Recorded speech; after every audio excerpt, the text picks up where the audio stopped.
Alrighty. Let's get the gig started here once again. I'll check real quick if everything is going fine.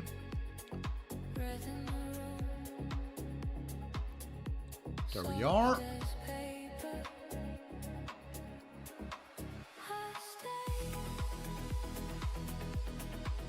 So this one is working, and then we have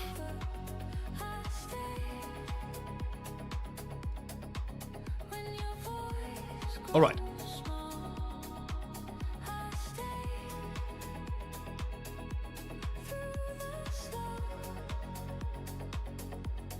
Let me readjust the chat here real quick.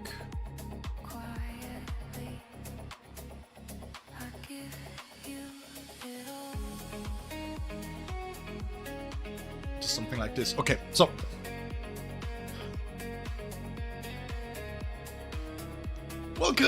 welcome back. Here I am. Wait, the camera is off. There we go. I don't know why the camera shifts over all the time. I don't know. Anyway, hi. We are back. So, I'm just outing the guild boss real quick. You test the OBS. How's the quality, guys?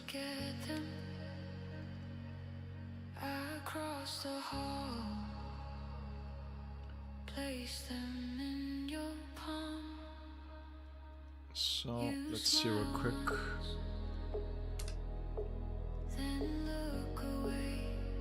Sup, Sledge! Welcome back. Okay, so we have to do the showdown a little bit. I'm not trying to push too hard.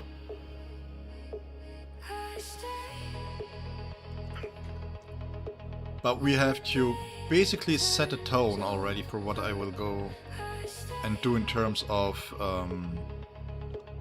builds, team builds there. I have a few things to do because I'm going to have a 4 days week, which is quite long days, and I have to cover a lot of content during the 4 days. So I'm trying to finish up my main account here real quick. We're going to auto this. Here. Welcome back, Mr. Miracle. How's it going?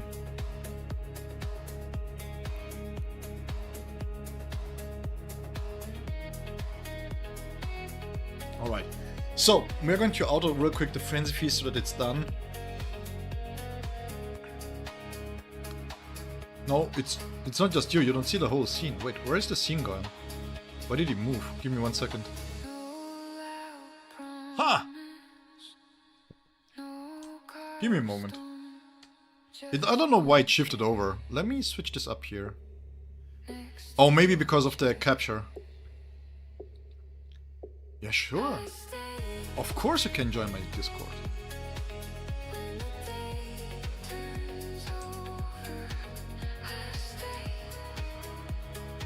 There we go. Yeah, I don't know why it got maybe messed up because of the whole emulator thing. Playing on portrait or something, I guess. Again, we need to see how the devs respond to the feedback that they get from the closed beta test.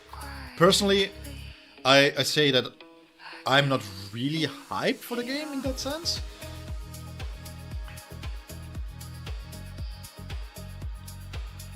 Because of the general issues that the Bleach Mirror Size has. But yeah, I don't know. We will see. Doesn't convince me totally, to be honest.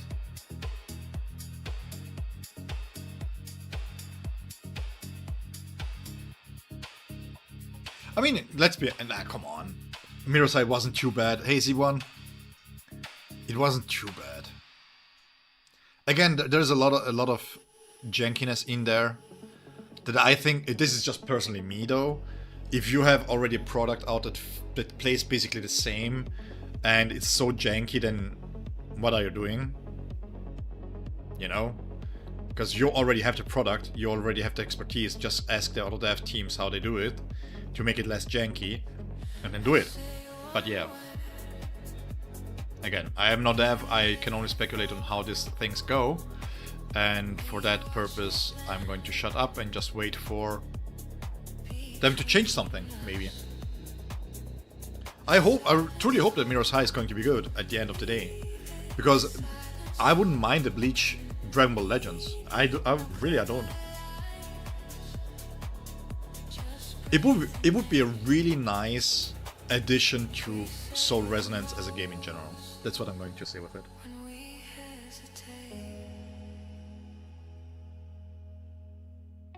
Yeah, Shogun, don't ask. It's crazy. It has been crazy, bro. Like, I don't know what's happening. I don't know. I really don't.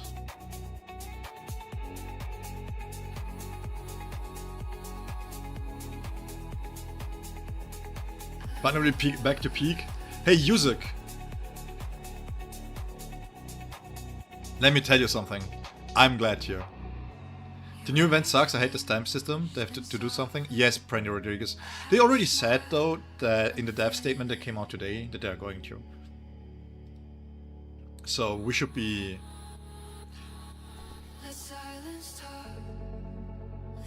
Why am I choosing you?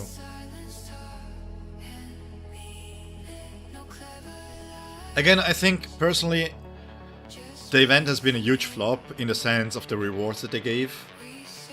It felt like they just put in the bonds in there for the new players that come back in, which is fine. But then we had nothing else in there really to farm for. It's like...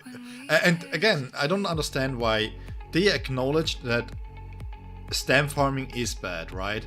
And then they just give us a chance to get the primary stat.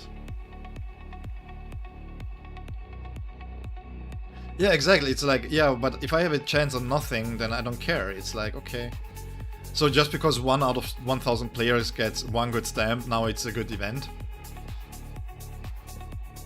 Doesn't, yeah. I agree there. I still have this feeling that they should have taken Aizen to B4 from B2 instead of getting Ulquiorra Weapon 5. I mean...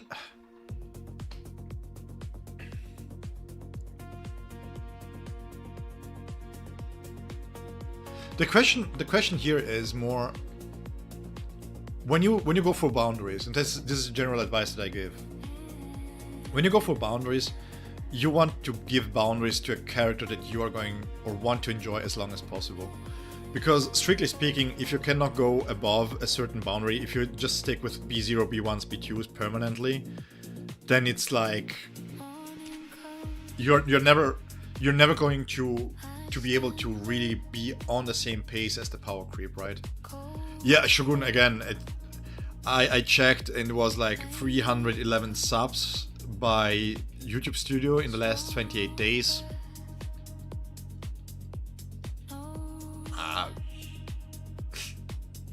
I don't know what to say. I don't know what to say. I'm completely overwhelmed by that. But thank you so much for the sentiment, man. Appreciate it.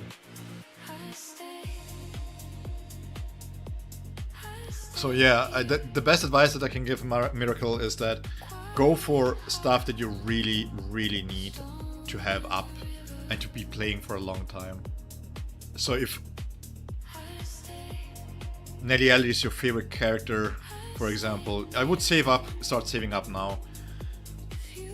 Go for the B0s if you want to, but if you have 2-3 teams that you can use in general content, stuff like here, Sorry, by the way. I don't know why my stomach is acting up.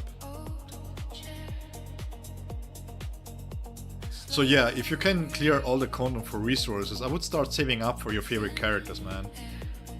If you do 5 million or 8 million, it doesn't matter too much. Then if your favorite character comes along and you're being able to deal more damage, at a certain point you will have a full team. So... And core stamp with no pity every time I ended spending 100 keys. I mean, core stamp have pity, but it's just like... 55? 50, 55? 65? I don't remember. But it's fairly high. It's like, yeah. Do we have sound?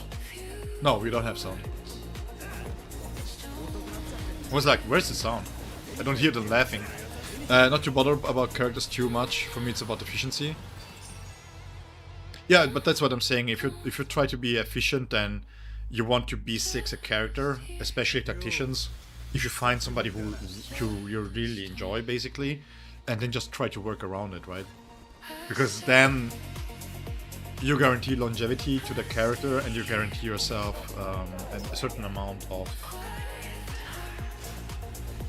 how to say this, efficiency on the teams that you're using.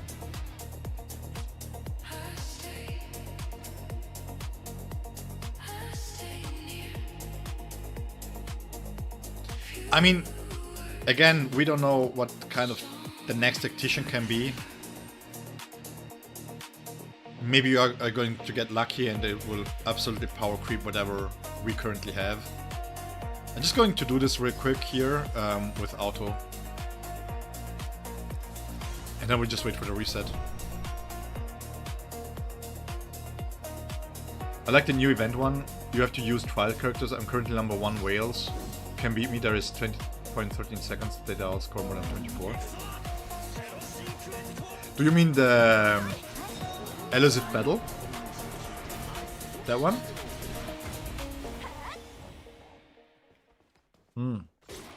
I remember the first one with Naliel where you had to crit or else you could have restored the full run.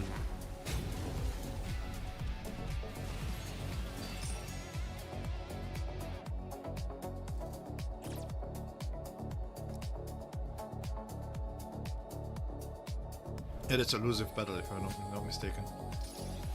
What server are you on?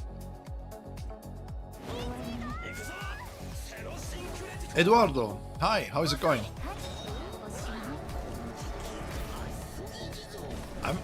I need to check what kind of timer they have here, because I feel like server 7, like 1 to 10 is very competitive. 1 to 10, except for the one where Yuzak is on. The server that Yuzak is on is free. It's just free, man. Oh yeah. The early servers are crazy. On my free-to-play, I'm on server 49. Nobody's wailing! Yes, Akim, we need you.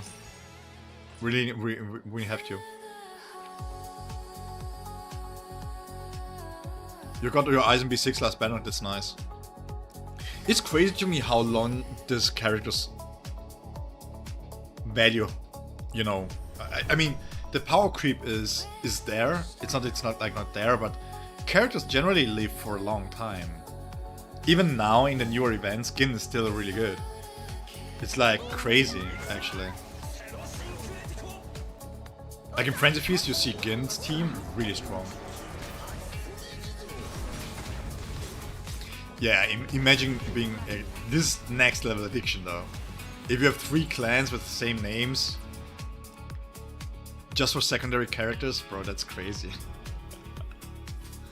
I mean, I understand the fun in the game, but whaling on 3 accounts? I mean, thank you to them for keeping the game alive, I guess.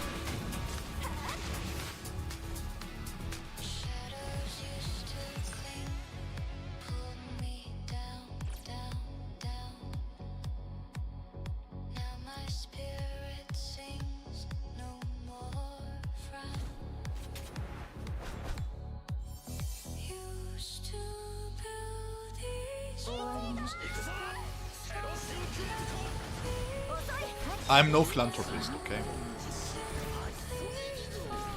And I'm not going to judge anybody for spending money on anything. Because in the end, I'm going to assume that in whatever reason, whatever case might be, in some kind of way it was earned, right? And passed down through family, who cares how you got to the money. So you have the money, you spend it. Okay, that's fine. But at a certain point, wouldn't it be more fulfilling to help humanity, you know? Maybe just your local community, maybe donating some of the money to something else? I don't know. If I had so much money that was like, should I wait on my second account? I would look for other ways to contribute to society. But that's just me. Again, I'm no philanthropist in that sense, and I'm not judging them. They're not lesser of a human being than I am because they don't do that. It's just crazy that you have that amount of money that you feel like it's okay to wail on a second account. They have money but no hands. They must be all uncles like me. Yeah, again, I think that's the good thing about the game is when you have quiet characters only kind of stuff. I mean, even here, I would have to double check. I think I was in the top 20 with just trial characters. Which is crazy if you think about this, by the way. Imagine being top 20 in a with trial characters only, just my Yuri B0 in there. I took event Ichigo to B2 and I'm contemplating for the B4. I would save. The banner is here for 80 days. Save. Save up. You never know what they bring around the corner.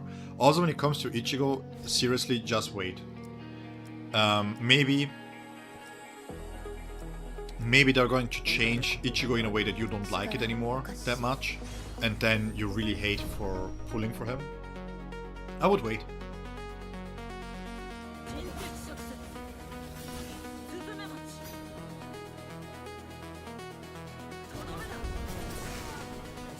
No need to go further. I would argue the B2 is the better investing point if you want to go for boundaries. I feel like from what I've tested, the B1 and the B2 is a package deal for sure. Because you can get the crit rate increase, yes, but the general problem also with the rework of the weapon, they also mentioned that they want to expedite how many marks that you get. And if they keep the cap on how much you expand with the normal Getsuga Jujisho Transcendence, the B2 is going to be better and better. But again, I wouldn't invest into any dupes right now and just wait for the changes to come. Yeah, but he has already a lot of ultimate damage baked into it. I'm not saying that it's bad. I'm just saying I would wait. Because currently boundaries don't scale as well as for other characters. Again, we have to wait for the changes, because if they increase the amount that you gain in breach marks, the A5 doesn't do much there either. You need... The problem with Tsushika Ichigo is that if you increase how many breach marks that he applies, and you cannot consume them, then it's pointless to have a weapon that increases it. So ideally you go to the B2 and A3, that would be a good stopping point if you really want to invest a little bit more into him, but I would wait.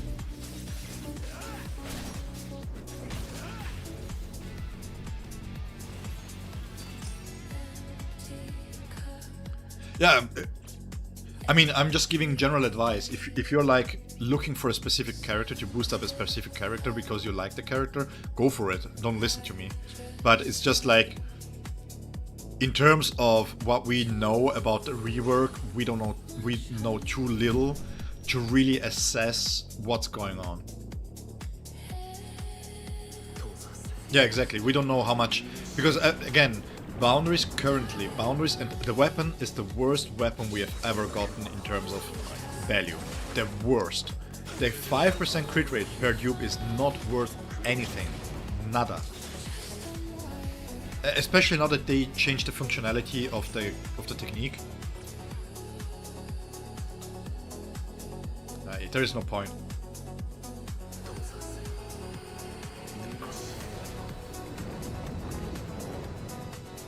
Already before a 5 weapon, I'm gonna be 6 into deep at this point.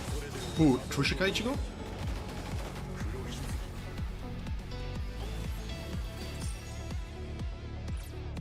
I'm not saying that he's a bad investment, I'm just saying that if you haven't invested into him yet, you might want to wait, because if you are strapped for resources and you cannot fully max him, then you want to know if you want to go for the weapon or if you have to go for the BTO.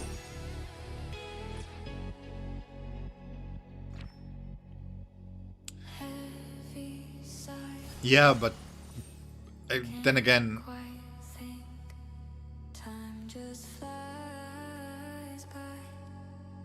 I read the dev ladder today and they mentioned quite a bit how it didn't quite hit the mark that they were looking for. And I asked myself, what kind of mark were you looking for then? Because, well,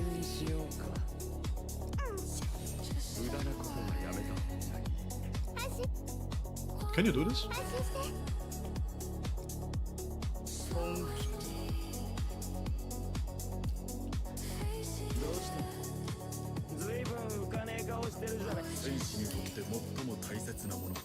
Oh yeah, true. For testing purposes, he doesn't have gear. Give me 1 second.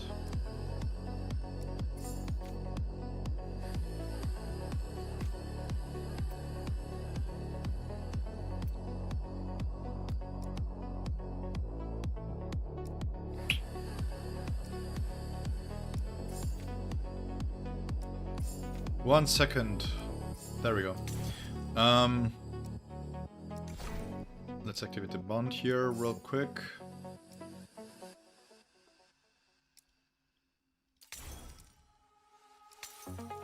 Yeah, to get a word from her too. Oh, this is bad.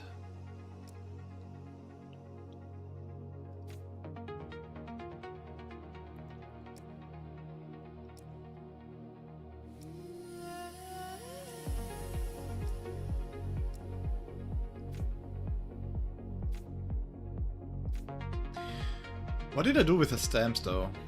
That's the major question. No, this is my main account, Stefan. It's the best unit of the game right now. The thing, so many bugs, fixes, and still the best. Yeah, it's not good enough. It's not good enough.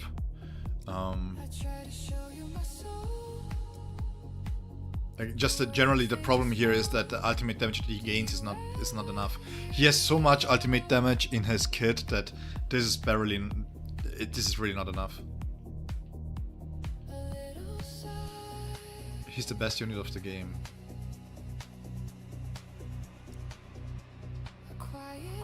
Define best. What makes it the best unit for you?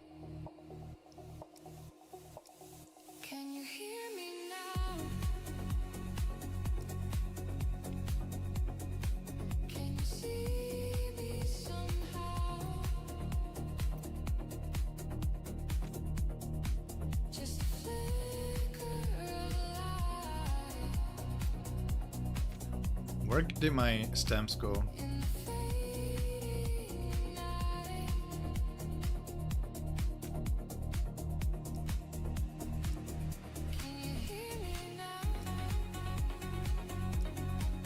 Let me double check real quick. I really wish we had a loadout system here.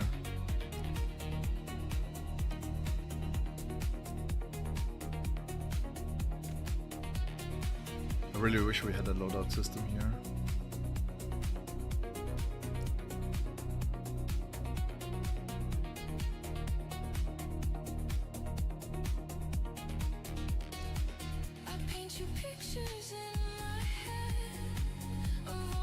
Ready to go now?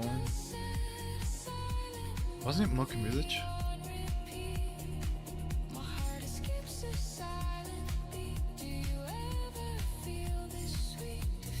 Let's go with this, it's fine, it's okay. Guys, it's crazy to skip TS Ichigo. No, it's not, Eduardo. It's not. Oh, Snapdragon, sorry, I was so focused on the left side of the screen I didn't see you. How is it going, man? You got a B5 Ichigo? Congrats, man. Me too! What are the chances? I got a 2-in-1 2, by the way. The first in 6 months. Which is also why I had to take him to B6 then. Still missing one weapon though. But I had to take him to B6 too. So you're going for the B6 then, right? You have to. It's very easy to lose, low investment. He works at B0 very well.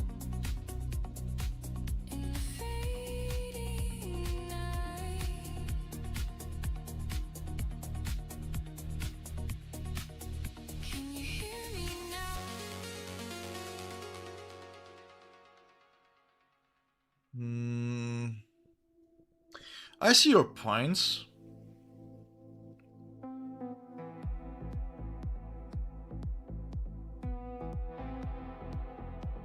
I mean, Mayuri is technically not the best support of the game because he only helps ailment damage, right? While Mayuri is a fantastic support, I wouldn't consider him the best. In terms of raw damage numbers that he provides, Xylaporo provides more damage to the team. But I wouldn't consider him the best because, again, he's just for spirit. This dude right here. He works with everything. He works with everything. He works even alone. I'm going to work on his weapon after the V6. Yeah, me too. Only have one dupe in it. Yeah, but I would wait, Snapdragon. I would really wait with the weapon. Because they're going to rework it. They had a Death Note today out. And I would wait with the weapon itself. Yeah, but you say Mayuri is the best support, which is not. Technically, if you're looking at the best support in terms of how many teams you can fit in, then it's still Kisuke because he can fit more teams. Because if you're looking at only performance, if you try to combine performance and usability, then the problem with Mayuri becomes that he doesn't really have many teams left because of Ichigo. Ichigo is so hungry for stats that you're not going to run Mayuri much with other teams, right? So where do you place him compared to Kisuke? I mean, they're on the same tier, they're really, really good. But White Ichigo is still fantastic. He has one of the highest damage at B0 that you can have, with the double support setup, higher than Ichigo has, by the way. Ichigo sadly still needs his multipliers. So yeah, he is really good. Again, Aizen, still really good. Not at B0. B0 now. Yeah, he's fallen off a little bit in B0. Mayuri can be used on Thrust, Slash and Strike. Yeah, but you use him on Slash and you're going to lose White Ichigo's damage. So it's not really a point for him, to be honest. It's mostly because how ridiculously good White is as for the damage of Kenpachi.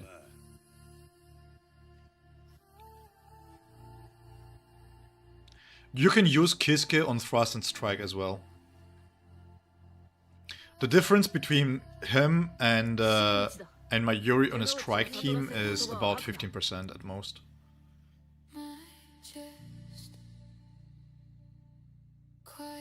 All teams right now work with ailment damage. Yes, all except for one. But again, Mayuri, because of the way that he works, you have to put him with Ichigo. Just because he fits everywhere doesn't mean that you take him everywhere. Because the same argument that Hakim made for Kisuke, I can make for Mayuri. Why would you take Mayuri away from Tsushika Ichigo ever? If this team here can perform similarly with Kisuke. Yeah, Snapdragon. Xylaporo is like crazy. He is really strong when it comes to team damage.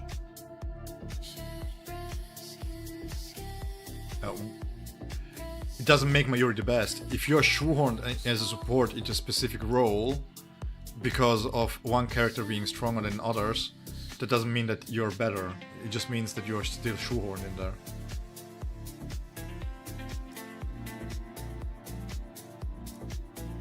You cannot say that he's better because he fits in more team and then not talk about performance. Because again, we can talk about performance, but then we have to judge B0s, B2s, we have to judge how, if you're going to judge B6s, for example, because of the scaling factors.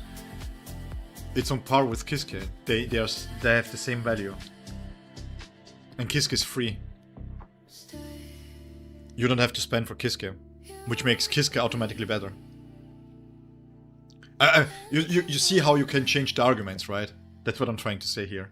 So, in terms of value, White Ichigo is fantastic. He is great, and Ulquiorra is fantastic too. Ulquiorra, I would even say Ulquiorra has a little bit more than at B0. Ulquiorra is better in terms of general utility that he brings, right? Because he has the healing ability in his kit.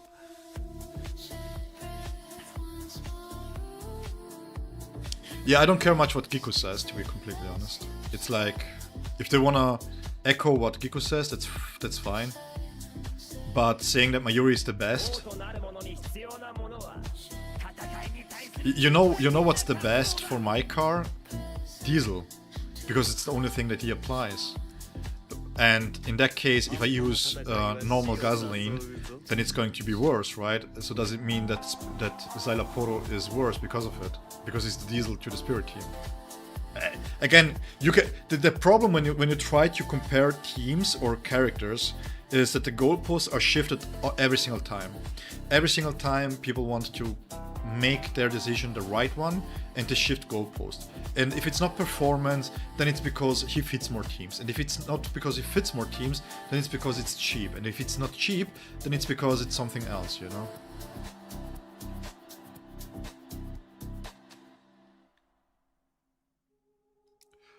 If you have to use only one team, only one,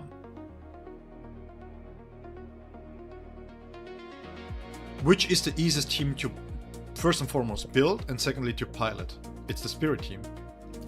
So this makes Xylaporo the best support in the game. Because the Spirit team, even though Tushika Ichigo is fantastic, is the easiest to handle. Now, we can argue what easy means, but again, that's... The discussions about the best unit in the game, that's not true? Okay.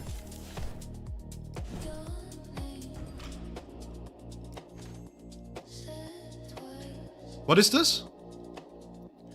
Enemies take more thrust damage and more ailment damage? What are they using? Are they using thrust? These are all whales. What are they using?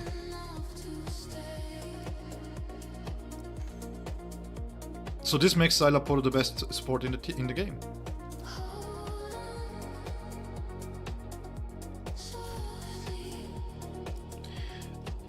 Again, the thing is, when we talk about the best units, we have to define proper... how to put this? Proper rules on how we judge them. You're talking B6 comparison? Well, again, that's exactly the point I'm trying to make. I can shift goalposts as much as I want. Because that's what people do when they talk about the best unit.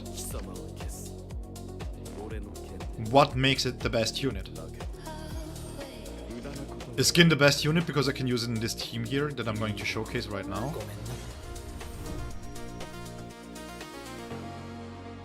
That's wrong. Aporo FB0 is better than Mayuri's from a performance perspective.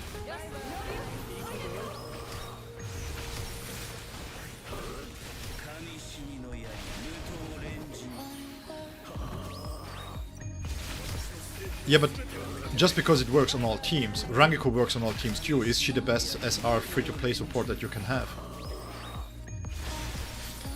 Because when I said Kiske is the best support because he works everywhere and he is free, you guys said no because, well, you're not going to use him in Thrust. Again, I'm being a little bit of an asshole here, sorry, because of the goalpost shifting. So if what? Okay, we're talking low investment and free-to-play investment. So how is Mayuri the best support in the game then? Because the best support in the game for a free-to-play is the support that you can use on every team that is free-to-play, which is Kiske.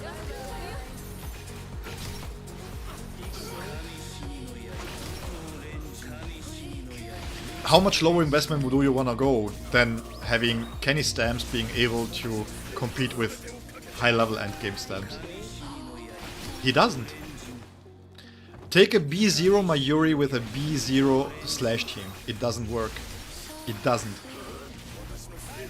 You can put Yachiro next to Kenpachi and you're going to outperform it.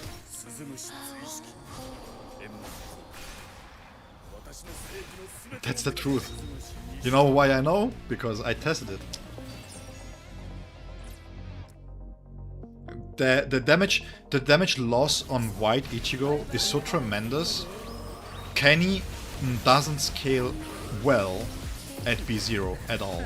He's so stat hungry, which is why his B2 is so strong, that he scales really badly into damage.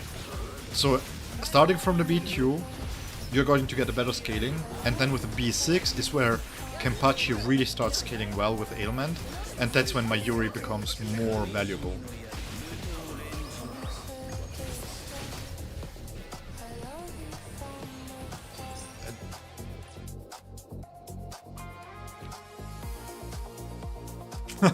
Forever gaming classes in session. Yeah, but it's because it's true. Kisuke to this day is the best unit in the game. Yeah, it's really good. It's again, if we speak low investment, what is there a lower investment than not spending Jades? I mean, if you use Kisuke on Strike and Thrust, you lose damage as well, just like you said you use Mayuri and Slash. Because that's what I mean when I say we have to set parameters. If you have 4 teams, right?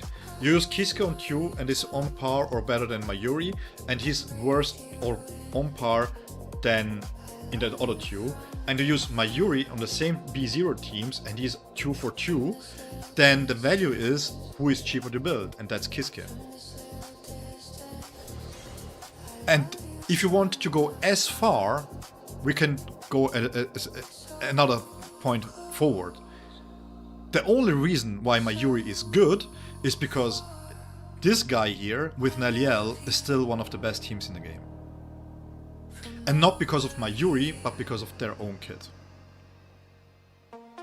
Mayuri has the advantage of bringing time freezes with him that are only necessary in content that is not free-to-play friendly or low investment friendly.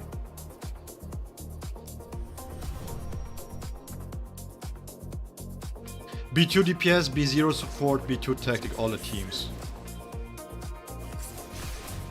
Mayuri doesn't compete. You know, low investment for free-to-play means core 1. Core 1, okay? At core 1, Mayuri doesn't do jack shit because his crit damage is lower than what Kisuke gives over with Kenny stamps. The only thing that's saving your argument is double support Eisen team and you know it. No, because the thing is, again, you have to spend the Jades and memory keys to get Mayuri to a point that he can outperform Kisuke.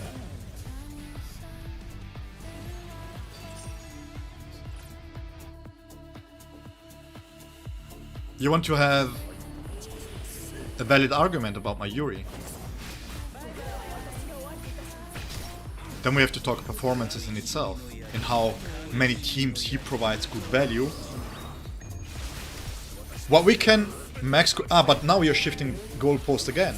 Because max core stamps on all units is not free-to-play friendly. It's not.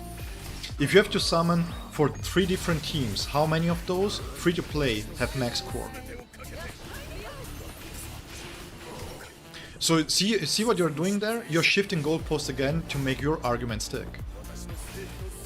Low investment means core 1, weapon 1, B0, easy to build in terms of stats. You have Kenpachi stamps on... In terms of stamps, is low investment getting battle pass monthly? No, it's not. That's spending. That's spending money, that's not free to play. Low investment means that the amount of resources to bring the character to a certain level is low. Mainly meaning, for example, Grimjo can use Kenny stamps, right? makes him more valuable than, for example, let's say White Ichigo, who needs his own stamps. He can still use Kenny stamps, of course, but it's from performance-wise, it's not an upgrade, right? It's downgrade. And for Grimjo, for example, it's just there. The difference is small. You can take, for example, Yoruichi, right? Yoruichi is a free-to-play character, and you could argue that she is very valuable, but she needs Soifon to be valuable. So is she very valuable, or is Soifon even more valuable because she makes Yoruichi valuable? And that's what I mean. When we discuss the best unit in the game, we have to set defined parameters on what we want to define it with.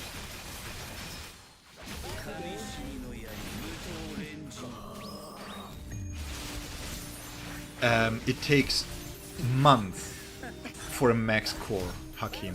Months. You get free to play, you get not more than 50 a month. It takes you over 55 to get a full on PT. So you're saying that a 5-month waiting period to get my Yuri to that standard that Kisuke is a good investment? And then what happens to your main character that you just pulled? Your full assault character that you don't have a course time for because you use them all on Mayuri. What then?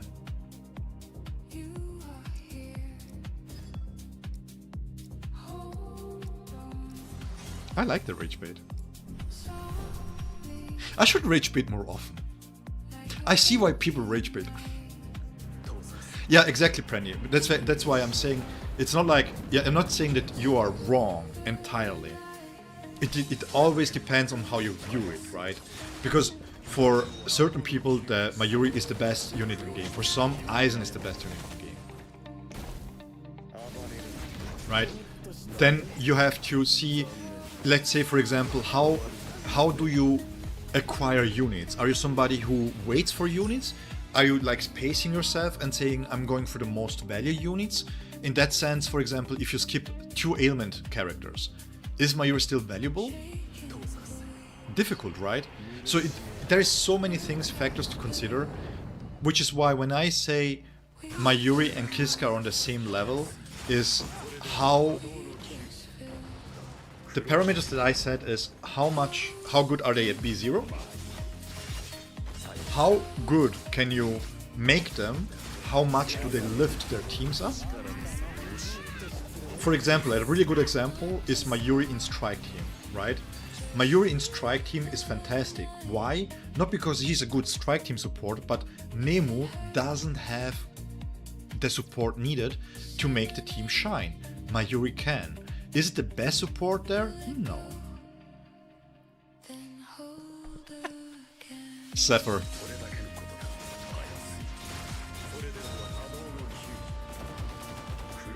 Yeah. Yeah, exactly, Hakim. But that's a fair take. That's a fair take to make, right? If you say, for example, like Rodriguez said, you're going to B0, core 5, right? And you take this as the baseline.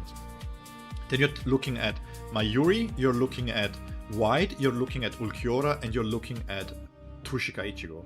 Because Ulquiorra and Tushika Ichigo are the first 2 full assault characters that can be run double support, that can carry you through the whole game, early game, no problem whatsoever.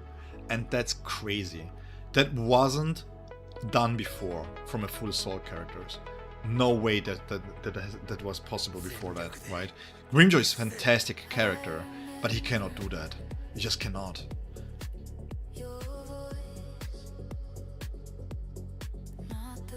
And you have White. Again, White can do the whole content in any configuration with supports. You can give him Shika Ichigo, it doesn't really matter because he provides so much to the team. 69%, nice. Resistance down, that's crazy. He elevates everybody around him. That's crazy good.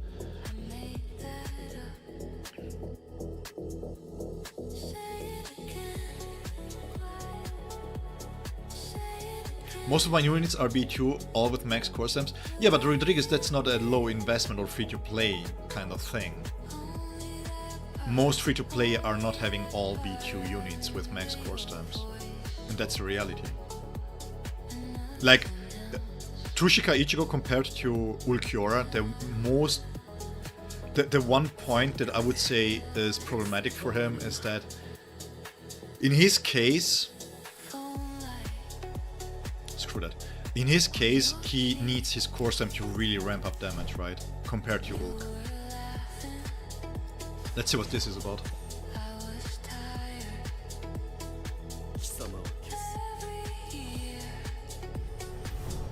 So again, that's why I don't engage in tier lists too much. I do them for fun for you guys, so that we can discuss some things. But it also depends. If you start right now, right? I'm not sure, Romika. If you start right now, most likely for Mayuri, actually, now that we talk about this. You start right now, you get Tsushika Ichigo, you don't have Mayuri. Rangiku is more valuable than Kisuke. Because at B0, the way that Rangiku works, like if you have Kisuke B0 and you have Rangiku duped out, the ailment support that she gives over, the way that she interacts with Tozen in the team, the way that she doesn't need much field time and gives it over to Tsushika Ichigo, damage-wise they're basically the same. So you have a free-to-play unit there that really helps. If I pull Tsushika Ichigo, would I go for Kisuke? Yeah, I would still go for Kisuke because I want to use him in other teams, right? So it's all about nuance when it comes to best unit in the game. Guys, if anyone wants to try out a fun team and don't care about synergy, put White and TS Ichigo in the same team. Yeah, it works amazingly well. Yeah, Eduardo, because now you have the option of doing a double support setup with Kisuke and dedicated slash support.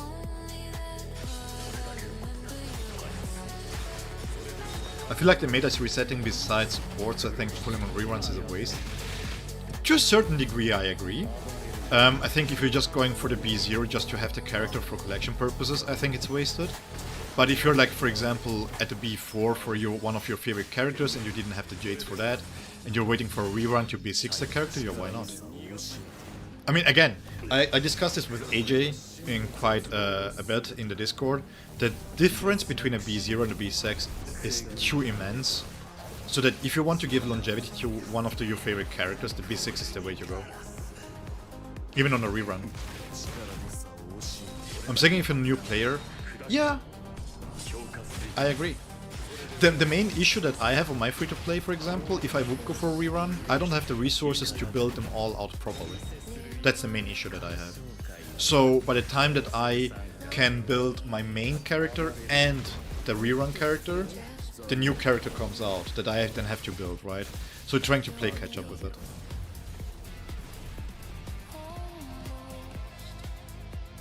You agree Mayuri and Kisuke same level value-wise? No, I said... No. I said in terms of teams. If you would account for 2 and 2. If I would go this far and say that Kisuke, we deduct points for him being viable, then you would have that same value, but that's not true. Because you can use Kisuke on every level. It doesn't matter what kind of teams. You can use them. You can use him from level 1 to level 100 throughout the whole game.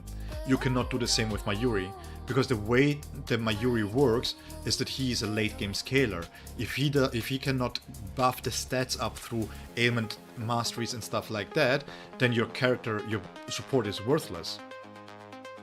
Kisuke will always have the superior baseline support compared to Mayuri. That's how it is.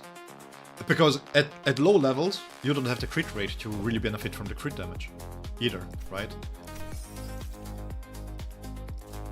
So value-wise, in terms of from 1 to 100 throughout the whole game, Kisuke has better value. Because it's also independent if what you pull. If I don't pull for ailment characters, Mayuri is worthless. If I pull for ailment characters, Mayuri's worth is better if I compare the performance between Kisuke and Mayuri. But at B0, performance is only marginal, because performance doesn't mean much. What difference does it make if I do 2.5 mil DPS or 3 million DPS, because I nuke the whole content for resources anyways? You know? So that's the thing. And then you account for having dupes, you account for the fact that you can make Kisuke even stronger. No. All the teams released Of all the teams released, currently 3 are ailment. Gin, if you count, if you want to count Gin, it's 4. You have the strike team, which can be ailment or normal damage because you can pair with Yoruichi, and Yoruichi's team performs very well.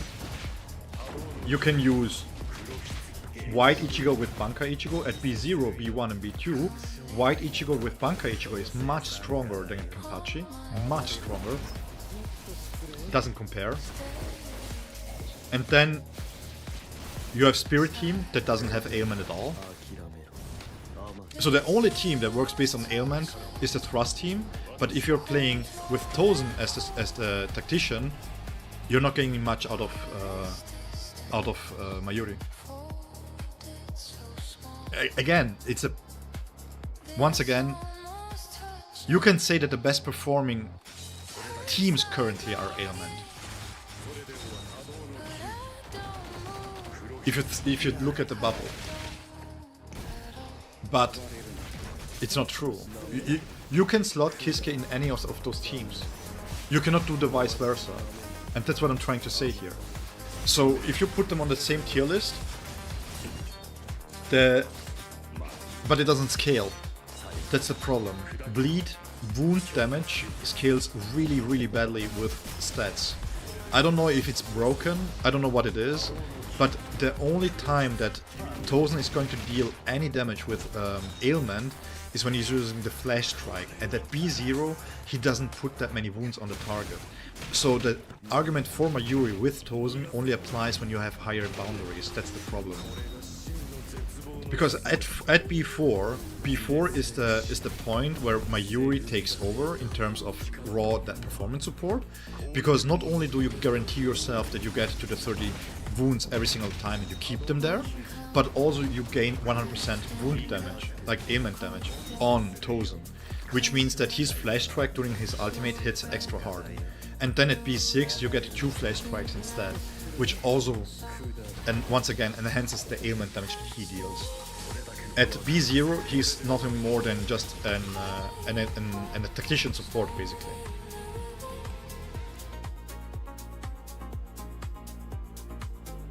Tozen has Bleach.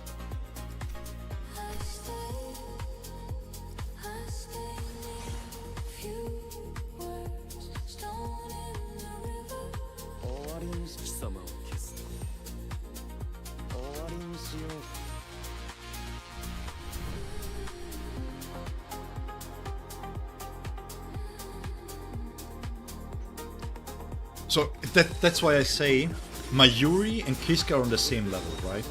But Kisuke is on the same level as Mayuri because he has more overall value, as you can use him everywhere. But performance-wise, because now you have a lot of teams that have ailment, Mayuri has that much more value gained if you pull for him, right? And that's why I put them on the same level. It's not because they have the same amount of teams, but because what Mayuri lacks in teams, he makes up in performance. And Kisuke, what he lacks in performance, makes up in teams. That's basically the reason why I put them together. It's like similar to Banka Ichigo and Kenpachi, right? If you take away Mayuri from the Slash team, damage-wise, they are here. It's just that you have 2 different ways of how the damage is being dealt, in the sense that Banka Ichigo is very front-loaded. You need to really prepare for him to be able to deal the damage in this front-loaded burst manner, while Kenpachi can deal his damage over time, in a where you can kind of adhere a little bit more of a flexible way to do the rotation, you know.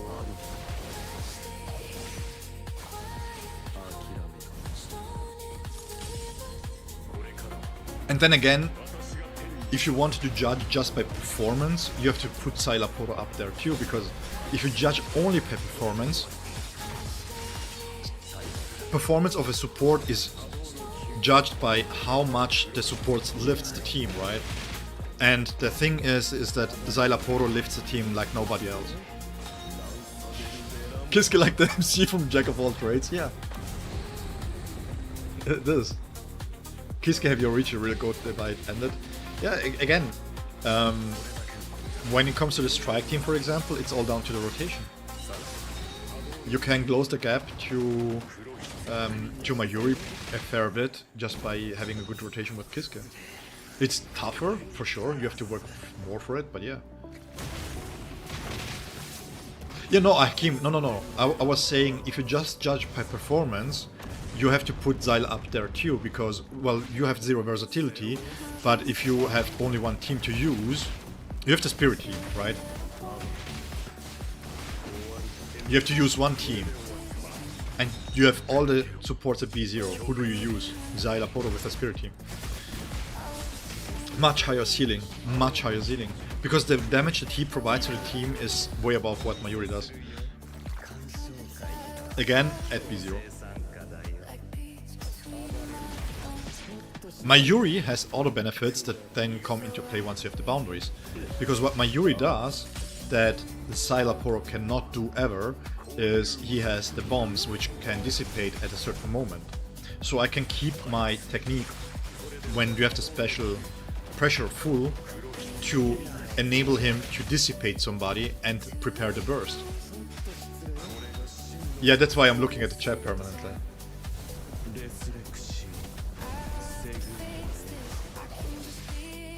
So yeah, that's why I don't like tier lists, because if you judge tier lists by performance, then Tsushika Ichigo needs to be down. He cannot be S tier. Because Gin is still considered better. If you look at... I will show you after this. If you look at Showdown, at Frenzy Feast Showdown, the thrust part, because of the way that Gin is able to deal damage and doesn't consider time on the field, the team with Gin is still performing as high as Tsushika Ichigo, you know?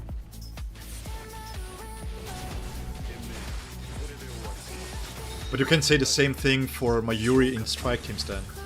That's what I mean by goalpost shifting.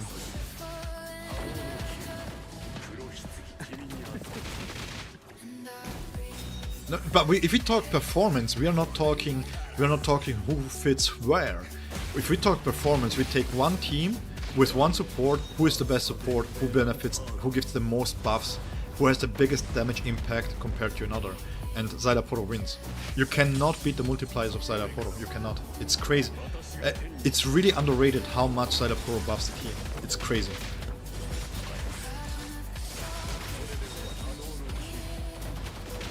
B6 is only personal damage.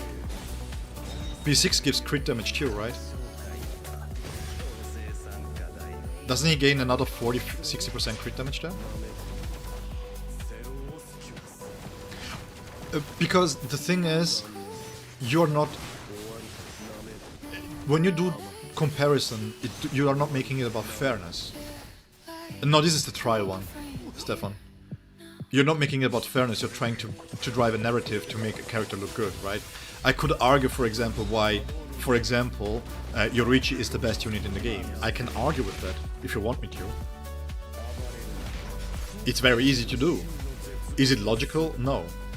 And when it comes to comparisons between units, a lot of people tend to shift the goalpost. If it's not value, then suddenly it's performance. If it's not performance, it's low investment. And then from low investment goes into, yeah, but if I spend, then the unit becomes better. Okay, cool. But if I spend and I get dupes of Kiske, is then Kiske better than Mayuri, who is B0? Are we comparing a premium unit? Because this is what people did with Yoruichi, right? Yoruichi at B2 is as good as Grimjoy B0, but we never compare B2 Kiske to B0 Mayuri. We always compare B0 Kiske to B0 Mayuri. Why? Because, well, Kiske is that good that you have to tone it down to make it fair, as an investment thing, right? That's why I don't like comparisons. I like to talk about value in general, like, is Mayuri valuable? Yes. Is he one of the most valuable units in the game? Of course, yes, because Ailment is going nowhere, and now with Tsushika Ichigo, you as a new player, if he reruns, he has a high priority investment. It makes him valuable just by default, right? Because Mayuri is one... You can still say you want to skip Xyla Poro, you can say that, value-wise, because you're like, okay, well, I can use Kiske in the team. I'm going to ignore all the Ururu and Renji glazing, by the way.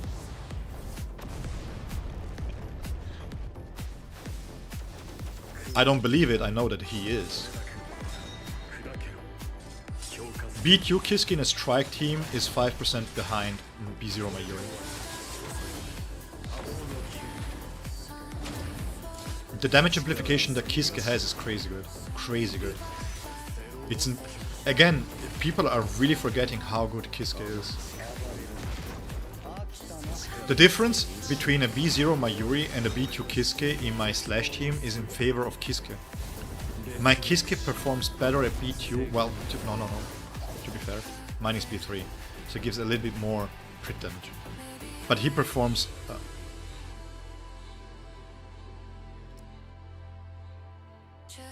the fuck? Oh, I didn't have a fixes equipped. Wait, oops. Let's do... How much do I have left? 6 and 2.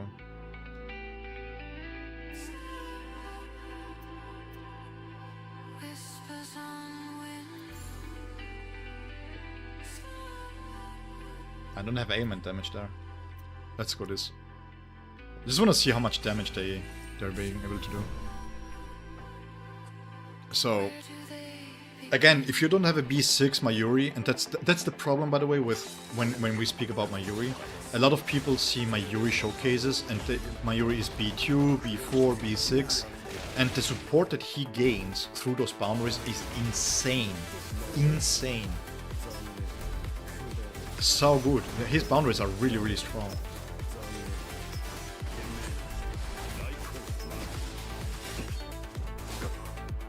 But the B2 Kiske, insanely good. Free to play, really, really good.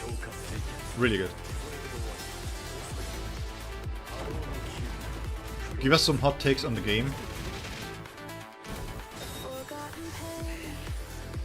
Tozen is better than Aliel. That's my hot take.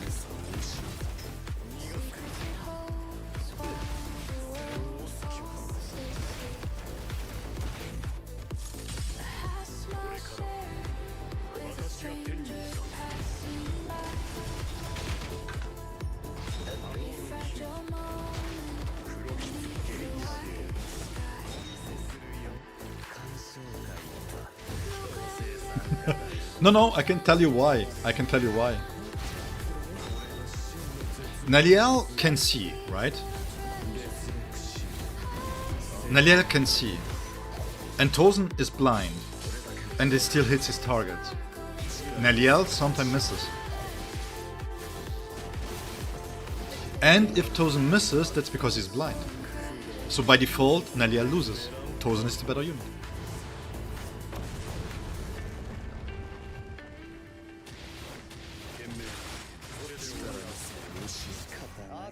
You know who's the best unit in the game? Ururu. And you know why? Because when you play her with Aizen, right? You think you're fighting Ururu. But it's Kyoga Suigetsu, it's Aizen. But everybody believes that they're fighting a juiced up, roided up Ururu. They're getting scared because of a kid. That's the mental block that Ururu does to the people. Stop forgetting your pills, please.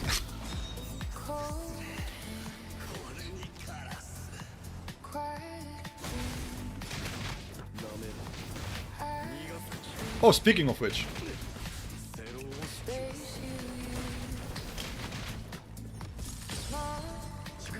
Now, hot take.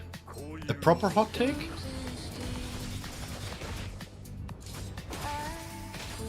Okay, this is my hot take. And I can justify this. Pound for pound, Grimjo is the best full assault unit in the game. Pound for pound.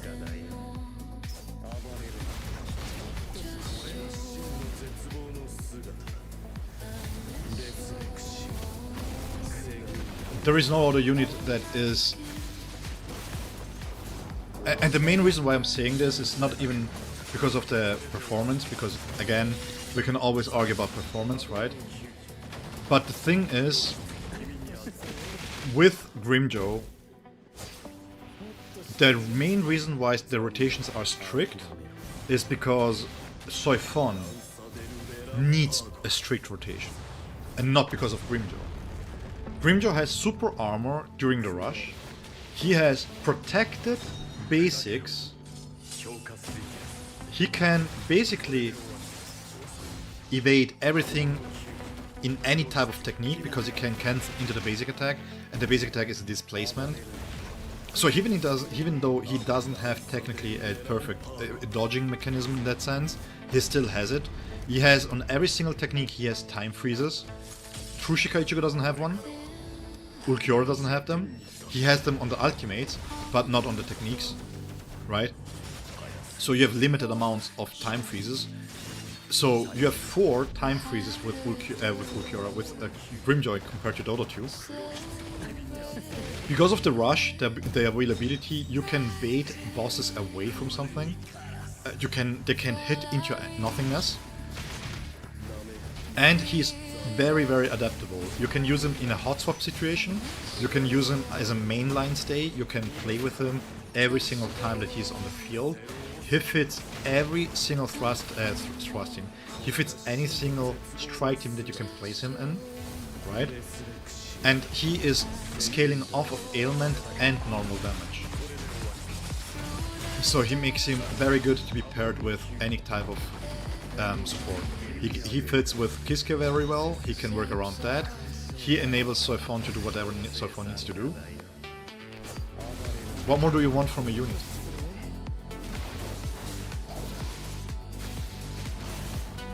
TS Ichigo doesn't need those time freezes. One ult of TS Ichigo is like 2/3 ults of Grimjo. Yeah, but he doesn't have any other damage. He is only ultimate. And in boss fights, there are chances, especially if you fight Grimjo, Aizen, Ulquiorra, even Grimjo base and Grimjo Pantera form. Who was it? What's his name again? The guy who fights Toshiro, the first, who was an ex-Arankar. The guy with the fangs. He disappears too. So if you have a bad timing, which you cannot stop by the way with Tsushika Ichigo, if you stop and you hit the basic attack, he will launch it. He can go into nothingness. Thus alienating all the damage he does. No, not Lupi. Lao Fang, Shadow Fang thingy there. When he was first time, he got into Bankai where he released his limiter. He was in Karakuta Town. So yes, Ichigo performance-wise is currently on top, but everything else he gets dwarfed by what Grimjo provides to the team. Xiao Feng, thank you.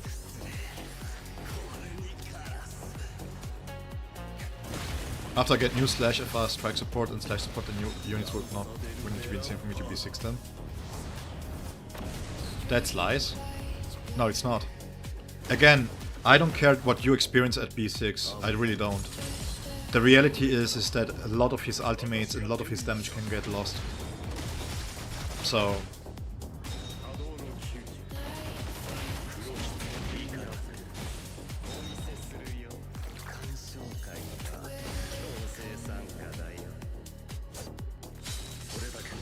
an actual proper hot take, you don't need to pull on every single new unit as a free-to-play. I mean, yeah, I don't think that's a hot take. I think that's a good, mature way on seeing how to pull for things and how to properly address the need to have a unit. I mean, if you want to have collection and you want to have every unit, you can go for that. I think the games makes this possible quite easily. But I agree. I would even go so far as to say you don't need B2s at all as a free-to-play player. What for?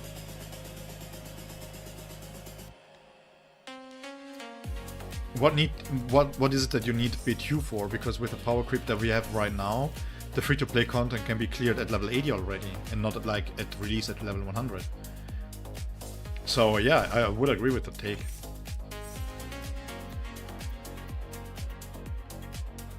What about Kenny? What do you mean?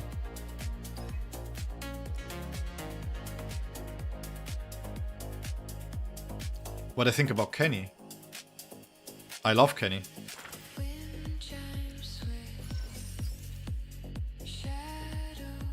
But if If you give me an account that I have to play for the rest of my life, and one account had Bankai Ichigo and the other one had Kenny, I would pick the Bankai Ichigo one, not the Kenny one.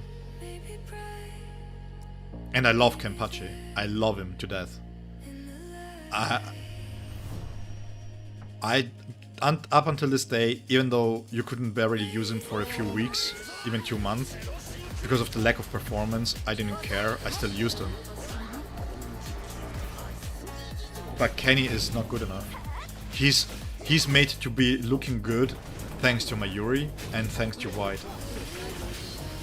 But just strictly speaking, if you want to compete for damage, you want to compete for performance, and you have to hit certain windows, certain dissipations and stuff, he's bad. He's really bad. Because he works on his own timer, he's not able to work on the timer of the boss. Bankai Ichigo can work on the time of the boss. Let me know, C1.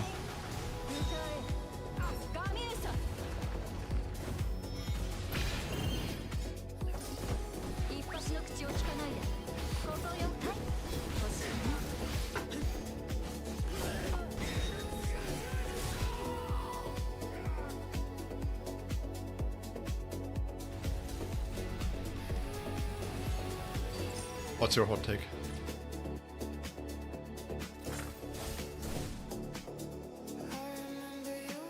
Someone needs to rank Core Stamp in terms of power?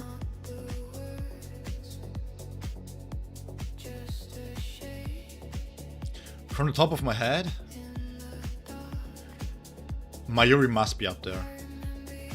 Mayuri must be up there.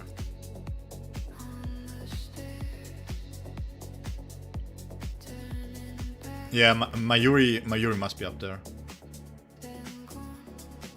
Value-wise, because all the other are selfish, right? All the other ones are selfish, that only benefit themselves.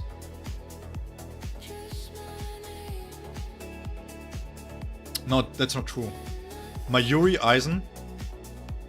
Yeah, but the problem with Aizen is that while his stamp is busted in a sense that it enables him to be a double support character and stuff, the main problem with Aizen's core stamp is that currently, or I should say, as soon as you put a full assault character next to him, the 500% of the damage boost that he gets is not really used that much, right? But in his core stamp he has support too. Which is why I would say Mayuri is up there in terms of core stamps. Soifon must be up there too, because she gives over crit damage on the ultimate. But for her it's specifically for the strike team, right? It's not like universal like Aizen's one. Yeah, Mayuri and Aizen there. Who else? In terms of raw power, I would say Trushika Ichigo must be up there too, just in terms of how much power he generates. The difference between Core Stamp 1 and Core Stamp 5 is insane. Insane. Yeah, but that resistance down is also provided at Core 1.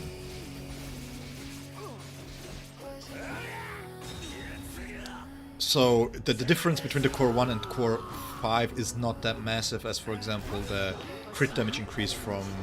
But yeah, I would put her in the top 5.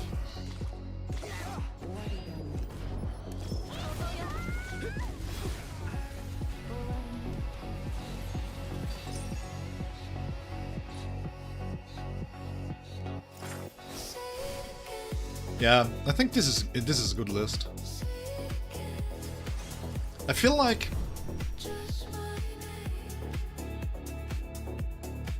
because Grimjo has a really good weapon.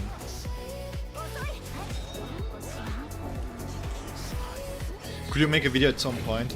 No. Nope. Because I feel like, this is just my personal opinion, I feel that such a video only...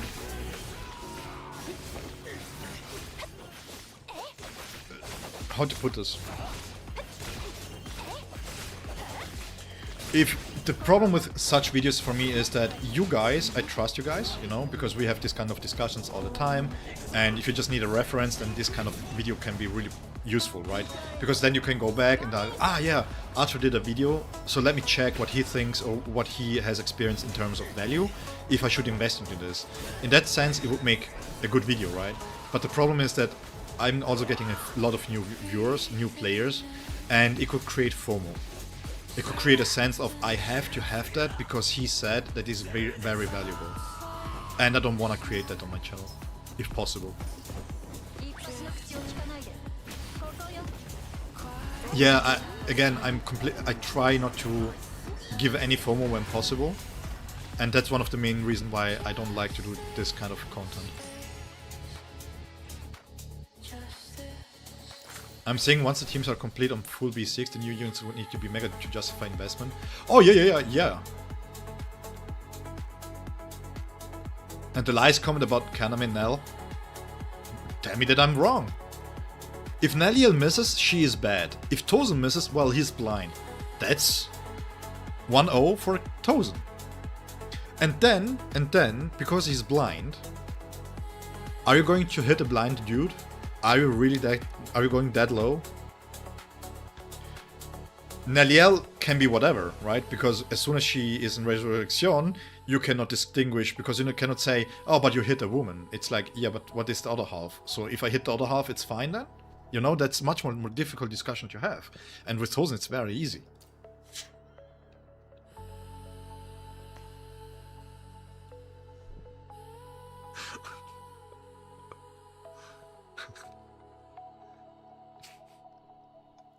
You can always state a disclaimer in the start of your videos. I can, but people don't ignore it. It's like I see how the people jump around in a video. That's one thing that I learned, thanks, by the way, to the AI that YouTube provides. You can see the stats of people watching and what they're watching. Oh yeah, Sephiroth, that you know what you find where with Neliel. I'm sure. I'm sure of it. I'm sure of it. This guy's good in talking out of his ass. You have to be. That's not... This is no joke. You have to be. You have to be. If you have... I make an example, right? Once we were on patrol and... we wanted to take a break. We just wanted to grab something to drink from the groceries. And we turn around, I kid you not, we turn around and there's a freaking bottle flies by us. Okay? So I turn around and I see a woman being hit on the head by a bottle.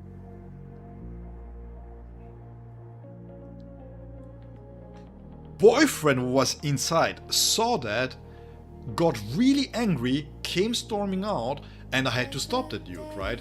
So I need to be able to de-escalate the issue, even though I exactly know that he's very justified in his behavior.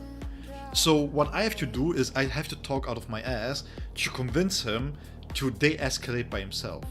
Because if I try to de-escalate, he thinks I'm downplaying what just happened to his wife. So that's why it's important to know how to go around this kind of topics.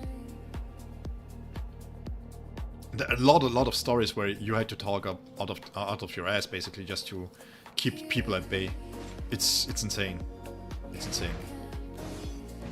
You know how many times I've been vegan? Yeah, it's like...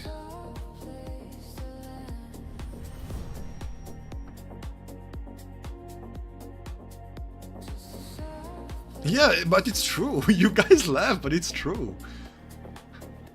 It's like de-escalation, being able to read what people go through, empathy, to have empathy and how to react in this kind of situations is the first things that you have to do. You just for example, you see two dudes, right? Both sitting down, covered in blood. You have to approach them in a way that it's de-escalating, that they don't feel threatened, because the first thing that they see, you don't know if it happened because something fell on the head, you don't know exactly what is their condition, right? So they could have concussion, maybe they don't really react properly, they see you in uniform and they maybe over-exaggerate what you're doing because they feel like they did something wrong, because they're in a vulnerable position, right? So you have to be able to talk. Yeah, this is just an example. You have to be able to talk out of your ass, right? Okay, really funny example. Really funny example. No blood involved whatsoever, right?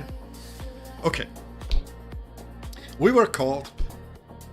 We had to do a patrol because possible thieves and stuff like that patrolling around going around the train station, right? So we went there. Nobody was there. So by the time that we were doing the patrol, a woman came to us because she thought that we were from the police, and she was like, "Yeah, her bike was being stolen." And then we were like, "Yeah, but we understand, but we are not police, and you have to go to the HQ to talk to the police, or you have to call the police, right?" And so we were talking to her, and then a police patrol came by, just by chance, by the way. They came by and they saw us arguing with her, and so they just stopped and were asking if everything was right.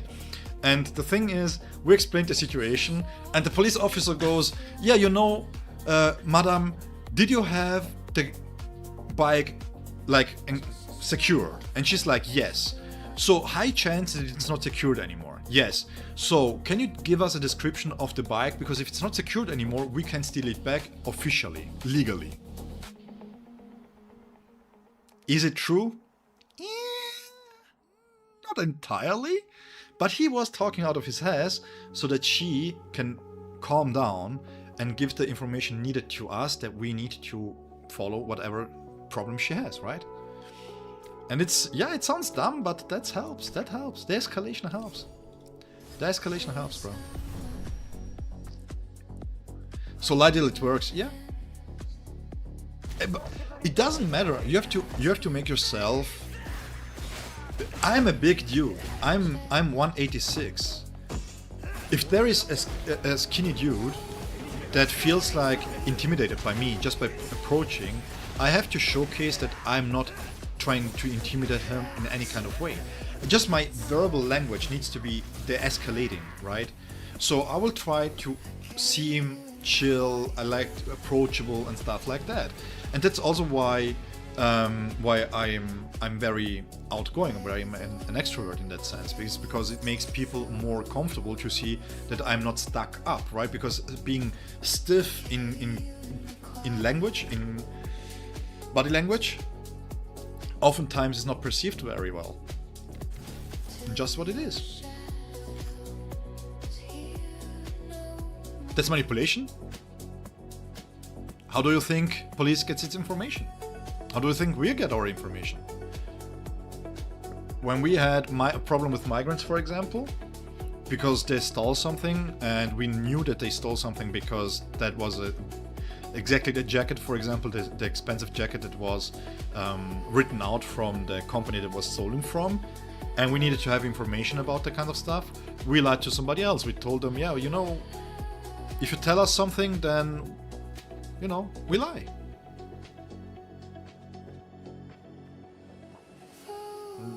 It's manipulation, but it's what it is. Letting slap him when he gets close. I'm de-escalating! Well, if he's TKO'd, it could be considered escalation, right? Because he cannot escalate any further.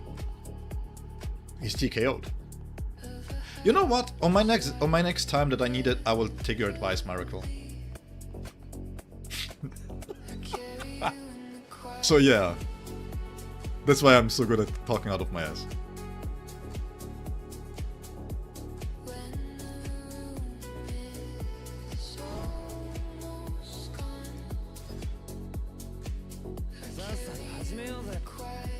What am I doing here, actually, exactly?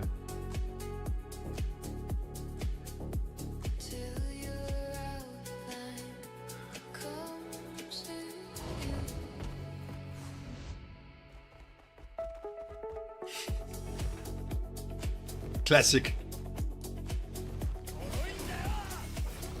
I said not, bro, the Peacemaker.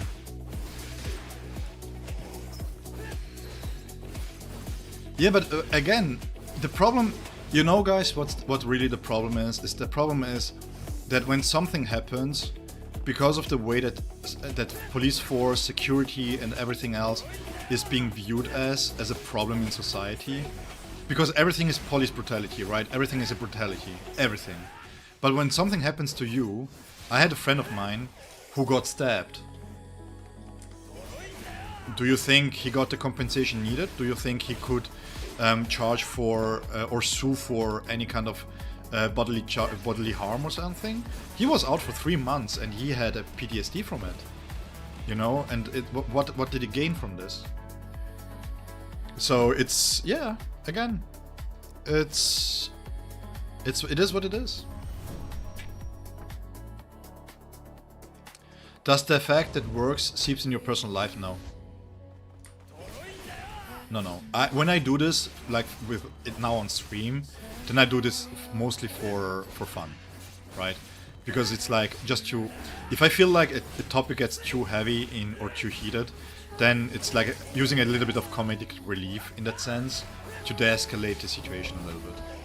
Because again, when it comes to topics like that one before, everybody wants to be not right, but feels like that their argument is more valid than the other one, right?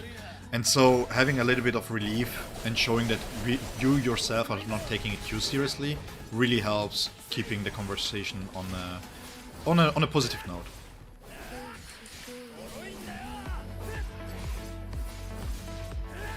Oh yeah, I'm highly focused here, Muay Tuber. I'm highly focused. It's like, whew. To what? Shika Ichigo is where it's at, bro. No, initial Ichigo. That's initial Ichigo, actually. The only time, to be honest, where it seeped into my private life was in relationships, in the sense that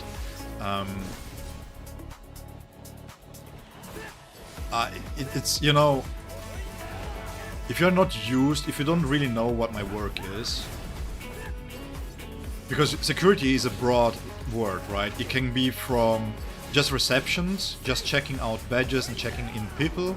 It can be ordnance, it can be heavy stuff, right? It can be cooperation with police work. It can be even, well, where I am from, security, or in the sense that the field that we work in oftentimes is also incorporated with police assistance, you know? So the one time that I personally used it, and then that's the only time, was in a relationship where I tried to be... She didn't really... When after 2.5 months of relationship, first and foremost, she couldn't really deal with the way that I am, to be honest. I'm very energetic, as you can see, right? And for a lot of people that can pose problems, because they don't have the capacity, because sometimes it's overbearing, whatever the case might be. So long story short, I just figured out that with her shifts and my shifts and the way that we work, it's not going to work. Her Sunday is sacred, is holy to her for family time, and for me it was for my family. So we never really saw each other, and I saw how it impacted her, because she didn't know what my work was, and I couldn't tell about my work because, well, you know, I did more than just badging in and badging out people, you know. So I just had to make myself unattractive, because she didn't want to give up on the dream to have a relationship together. And yeah, it's a shitty thing to do, but it was hurting her more than it was helping her, because she was so worried about me. And yeah, this was at the time where you could not call me directly on my phone when I was at work.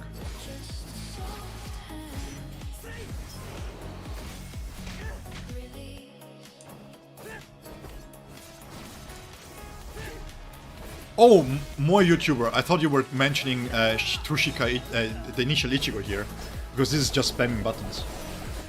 My longest one was 4.5 years. But I was only, how do you say this? Engaged once.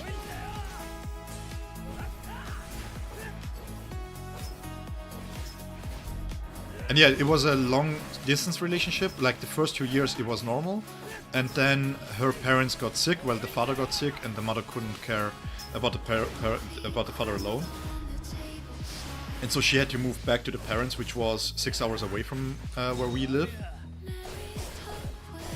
And through circumstances, me not being able to leave work, I was looking at maybe working in the Eurozone, in patrol, border patrol, stuff like that, right?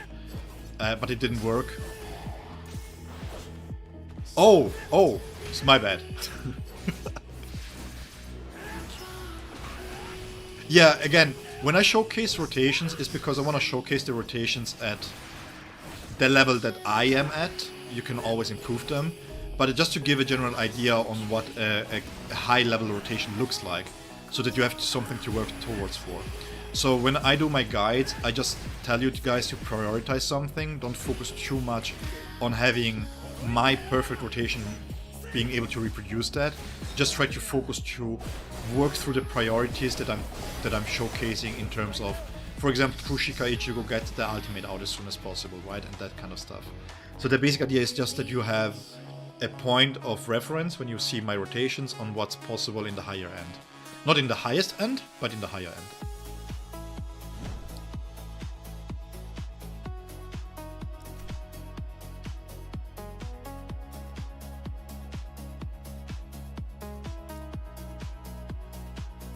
Which one did I just do? Ah. Is this gone? Is this the one that is going away? Oh yeah, this is the one. I have to do this. Okay, never mind.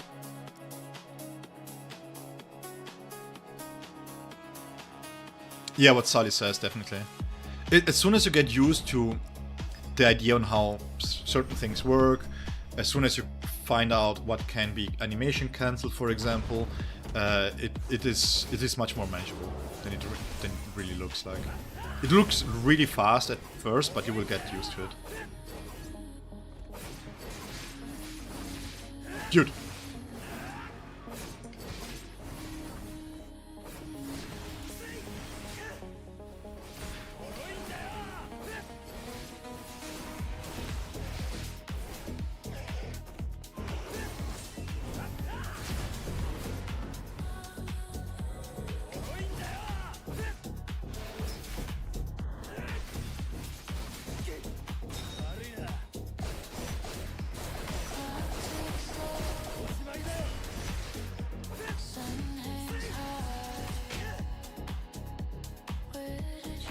Pardon me? Itch?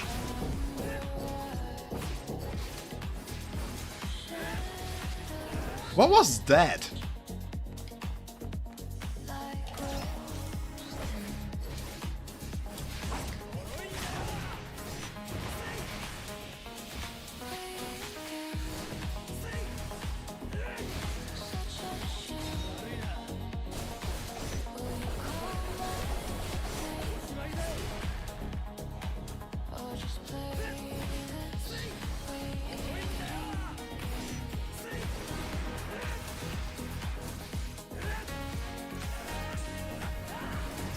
Give me 1 second.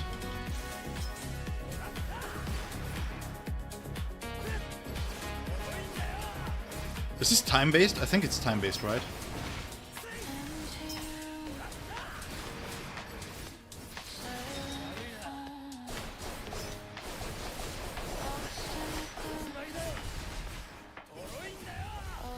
Cool. I like this. This is what we need more of, by the way. This is what we need more of. Yeah, definitely, but it really seems harder.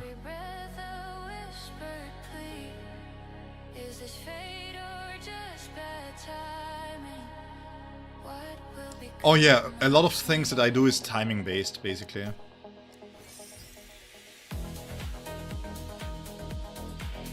Oh, this is Deadly Liner 4.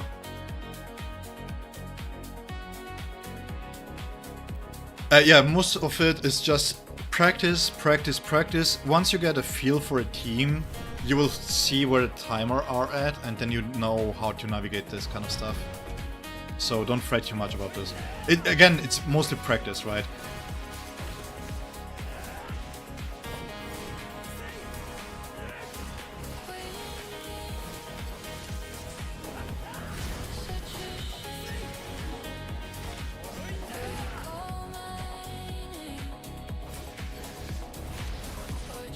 Give him the ultimate!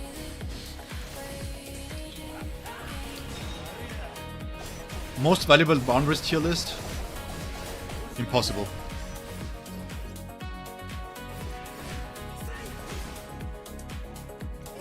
That's not possible. Too many parameters to go through.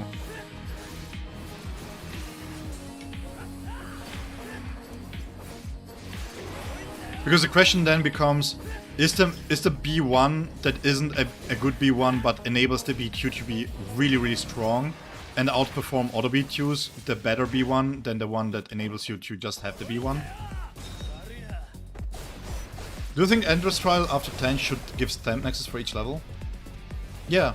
Again, I'm completely for any kind of endless stuff that gives you, for your B6 team, more things to do, right?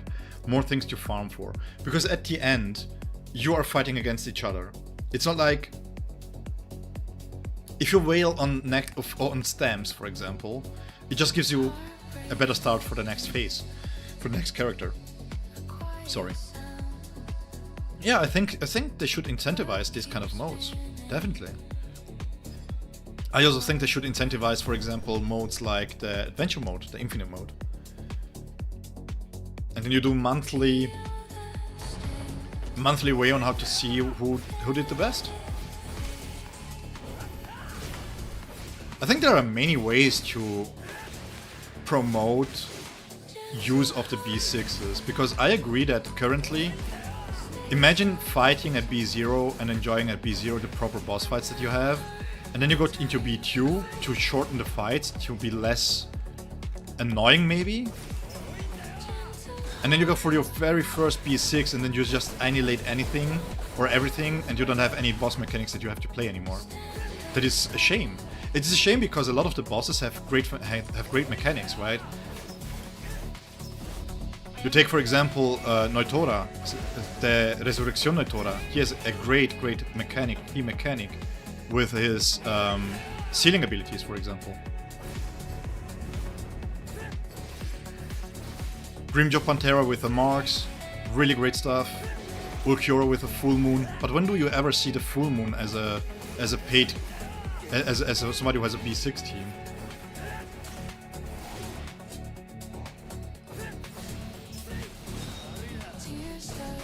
So the more content you guys have to be able to also have proper boss fights, the better it is. I think so, truly.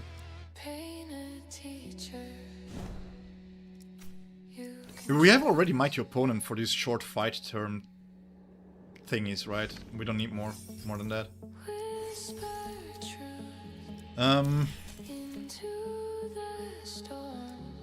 Yeah, this is so bad. This is so bad, by the way, that I don't even want to do this. It's like an event where I'm like, okay, what for?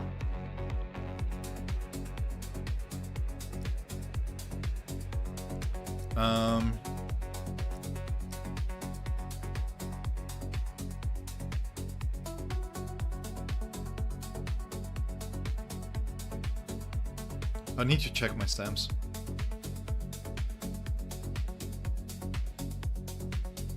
No. Because in the end you have so much to farm already. I think if you throw a bone to the whales, again, it's like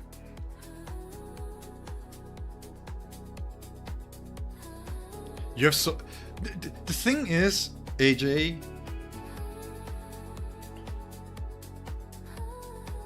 how should I put this?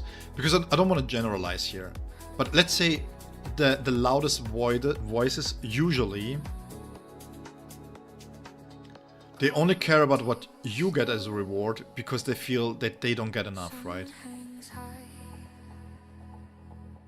But I think, personally, I think the game has done a good enough job to showcase that the discrepancy between the B0 and the B6 is here, which means people are well aware that top leaderboards is for whales, but because the the difference between leaderboards is so small, right, that in general, it's more a badge of honor if you can place top than it really is anything else. So I think people are really aware of this and they don't really care too much about the 1 Nexus stamp more, 2 Nexus stamps. Even if you get 5 Nexus stamps more over a whole month, who really cares? But the problem is, are whales happy with just having 5 stamps more? Or, similar to the Frenzy Feast, do you want to have a reoccurring badge or banner or chat box or anything customizable that you can show off that you are in the top 100 of the server, like for example Crunchyroll, A+ or whatever, that is in the Infinite Tower? I think that would make more sense, right? Because then you can show off that you not only have paid for it, but you have also the skill to prove it. Yeah, I have to double check here what we are going to do here. Let's finish the skill challenge here. I haven't done the hunting round yet? I thought I did.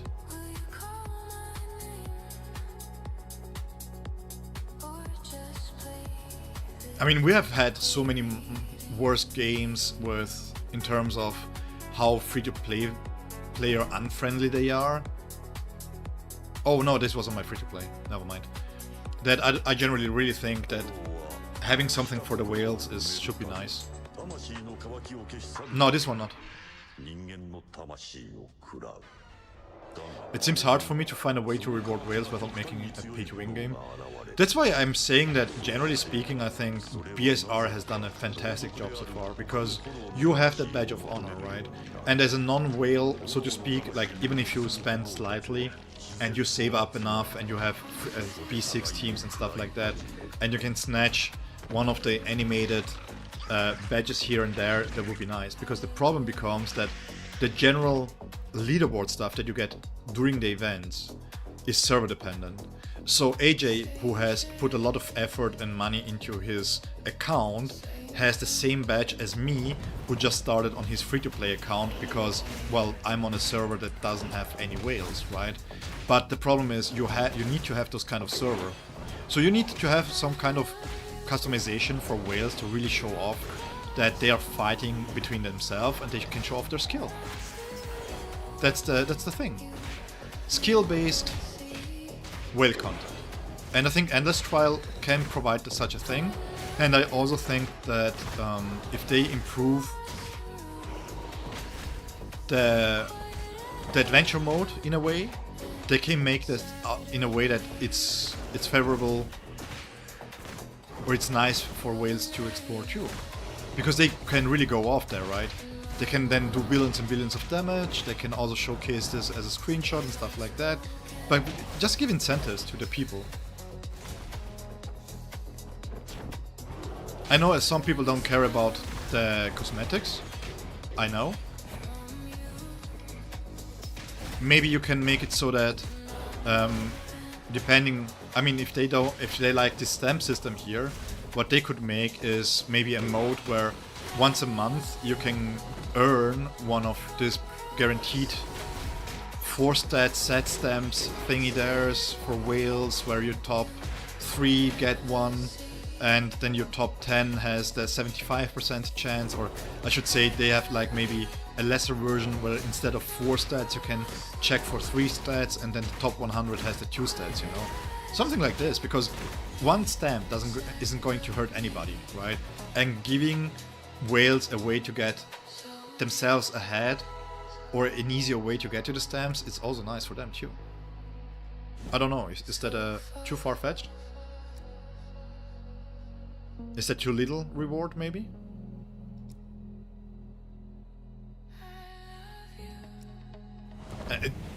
What I'm going to say now, it sounds a little bit elitist, but in the end, the free-to-player is not going to keep the game alive, quote-unquote, right?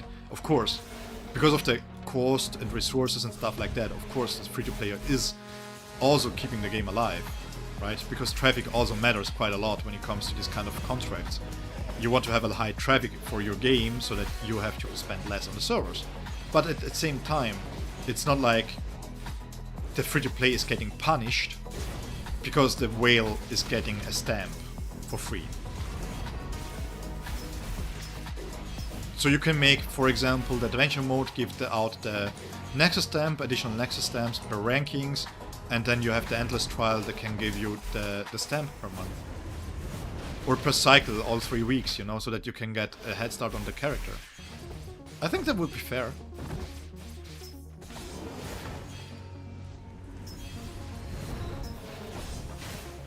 Currently, for whales, you don't have any rebates whatsoever. Yeah, but again, that's the problem, right? The current bragging rights that you have, they don't mean too much, except for modes like, for example, Apex, or for modes like Frenzy Feast Showdown.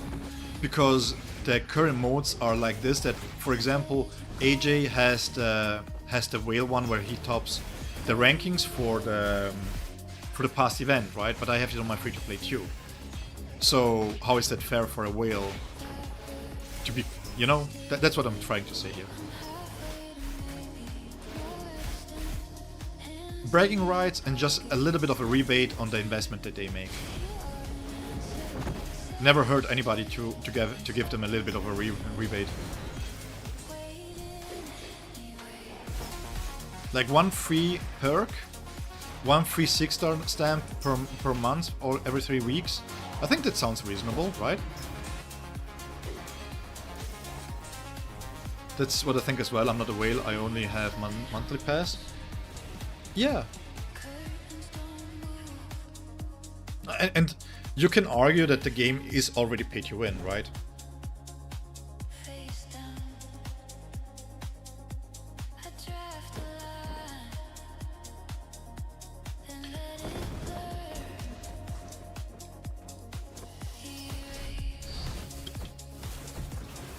I think it always a little bit depends on what you want to consider pay to win.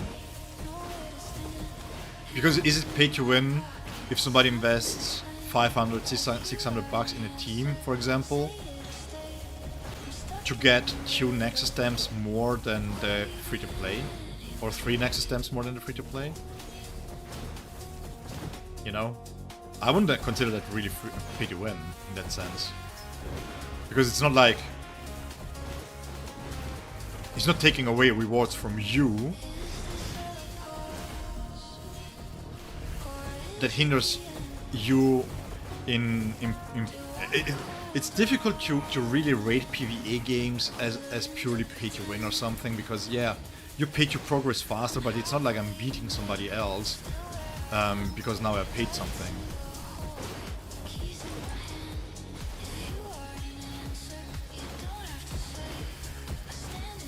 Yeah, but again, if they keep it in a way that is, you know, how should I put this? Because a new player is also free to play. Should he have the same amount of resources as somebody who's in the end game?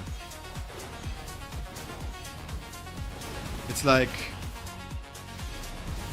so where do we draw the line between what is pay to win and what is not pay to win, you know? So yeah.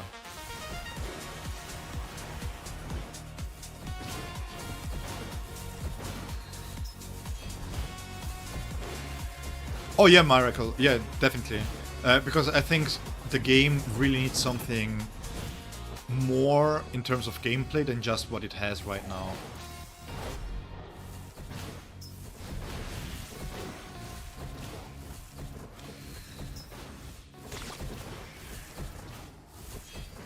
But again, I think that in terms of gameplay, I will say this, I mentioned this during the dev letter.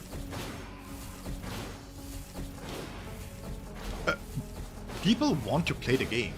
People want to play the game, this game a lot.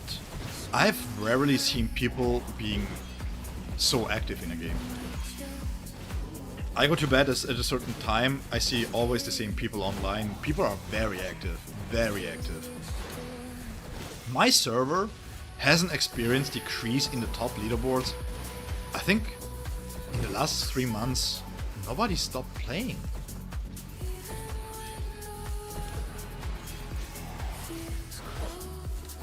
If I were a dev,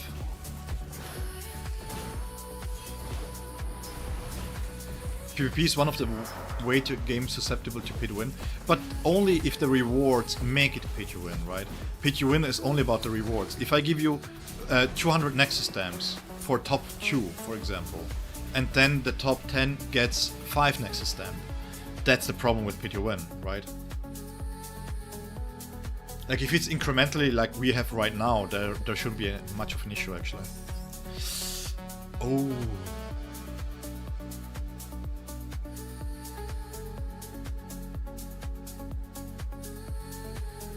The first thing that I would change is how we have no wave content.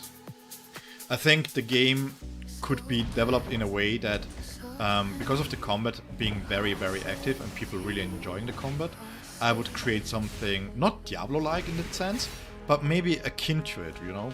Where instead of having the adventure mode just being focused on perks that makes you stronger, you may want to use this and use the wave control instead, you know?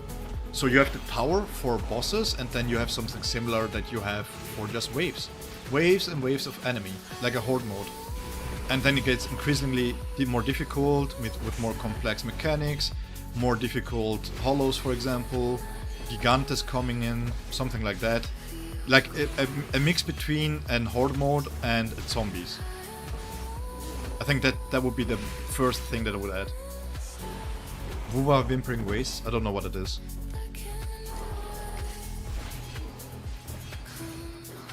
I haven't played Wuva that much too. I don't remember what Whimpering Waste was. Was it at release? Because I played up to 1.2.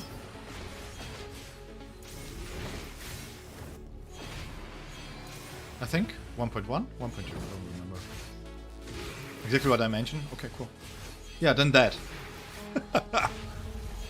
Oh no, we cannot implement that because not everybody thinks I'm stealing from Wuva.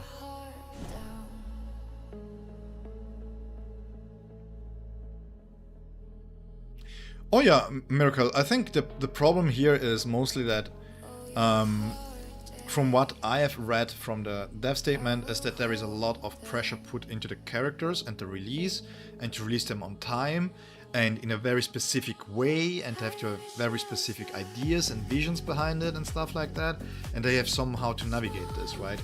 They're wasting apparently more time on getting stuff approved than they're really at developing the game.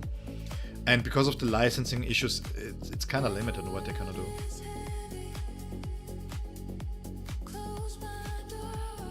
Again, I don't really know. I remember the open world. I don't remember much from Withering Wave actually.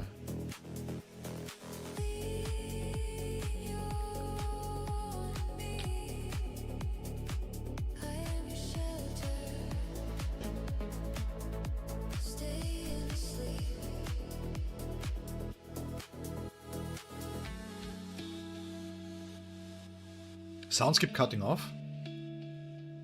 I hope not. Does it?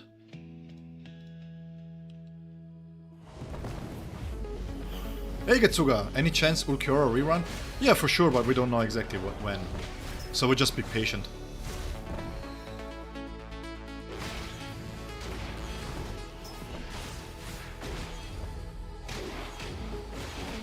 So yeah, that would be something gameplay-wise.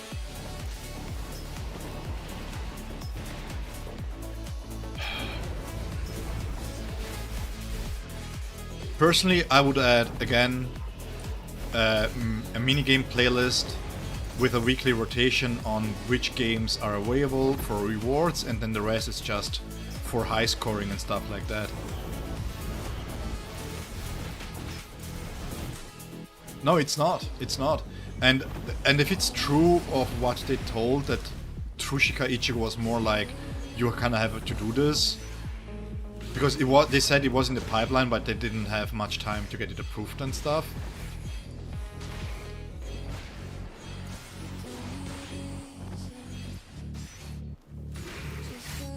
Interesting.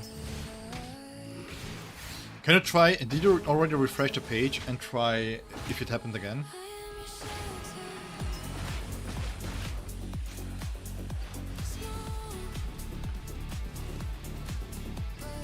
Hey Yamikaze! Didn't see you. Hi, how is it going, man? How are you doing on this fine night, day, whatever time zone you are in? Yeah, but dev-wise, I don't know. Personally, I just think that the game in itself, I would think I would keep the... I would keep it as it is, gameplay-wise. What I would add is something that Punishing Grey Raven had. Where you have, like, where you can have your own room, you know? You can have a little bit more of the side game stuff. Mini games, it doesn't need to be much, you know? You have this deploy stuff here, for example, and this is just it. It's really sad, actually. I don't know. There are many ways to enhance the game. Like, one thing that I would change for sure, if I could, is... This here is SSR / and he can level up and you can change forms. He can stay initial, he can go into Shikai, he can go into Bankai. That's what I would change. That's the major change that I would make.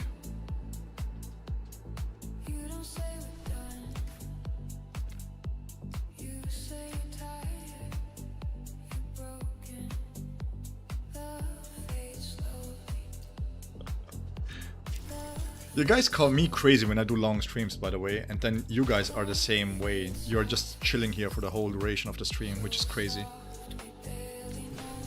So yeah. Yamikaze, how is it going? How are you, man? Did we do everything? I think so, right? Let me double check.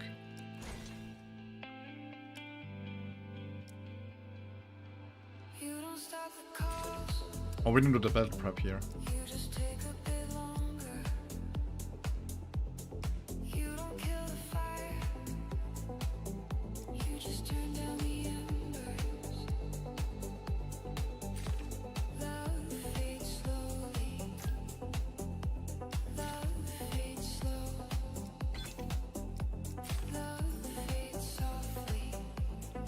I literally have to stream just open and come back every other hour to check what's going on. Yeah, Sally. Thank you so much for coming back.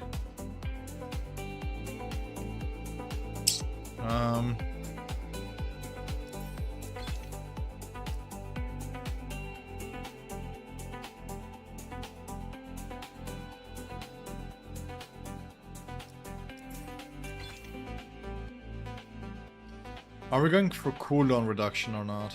Doesn't...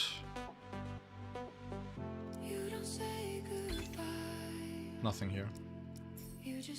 Ah, crit damage. Should have picked the middle one, the first one.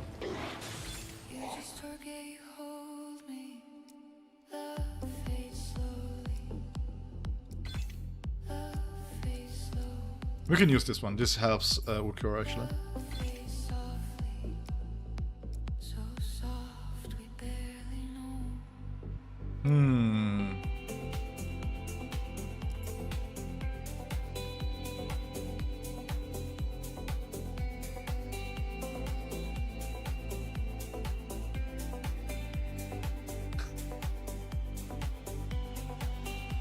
Sometimes I come back after 3 hours and I see you're still in the same scene. That's when I know someone asked. Yeah, I'm very passionate about the game. The thing is, I just want the characters to be peak, you know? This is one of the few Bleach games that we have. And if somebody's very much looking forward to one character, I don't care which character it is. I don't care which character it is, I want them to be peak, because I know they can make the characters as peak as they are, right? With plenty. I mean, guys, Gin is so good, right? Tozen, fantastic. You pick visually Byakuya, it's like, come on, man. My favorite anime? Bleach. I'm not even kidding, I love Bleach, man. I grew up with Dragon Ball DB, like Dragon Ball Saga, because we used to watch this on the Italian TV, Italian channels. But Bleach was my very first proper introduction into animes. One of my favorite scenes to remember, nostalgia, is when Kenpachi was standing atop of the roof and just his sheer pressure was enough to, you know, to shake the grounds. That was so cool. That's also that. By the way, this is also the major reason why I'm such a Kenpachi stan. Is because just for that one scene there. This is bad. Yes, yes, it was, but it was fun. Let's pick this one.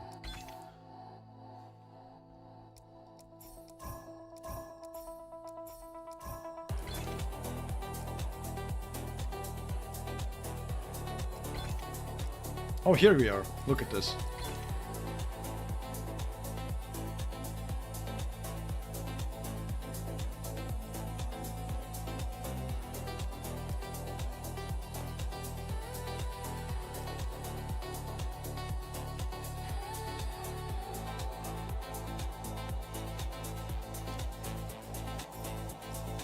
Let's go with this one here.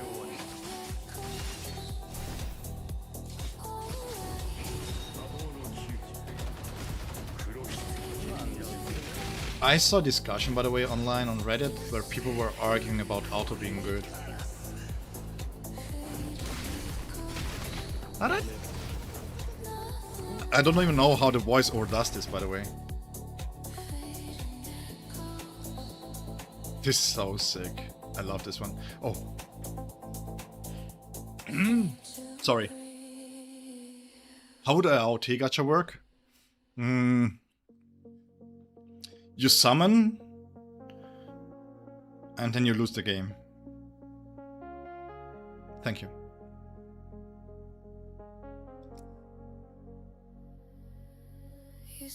I mean, this is really only nice for. I will go with this. Ha! Ha! Lucky! Look at me.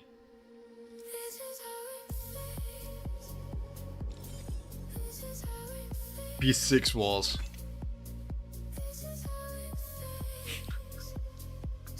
The login button is a wall you have to overcome. Else, if you don't overcome the wall, you cannot enter the game.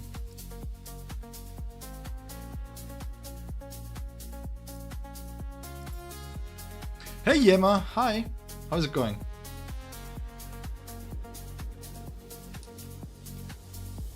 B2 is worth it? I would wait. We are going to have major changes to his kit, possibly, so we'll just wait.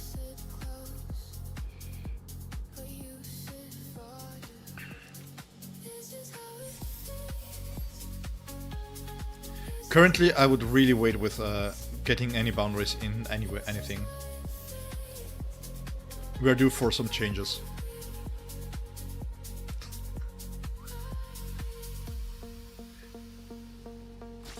Once a week you get a prompt if you're done building the wall, and then when you click yes, it gets destroyed immediately. And everything you have built, you have lost. You have to redo the account.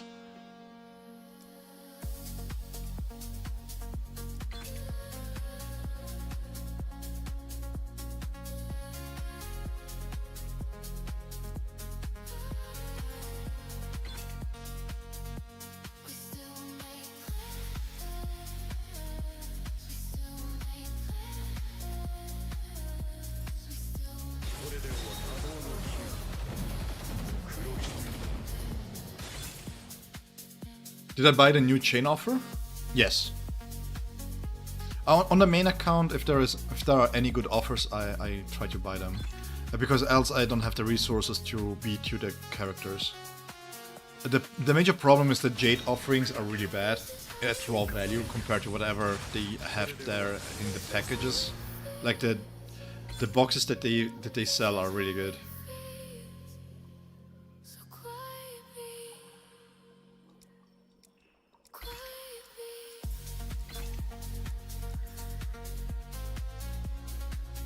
We already have the developer team ready as it is. What do you mean, Sally?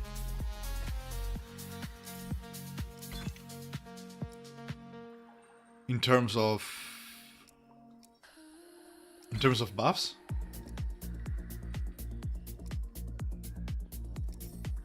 Oh, okay. Wait, somebody mentioned my idea was genius. That's one of the few times. Somebody mentioned a Star Wars gacha game. Give me 1 second.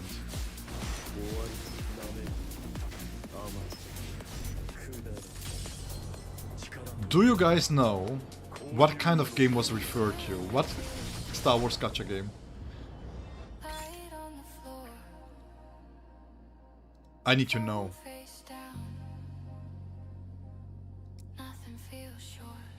Max out support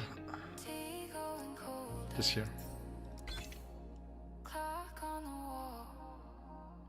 I mean, I don't know if you heard, but Star Wars Galaxy of Heroes is going to have Darth Jar Jar.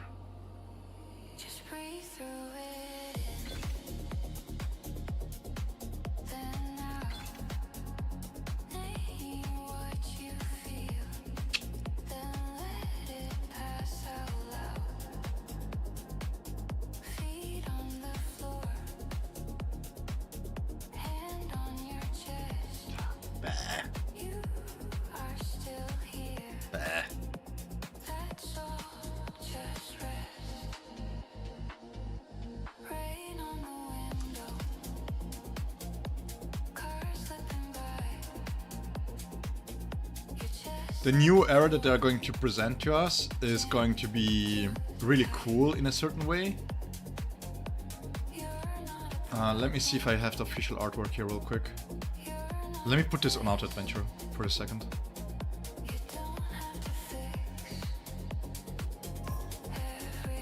Let me double check. Give me 1 second, guys.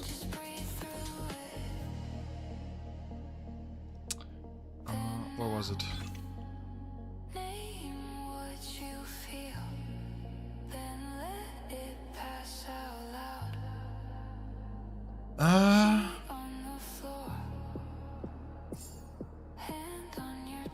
Yeah, I'm trying to find the official...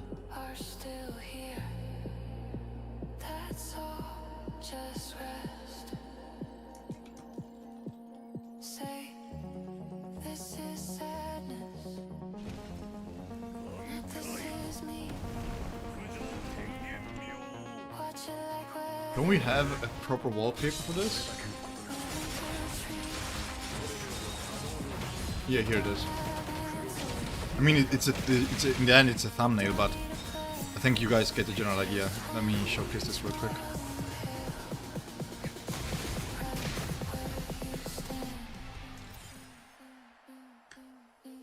Let me move the chat around. This here, Darth Jar Jar here. Then we have, this is Luke Skywalker, but reimagined as Starkiller. We have a what-if scenario of a Stormtrooper if they were Force sensitive. This dude here is an outlaw that was Dash Rendar. He was... I forgot. He was present somewhere, I forgot. He's an outlaw though. And then we have Mara Jade Skywalker. And this is the Ronin. This is based on a character that was in the series, in the comic. And he looks awesome. Really awesome. So yeah. Starkiller is really cool. Yeah.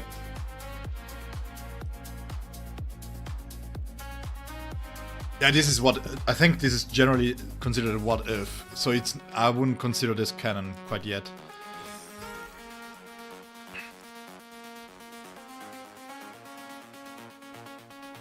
Oh man, me too, Malaku. Me too. I don't know why, but Force Unleashed just hit different.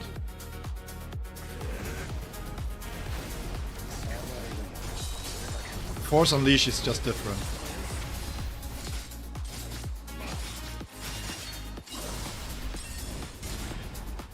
Brother! Why did it not hit in the first time around? Yeah, it was, man. And the second one was trashed, and I don't know why, though. Because the second one was really good, I thought. I really like the different outfits that you had.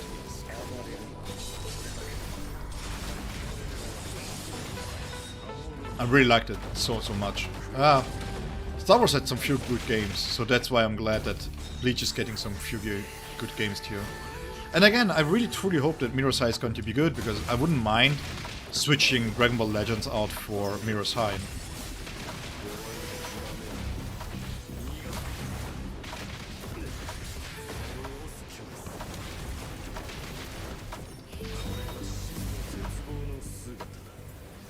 He got thrashed by the media. Oh my god. You thought he was the second coming of the Antichrist or something. Yes, I did. I'm still waiting for a new one. I still cannot believe we still didn't get any new Jedi Academy. How hard is it to do a Star Wars based on a Padawan? How hard is it?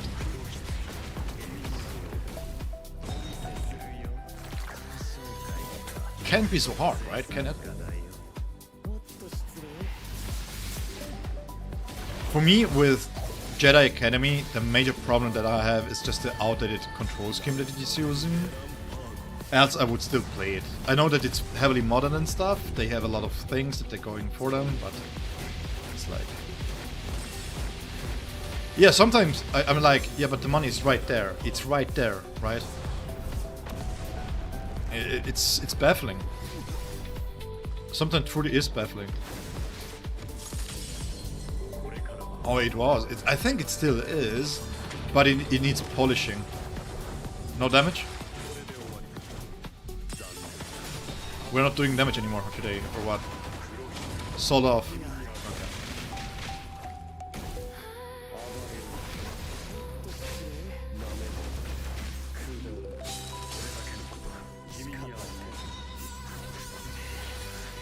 I don't know.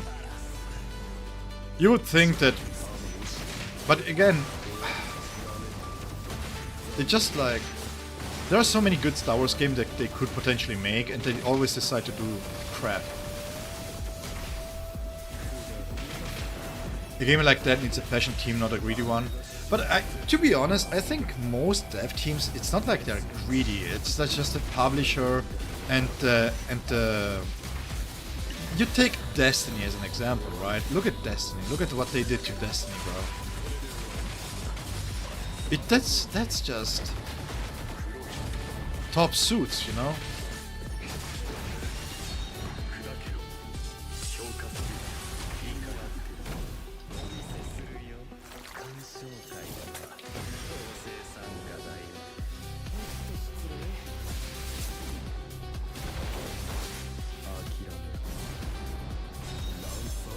Just fun to see those crazy numbers pop up. Look at this.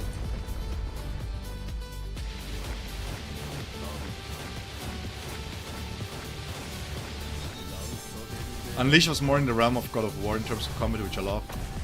I just thought that if they did a third one, they could have done a little bit more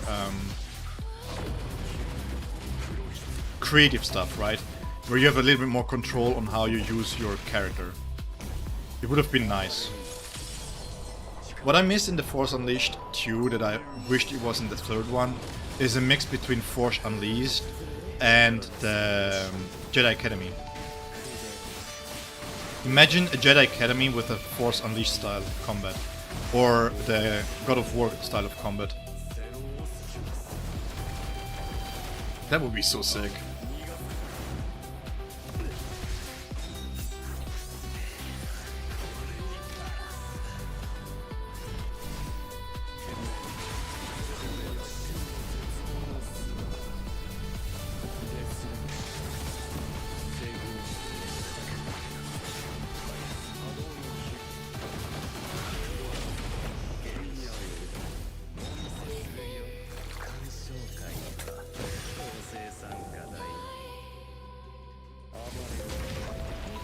Let me see.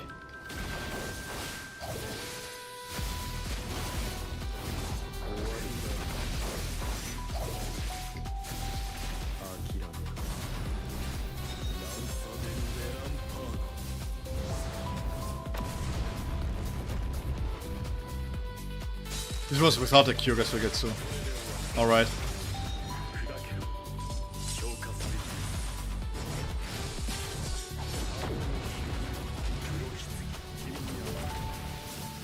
No! We missed it!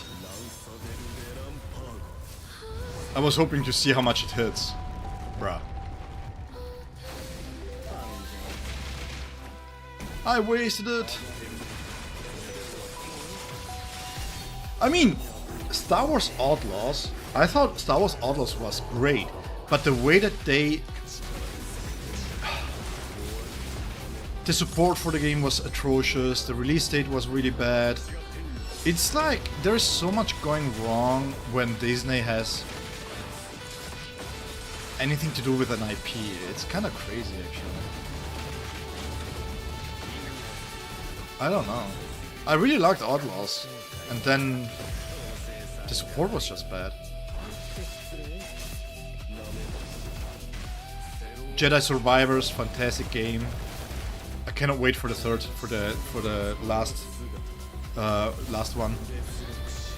And to be honest, I can see the vision of the devs. By the way, I can truly see the vision of the devs when they were doing Outlaws, because it's like, how to put this?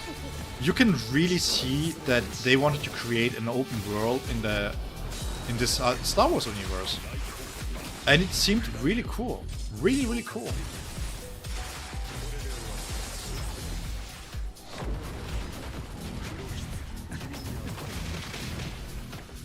I don't think so. Bleach usually doesn't really collab with other animes in the sense of internally, right? Licensing wise. If they give out the license to somebody else. I mean, K-Lab had the license for BBS for the longest time, and the only collabs they did was with themselves.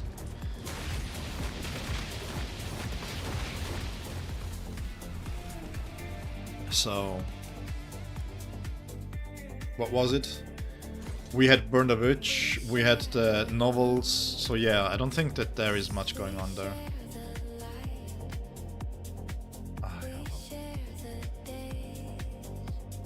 Grim Joe. That's fine.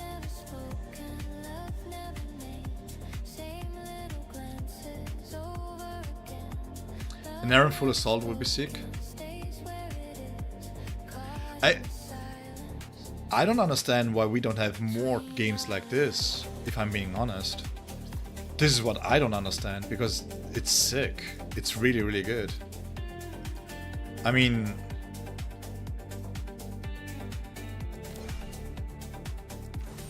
imagine, we can play this on auto. Imagine Punishing Grey Raven style combats for most of this kind of actiony IPs, right? Would be fantastic.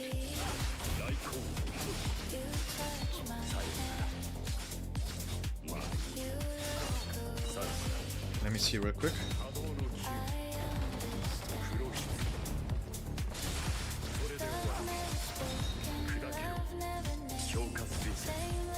One second. I want to see Saitama and BSR. We had One Punch Man World.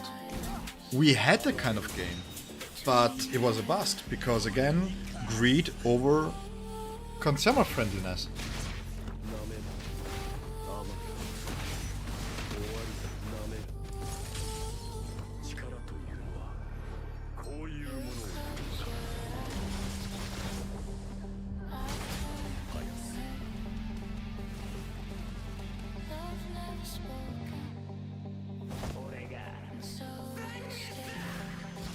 Let me see real quick.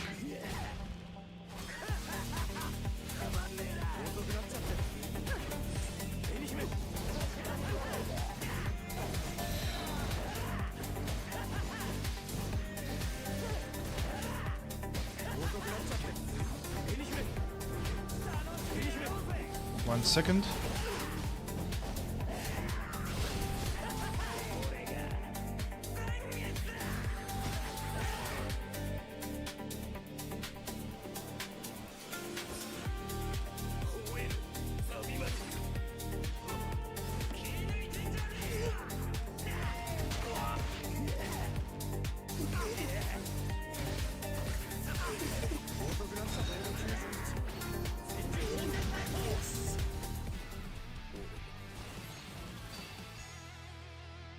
me turn this one down real quick. So for those that don't know, just to showcase this is Punishing Grey Raven, just combat-wise.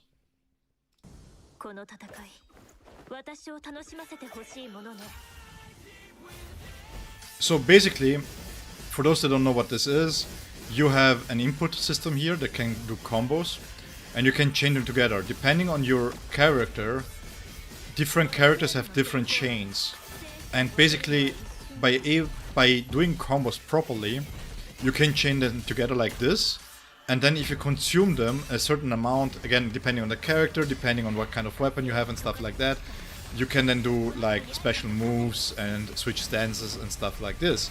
And this is basically a very tough boss. Whimpering Waste, we can watch it.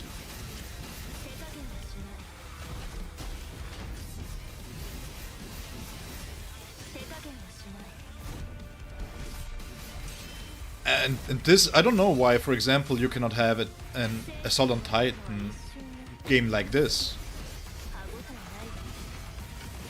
No, this is just to showcase Punishing Grey Raven. I think we have a lot of... This is just a different style of how to do the combat, for example, if you want to. Because, like, in LT, you have a lot of different weapons that you can use, right? Yeah, but Malok, that doesn't matter, okay? That doesn't matter.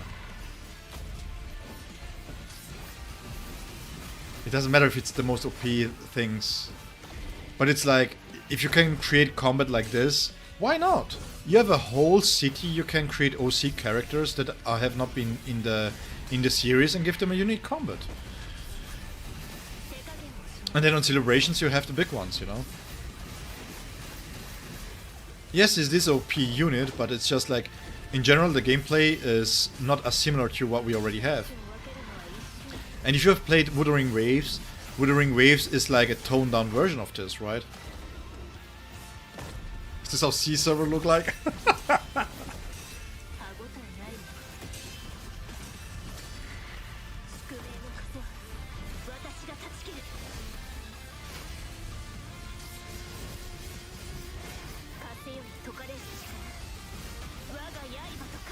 Visually it's so nice, bro. Oh, I love Punishing Grey Raven.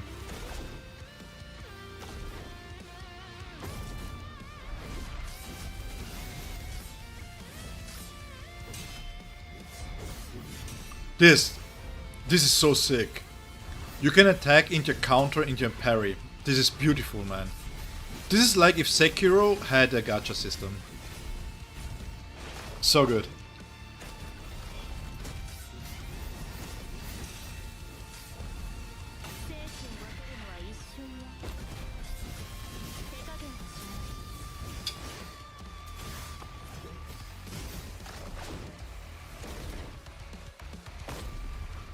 But I feel like if BSR had this kind of combat, a lot of people would have dropped it because it's too difficult. Because this here is not easy. Really good, really good. Let me check out Wuthering Waves.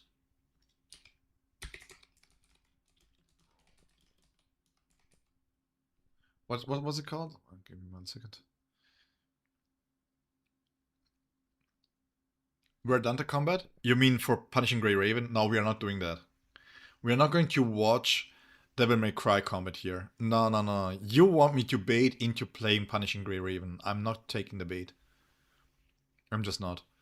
What was the name again for Wuthering Waves?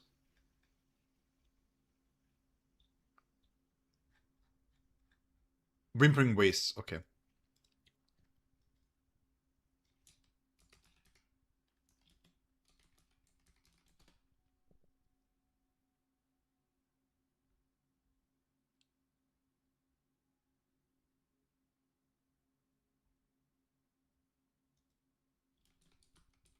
Is there a trailer for this? Oh.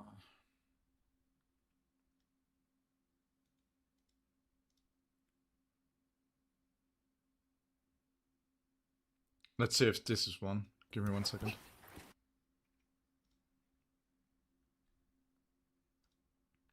1 segundo.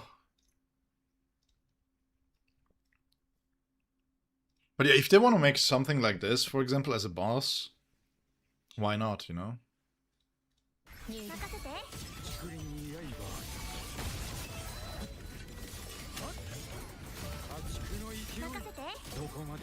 Yeah, why not? Exactly. You can do something like this, right? Where you just beat waves after waves, where characters have different strengths and weaknesses.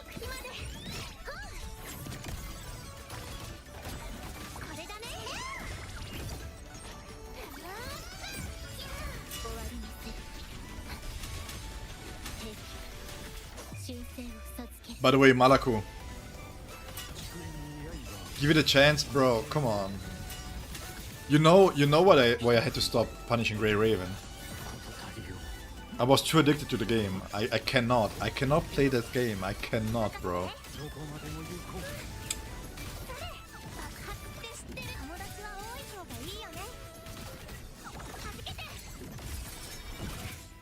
This was the only gameplay shot on the first page without any commentary, bro. Is it my fault the content creators are all having this kind of slop where they have to talk 10 minutes about a game mode instead of just having gameplay?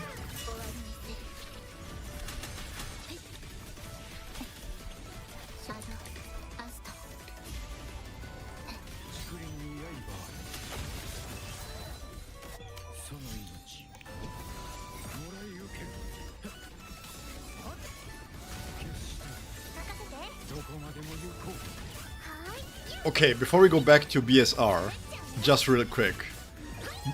Malaku, you take responsibility for this. If anything goes wrong, if you don't hear anything from me anymore because I'm not doing content anymore, that's on you, Malaku. I want everybody to know that if I am not going to do any content anymore and I ghost you guys, it's because Malaku is at fault. Yeah, exactly. Yeah, this is about the idea here, you know? You have increasing difficulties, you have waves, you fight them, and then you build your team around it, you know?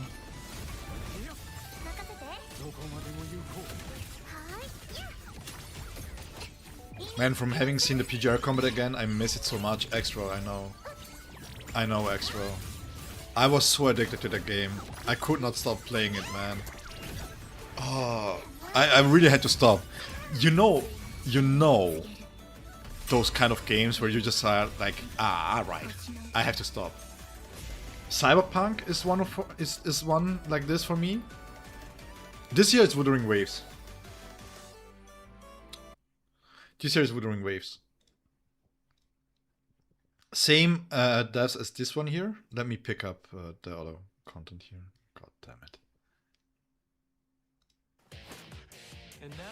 Yeah. Chill. Wait.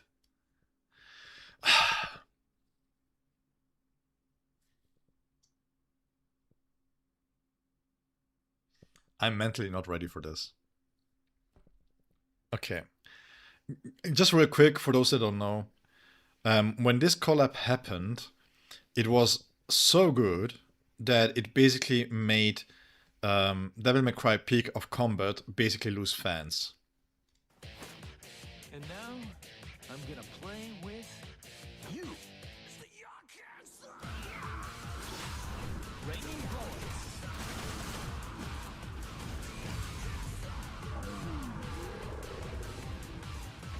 So peak, bro. So peak, bro. Yeah, no, if I was playing, I was dead. My combat that lasts 2 seconds. Bro, this was so good. I saw it and I tried to... I really had to not go back to the game. No joke. Not only is the game, in my opinion, very free-to-play player friendly, but now with a little bit of age, it has given so much to the new players that it's so accessible. And it's so crazy, look at this.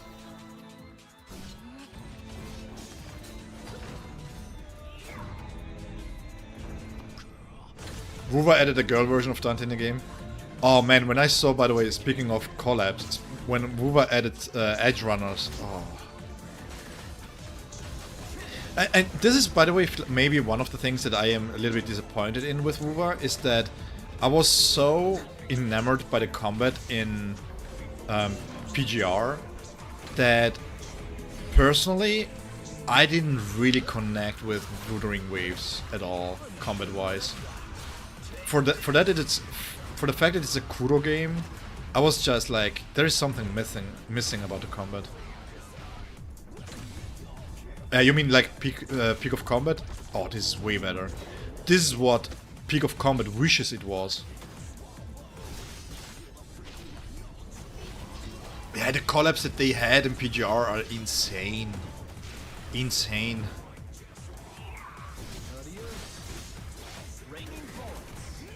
Look at this.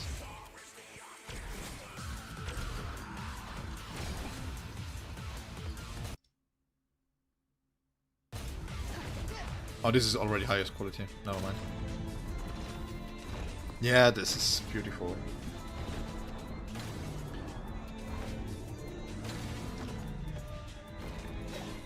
Yeah, I think if you like action games, you have to test this. You have to play this at least once. They have also PC client that's really, you have to play this at least once. Oh, so good.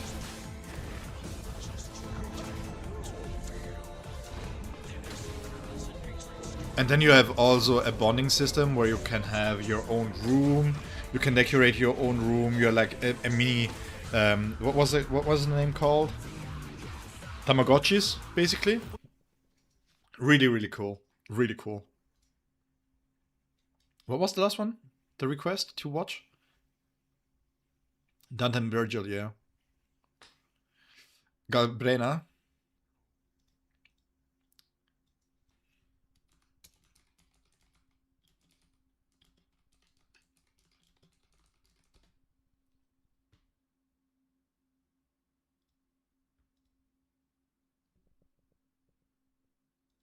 Just real quick. You missed Virgil, yeah. Time to buy an account. Wait, what? Who said this? Who is the demon who said something like this? Okay, there we go.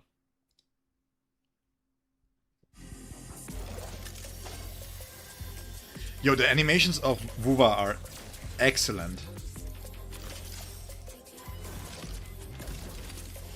We do have gameplay here, yeah? Yeah.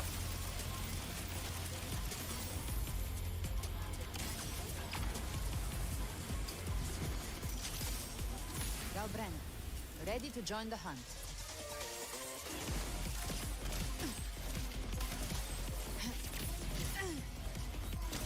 Animation-wise, the game is so good. Let's settle the score.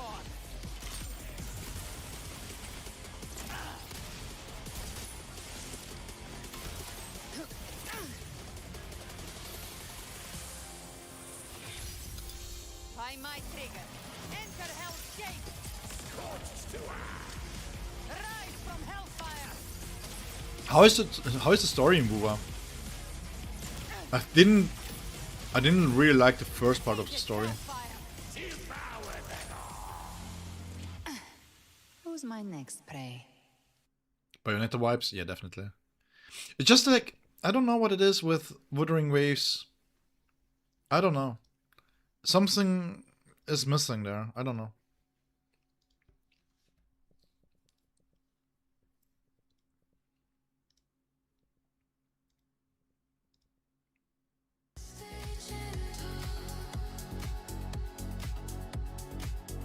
The story recently was good because of Edge Runners, or in general the story.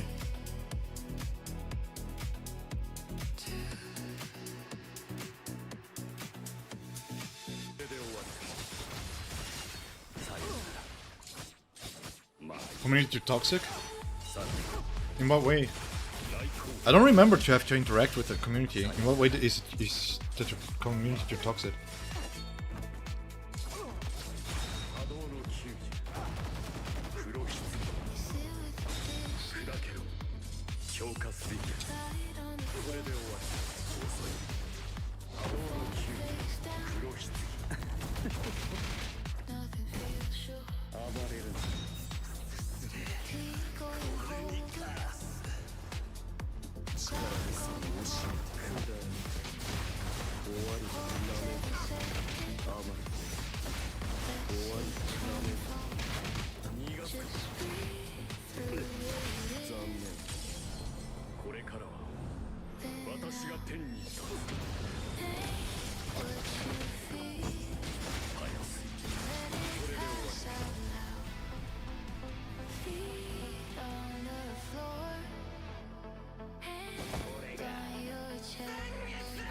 What do you mean YouTube community is being toxic?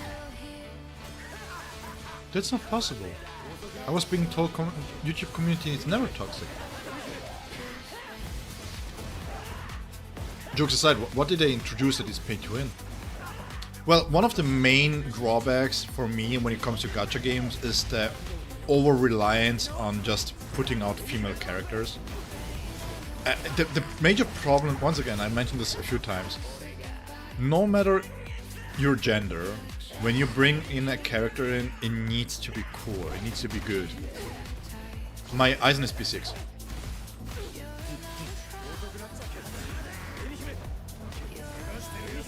It needs to be good. And my problem with female characters oftentimes in anime games is that they're not made to be cool, they're not made to fit the story properly, they're mostly times just made to be simped on, and then it's just bait and bait and bait. And I'm too old for that, man. I'm too old for that shit. I don't know. I don't care about that. Give me cool characters that make sense in a way of the story. That's why, personally, while I don't mind the design of the character in general, right? I don't care what kind of outfit Orihime has. I don't care about Rangiku. Yes, I make fun of it. I make jokes about this because, you know, it just fits, you know. But the thing is, I personally feel like the character, what, Naru? Nuru? What is it? The girl in Bleach Mirror's High, for example. I don't think that fits the world at all. It's like, what the heck is going on? That's way too much. Yes, I'm playing with the simping stuff, but it's just to play it up on stream. But personally, I think, like, what's the point of it? It's really... I mean, maybe I have to watch... I have to see her again to change my mind. Maybe we can do a session together to find out if we don't like the character at all. Maybe.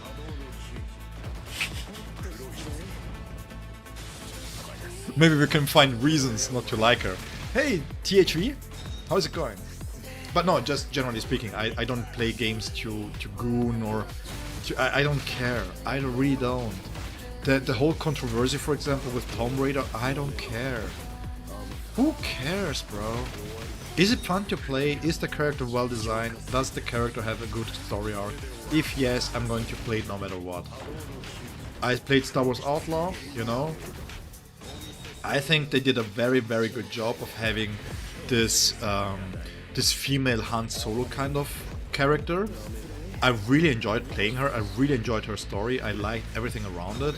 And the character that they introduced was good. It's just that at certain points in the story they did stuff that just didn't really carry. You know?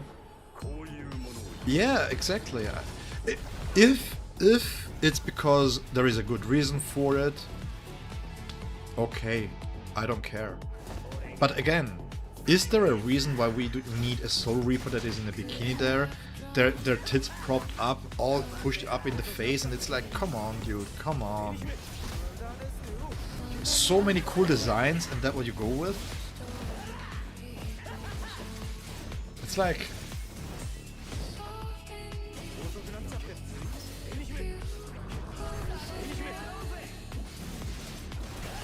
You know, it's one thing to be cheeky about stuff. It's, for example, if you guys remember when I was using Yorichi's side picks and stuff just to be cheeky. It's just to be cheeky, to be funny, you know? That's different.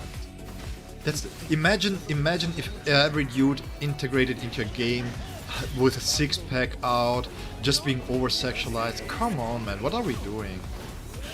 It's so annoying. That's why I really like JoJo, because JoJo has these unique characters, and it doesn't matter who, the gender just doesn't matter. They want to create cool characters, weird-looking characters, and they nail it, independent of what kind of gender it is. But it is. Solo Leveling Arise, perfect example, right? I really liked Solo Leveling Arise. You have so many great characters in that series. It's not like you're lacking female characters either. and then you play the game, and it's one simping banner, one Gunnar bait banner after another, and then it's like, yeah, come on.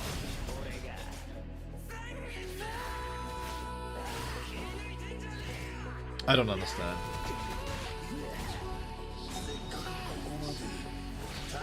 Then Zone Zero, the same thing, right? Really cool standard character from the get-go. I really liked the story. I liked everything around Xenoblade Zone Zero, and then it was like one. I mean, I'm not saying that we have to have 7 male characters and 7 female characters. That's not what I'm saying. I'm saying bring characters in that are cool and that I enjoy and build them up properly. If you just bring characters in for tits and ass, it's like, okay, come on. I'm not the target audience, clearly, in that sense, so that's fine for me, but I'm not judging anybody who enjoys this kind of stuff. Good for you, if you can enjoy it.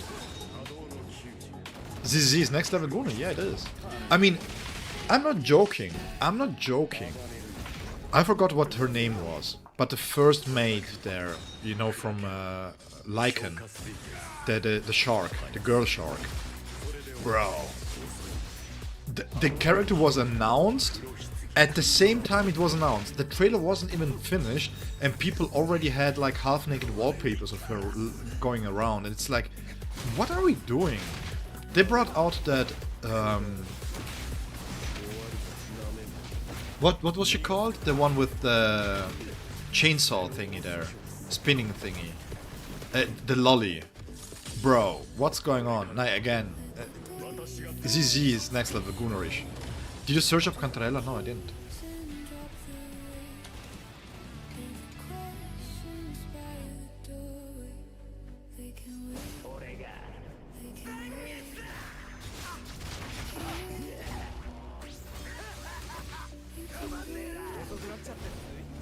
Let me see.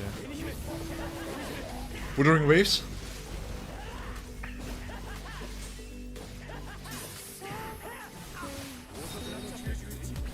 Yeah, that's okay. That's at the edge of, you know. But again, I just don't think that the character is interesting, because it's just a character with an umbrella. It's like, okay, wow. Woohoo. Kenny versus Kenny? Yeah.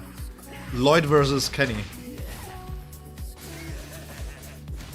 It's like there's a difference. I don't know if you guys heard about Infinity Nikki. That's, if you don't know, that's a game where it's basically a gacha game but for fashion, which is highly focused on the woman as the target audience, right? In the sense that you're going to do fashion and stuff like that. But it also attracted male players because the idea of it was kind of cute. It played very well. The white is P6, yeah. My Kenny's P6 and white is P6. I have 4 B6 now. Tushika Ichigo, Kenny White, and Aizen.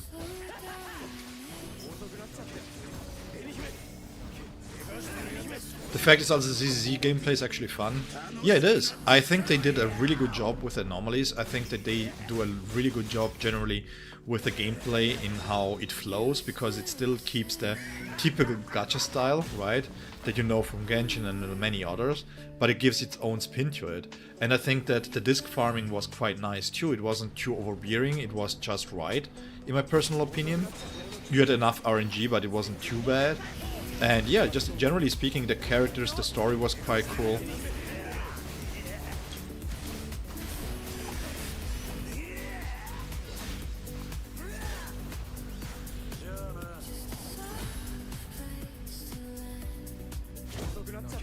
Bro didn't take damage. He was like, swore to the back, and he's like, yeah, nah, you are weak. You're weak souls. I cannot watch AI played characters, bro. I cannot. IP games have a massive advantage, yeah, since the anime can build up character lore. Yeah, but the thing is, when you have an IP and you don't build the characters and you don't build the lore, that's where my problem starts. It's because you have this IP, freaking use it.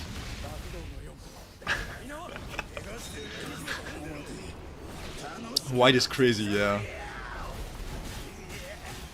Also, the thing was in CZZ at the beginning, right? The first two major patches that they had, it was okay because at least you had the TV, and I think the TV really added a lot to it. And then they went away with the TV, and I'm like, so what's the point of the game then? Like the major draw that it had for me has been patched out. So yeah, okay.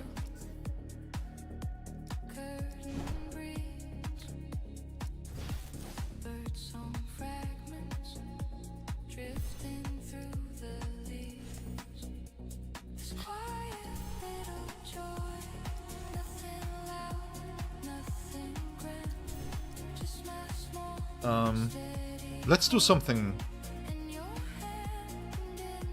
So basically the way that you navigated levels is similar to how you would... It's basically...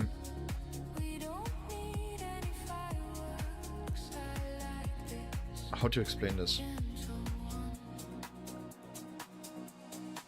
Pac-Man but slow. Like the level architecture was the same. It was kind of you moved.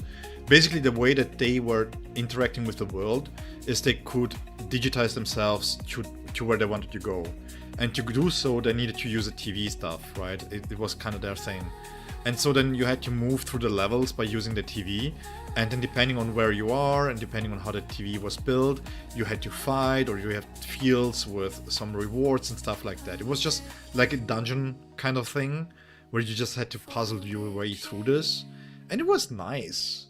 It was so different, and they patched it out because people didn't want to play it. And I understand, but instead of giving you the choice to play it or leave it out, they just moved it out, and it's like, okay.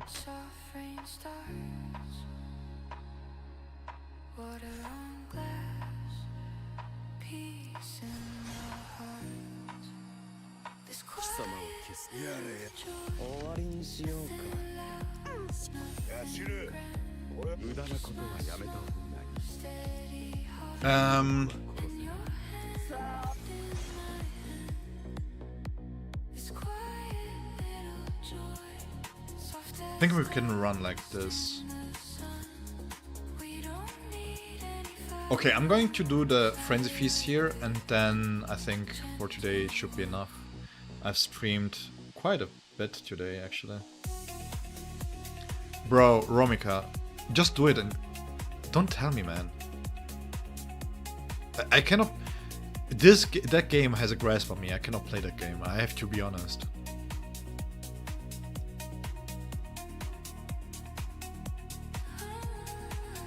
Such a good game, man. Like, if there are any mobiles game that I can recommend, is PGR. You guys start a free-to-play PGR account? No. No. Do you guys want to have content on my channel? Yes? Okay, then I cannot download a PGR.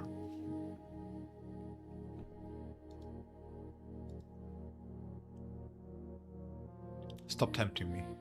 I see you try to whisper, Romika. I hear you. Don't do that. Let me switch music.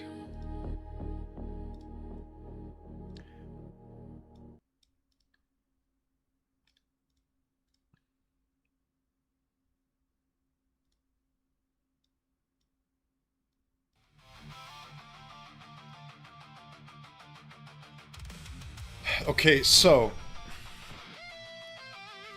Oh, I'm rusty. I haven't used Yacht in a while.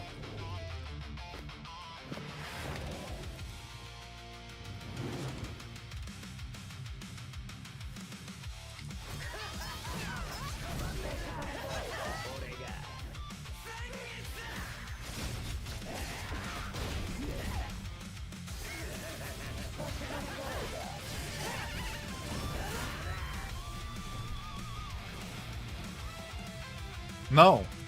No. No. No. Leave me alone. You just want me... You guys want me being demolished by the bosses. I know what you're looking for. I know what you're looking for. You're not doing this because I'm enjoying PGR that much. You just want to have something to laugh at. I know.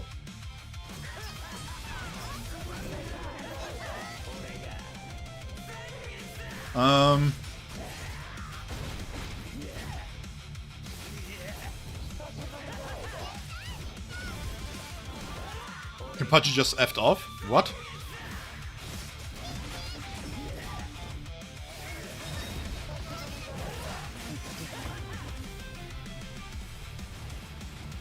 It would be funny to see me fail, bruh.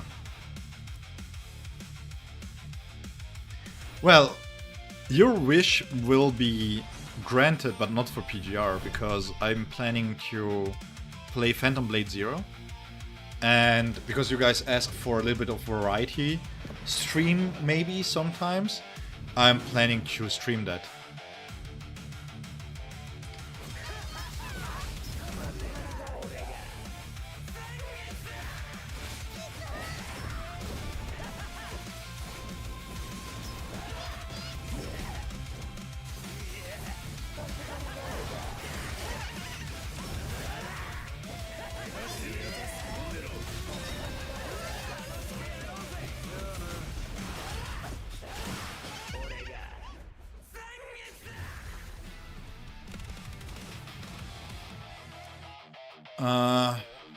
Let's see.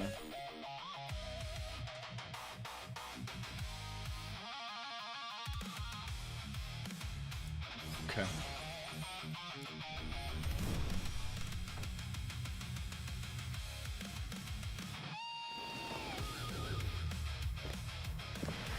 I have to put in extra work with my strike team, that's why I need Kiske there.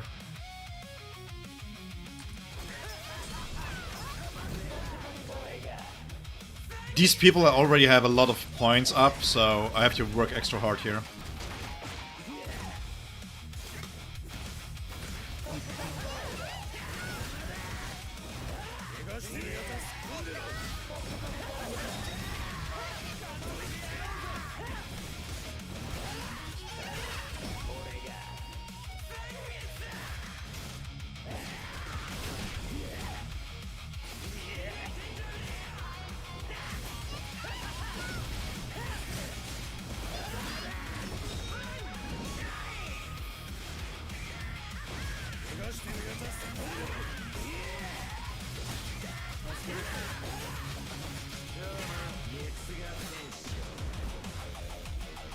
Skills good.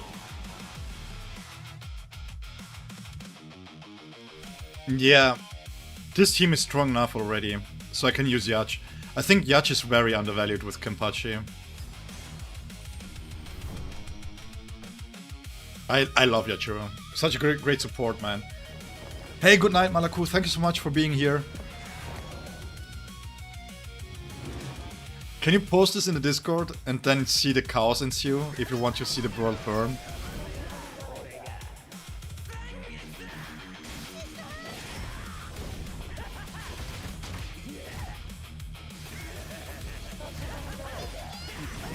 I can implement my basics there, actually.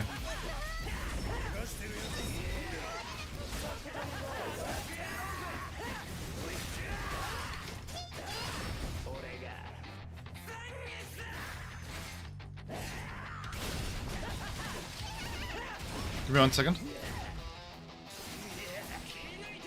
About 55k.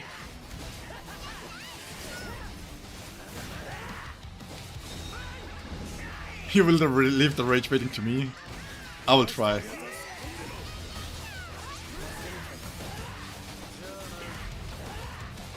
I'm going to keep it in Bankai there for a moment.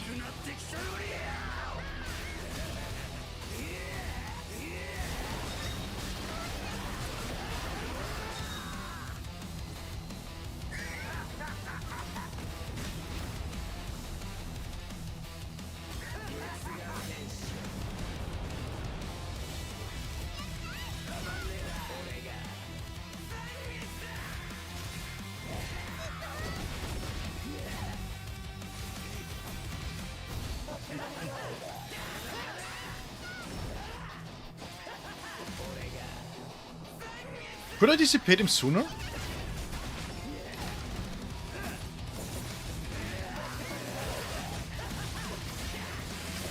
think so, right?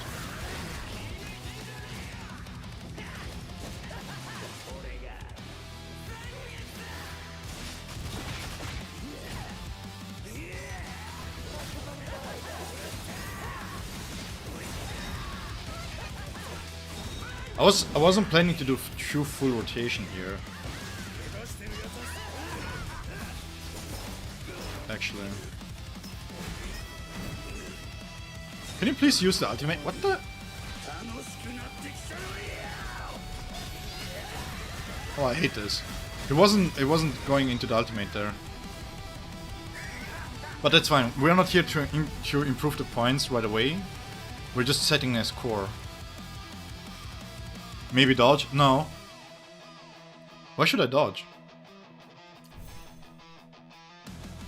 Dodge is for peasants.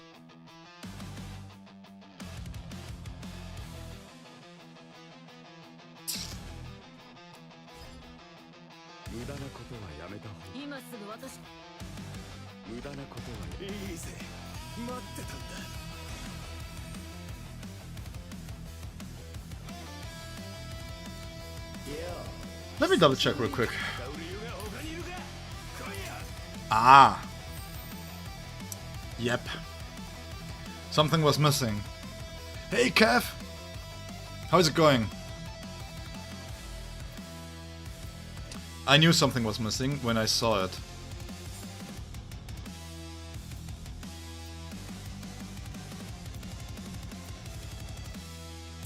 Okay, let's see.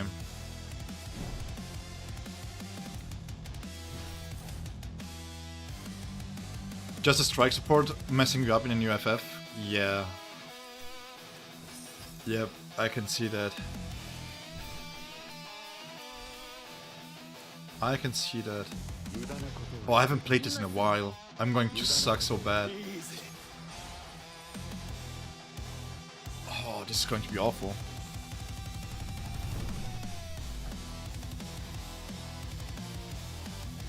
But no matter, I'm putting myself out here for you guys to judge me in how bad I am.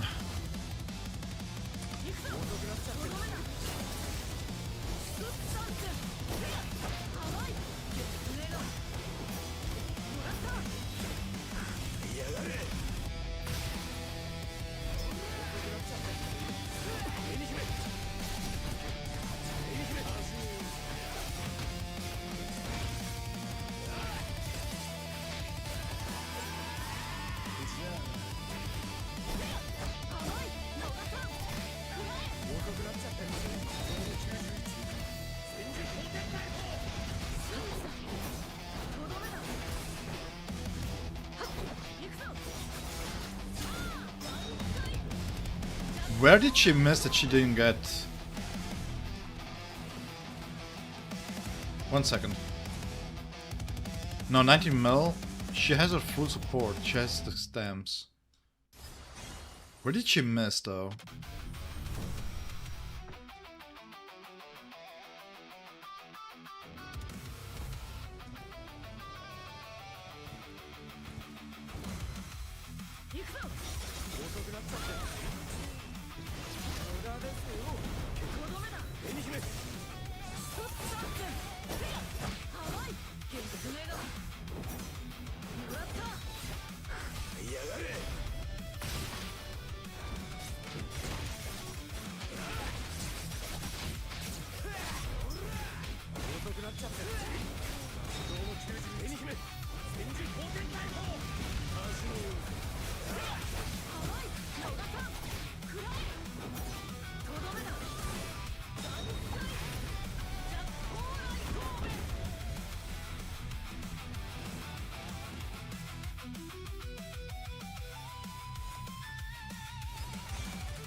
Is he going to attack every single time for me to counter?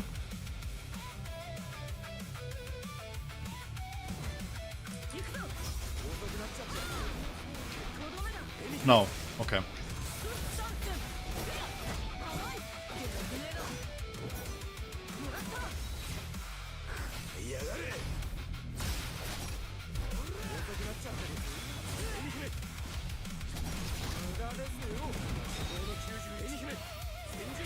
Keep in mind, I will keep one.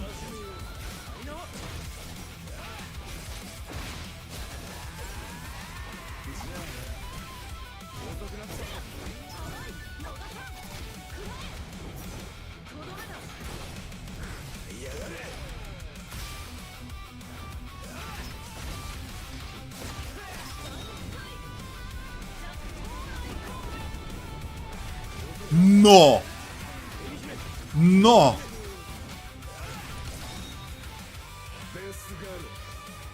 He jumped over it? Bruh.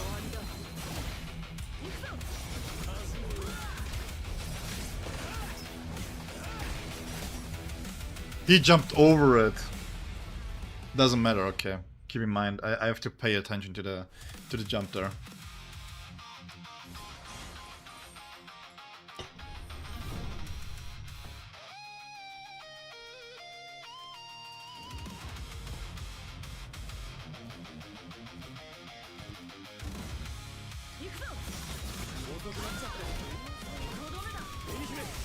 Stagger?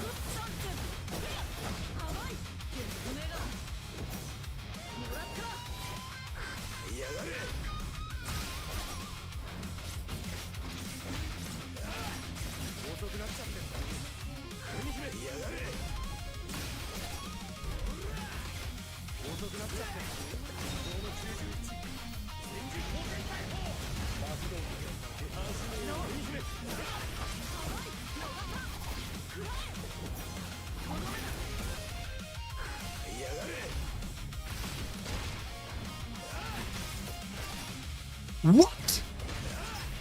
Yami's bugged as hell. Yami's so bugged. Yami's so bugged, bro. No way.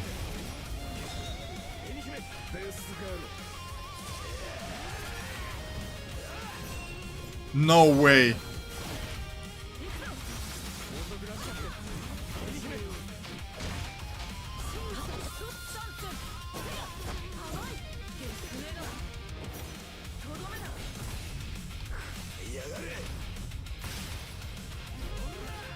Yeah, I cannot stop it. Ah, crap. It's fine. What? I had dissipated him. You guys saw this.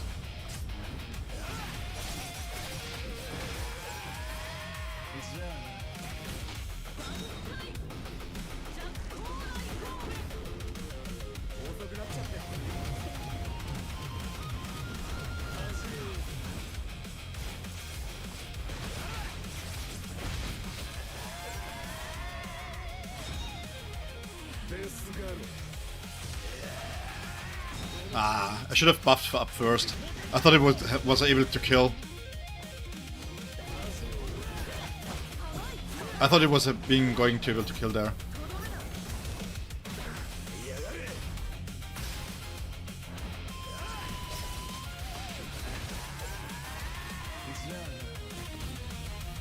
Yeah.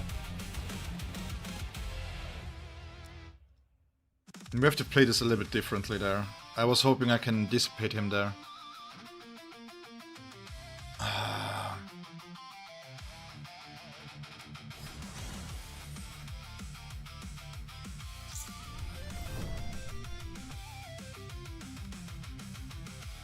Yeah, something about his hitboxes that don't really work. It's so weird. Every single time I face him, it feels like I'm playing against a broken character.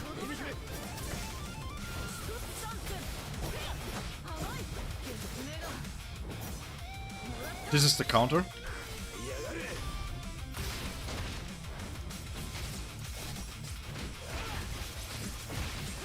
There we go.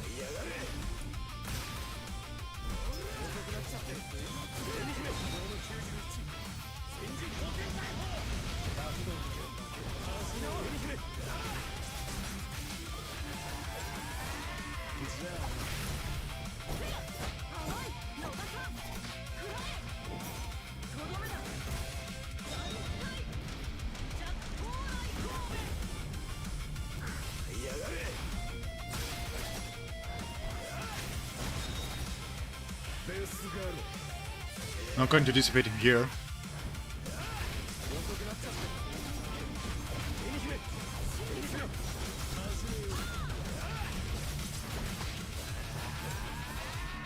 I don't have enough damage to... I don't get to my battlefield skill here. I don't get to my battlefield skill there.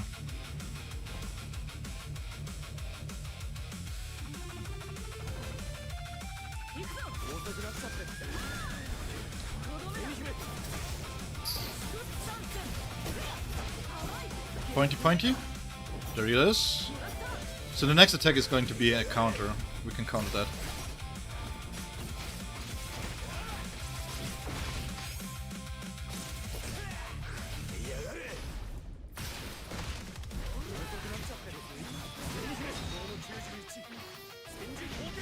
Grim just barely scratching him. He's like, thanks for the back rub.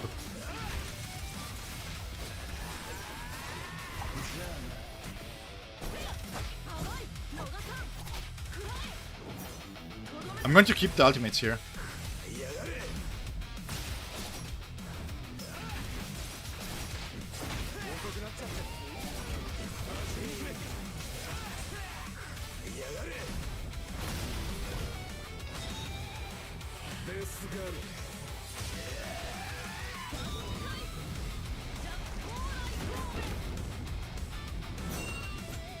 That's better.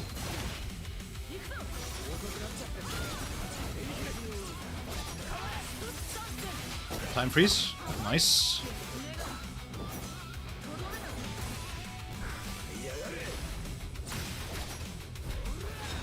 Wasted hunting points, but that's fine. I have to rebuff myself here.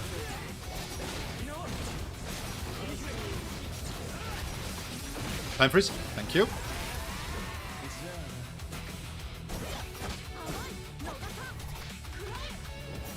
4 seconds. We kinda need the ultimates there for the next phase. He's going to jump soon. So we're going to keep the ultimates. There it is. Come on. Thank you.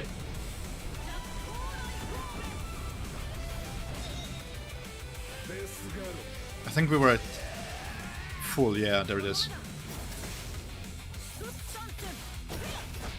We can use the counter here first and then go into the windmill. Time's up.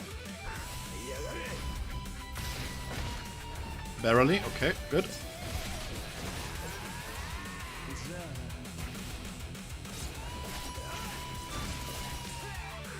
Here's the counter, nice. So when we switch back we can do the full technique rotation there.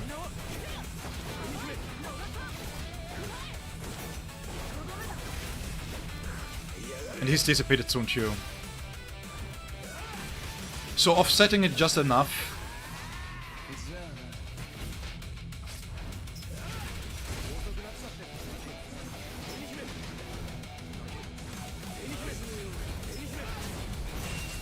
Dissipation, perfect.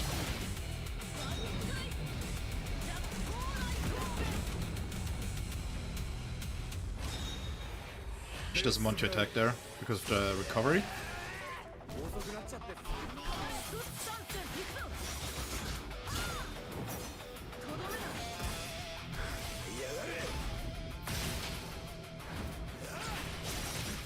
Should be able to fit this in here. Yeah, right on time.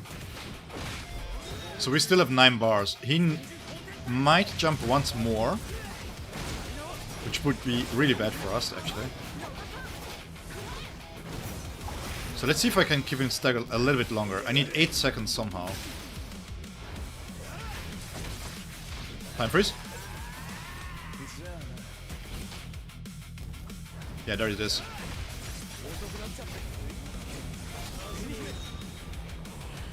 The problem here, I'm not going to gain any ultimate charge from this, but it's okay. Okay, we beat it right out of there. Perfect timing. No jumping. Let's wait.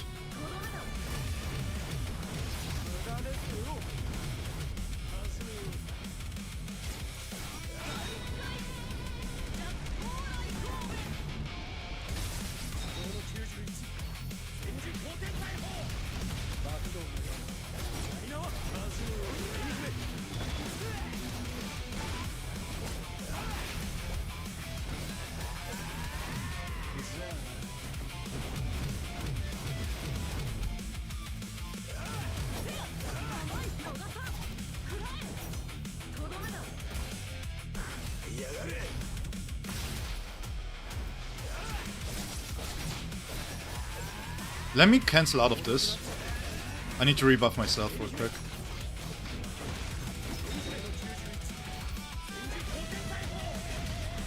We can play this a little bit slower.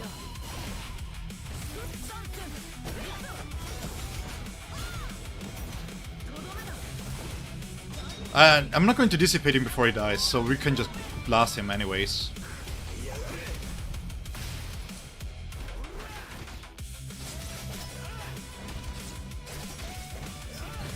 I knew it. I knew he would jump. Time freeze.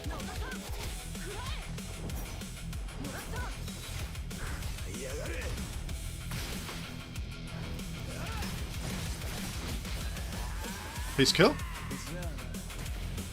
There you go. Thank you so much, Grimjoe. Yeah, that's fine. We still cleared it in time. So that's nice. Okay, so...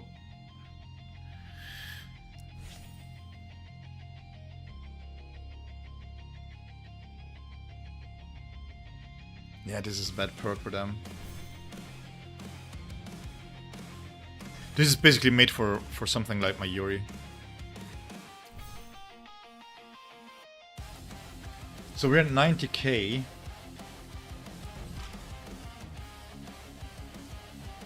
We got 20k here.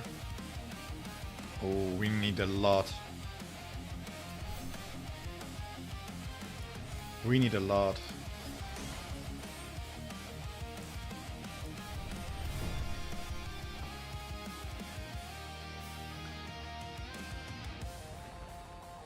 I mean, the event is long. I don't want to jump into the event.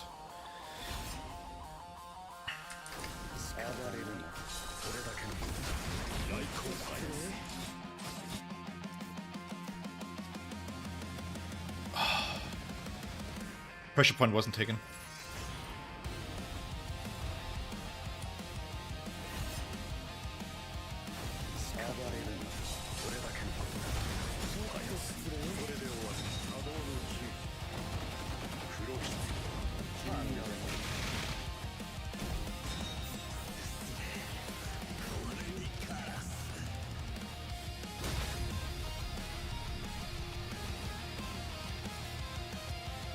So when it comes to Noitora, we have to take care of the sealed ability.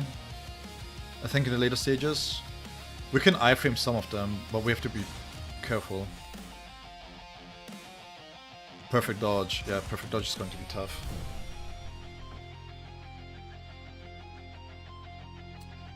I kind of want to have the perfect dodge there too.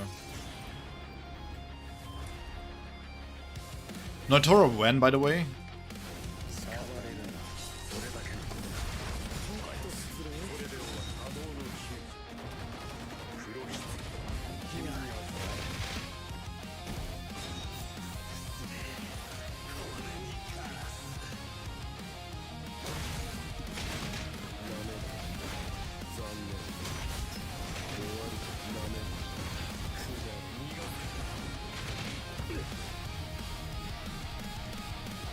Ah, 26k. 26k is going to be tough.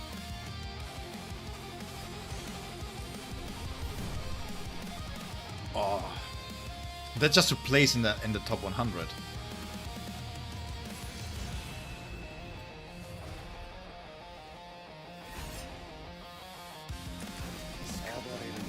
We might not be able to place this time.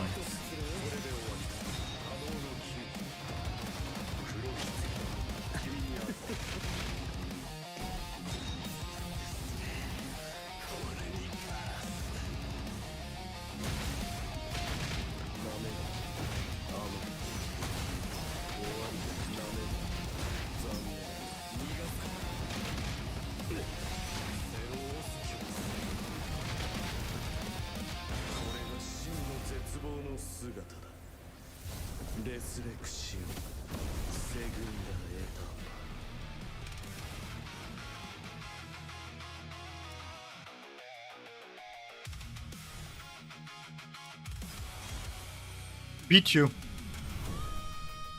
Beat you. Xylus beat you. The only B0 remaining is Mayuri. The rest is everything is beat you except for Tushika Ichigo, Kenny, Aizen, and White.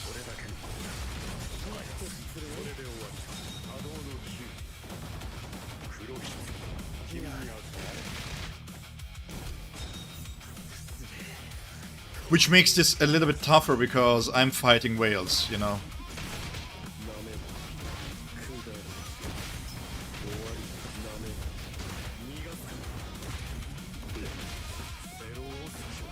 So let's see if I can extract the damage necessary to get placed. Uphill battles.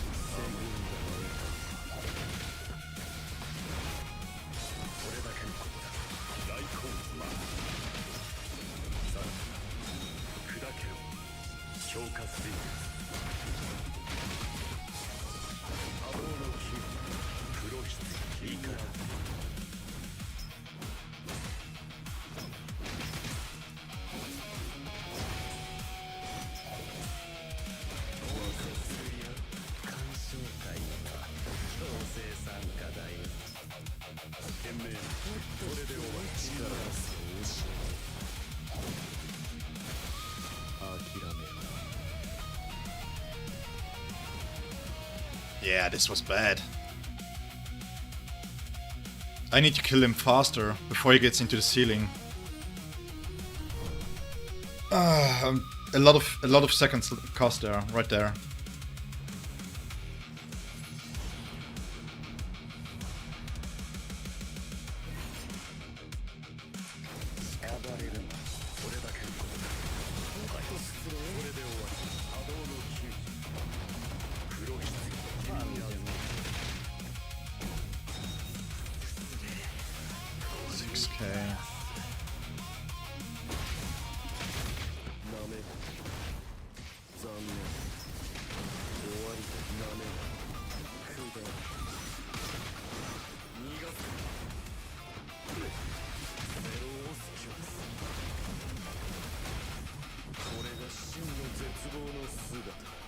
Do I care for the dodges or not?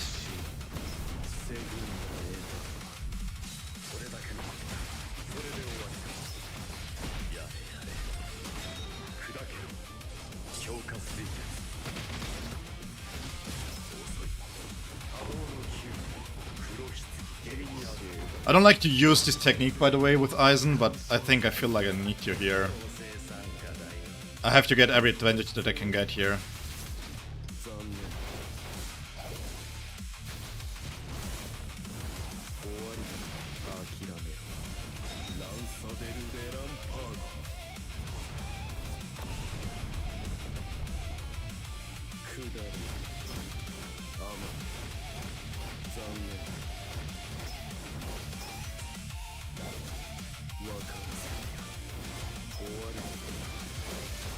What a bad timing there.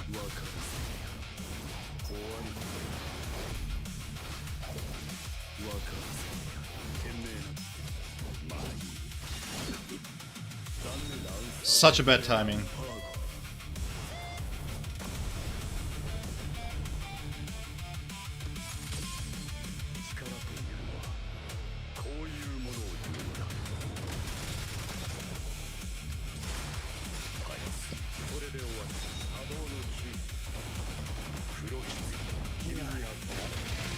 Let's still continue here and then see where we go from here.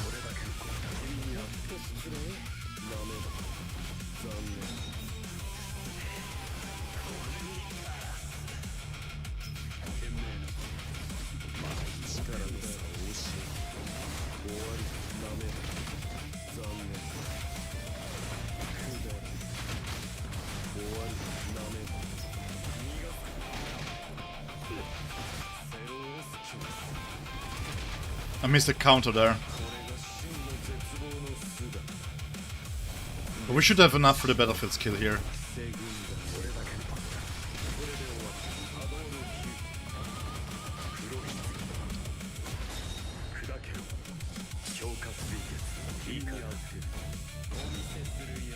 Dissipation into kill.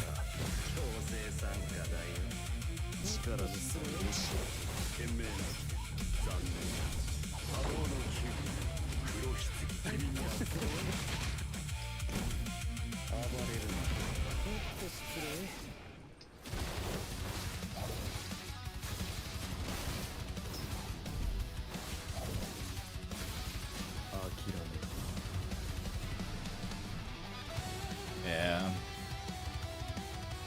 Not good enough.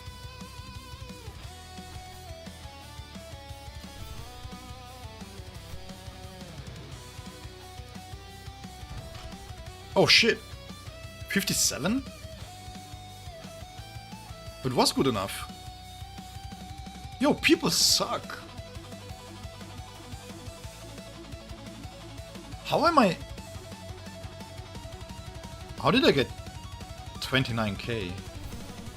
Oh, it was 28.6.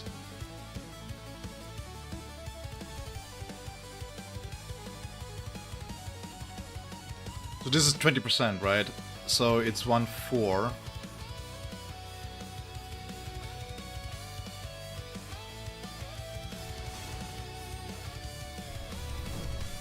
Let's see if we can improve here a little bit.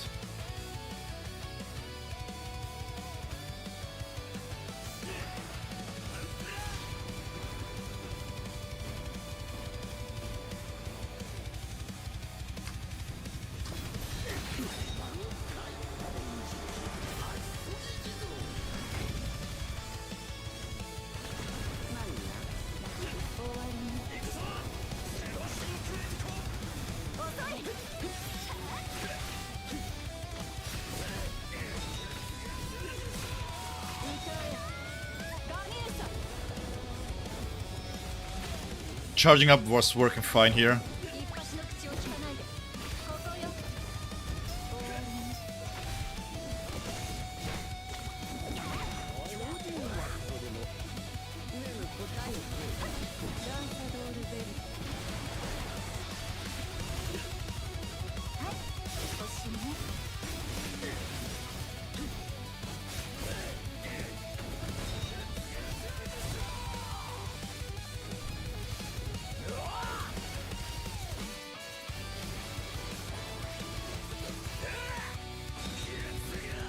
That's a kill, easy kill. But timing's bad.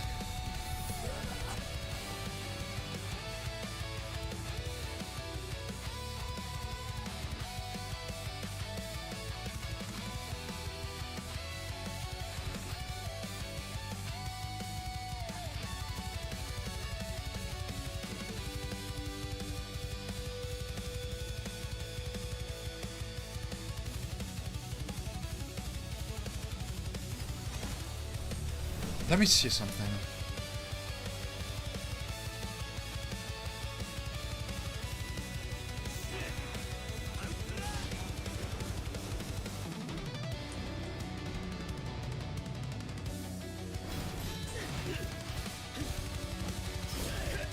Let's use it raw here. Straight away.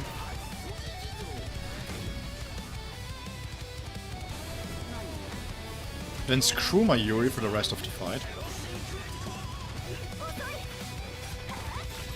Nah, this is not good.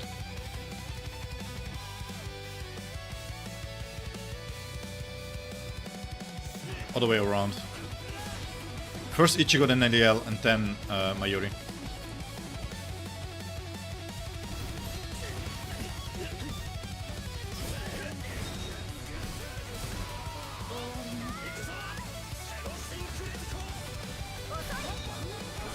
This should give us enough time for her to build up her ultimate charge rate there.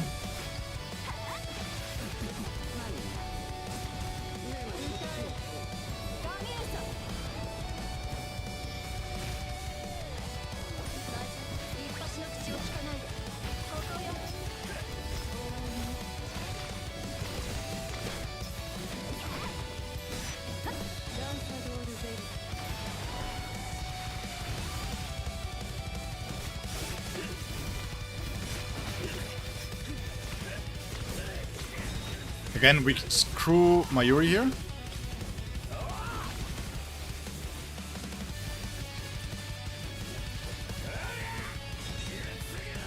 This kills, so we saved 4 seconds here.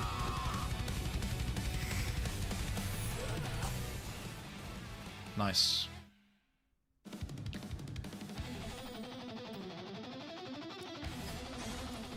Let's see.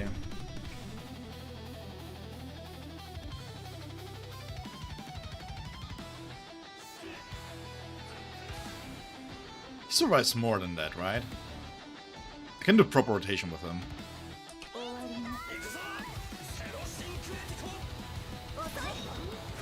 I think so. So my main issue against Grimjoy is that you don't want him to be able to attack you.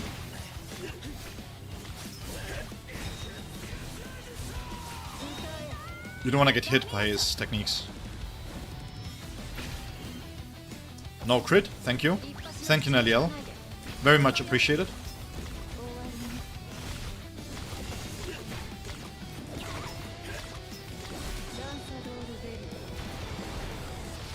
Let me ignore my Yuri here for a second.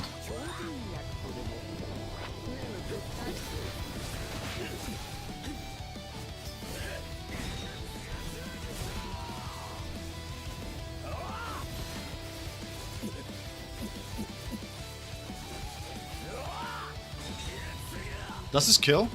This doesn't kill. There's no way this kills, right? Holy, nearly. Nearly. That's some power right there, bro.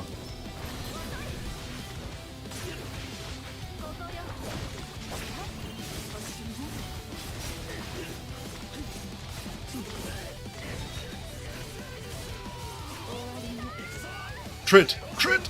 Crit! You suck! How much is left? Kill? No? Still nothing? So maybe... in this case, what we are going to do is we're going to withhold the ultimate, because we only get one Transcendence in there. We're going to dissipate him first, and then we're going to use the Transcendence.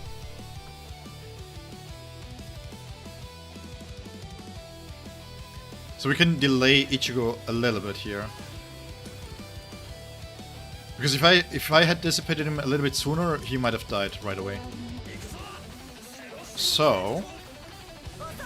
we don't say screw Mayuri, we're going to use Mayuri.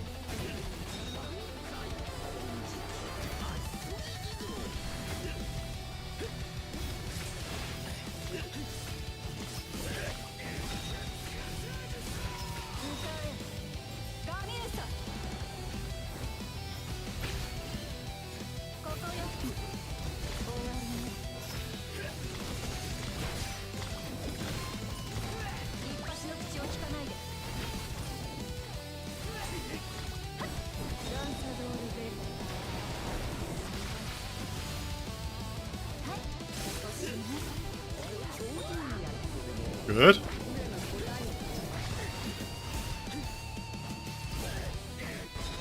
Technique for Nelial is back online, so we can use the technique here into the counter, and this dissipates, and we should kill with this.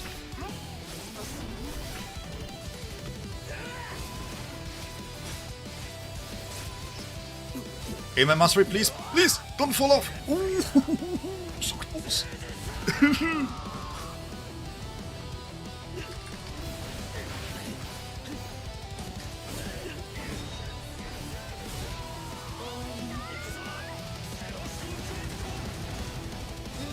Bruh. It didn't kill. I need B1, Mayuri. Time stop. Bro, how much more?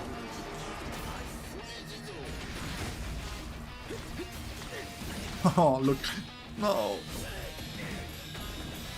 This is even worse than before.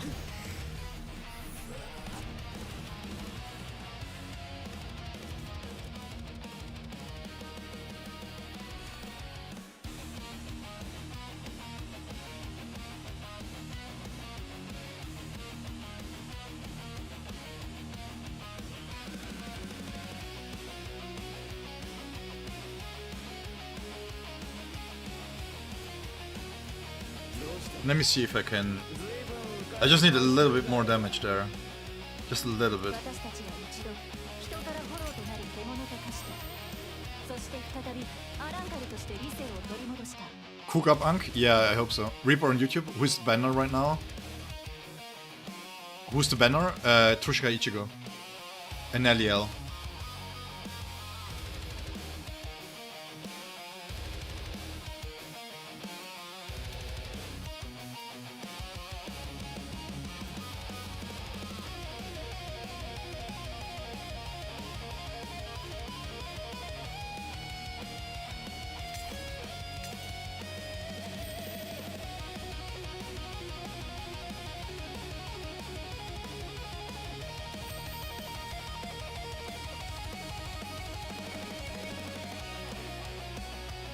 Let me see real quick. There are some stamps that I don't need, right?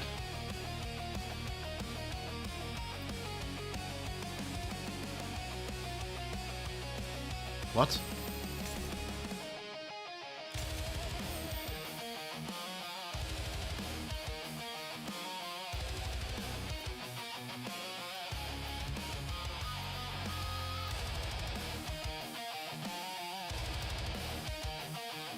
Arthur, do we want thrust damage on first piece or of Nell or attack percentage?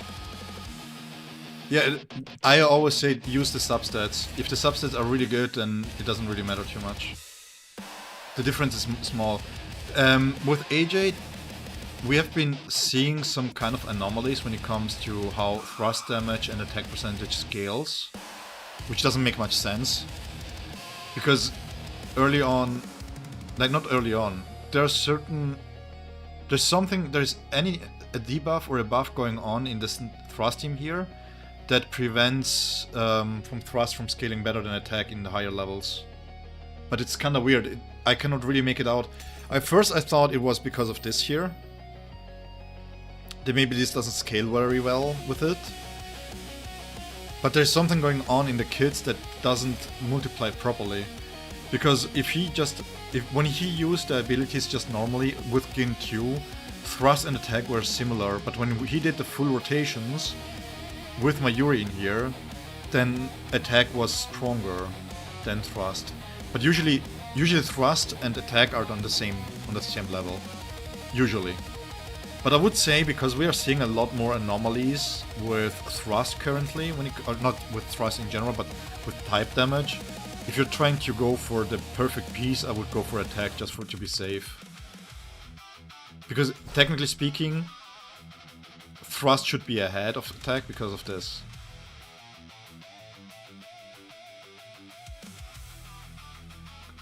I just want to 100 jades. You cannot compete with these whales. Yeah, but that's dumb. It is better, quote unquote better, but the problem is they are running attack because it gives a 2 to 3% boost compared to crit damage. But as soon as they switch out of Neliel, if you have a new character that doesn't give crit damage, you have to switch back to crit damage. I would go with value over performance there, because you want to keep it flexible, especially if you have goated stats on it. I mean, the problem with attack is this is very high end level, right?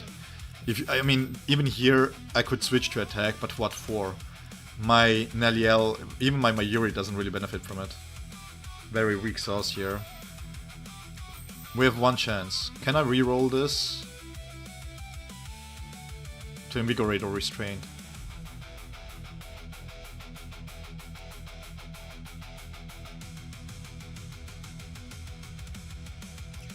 No, we can't. Let me see the 6er real quick. I don't have many options here that I can switch out of. I could use his, actually.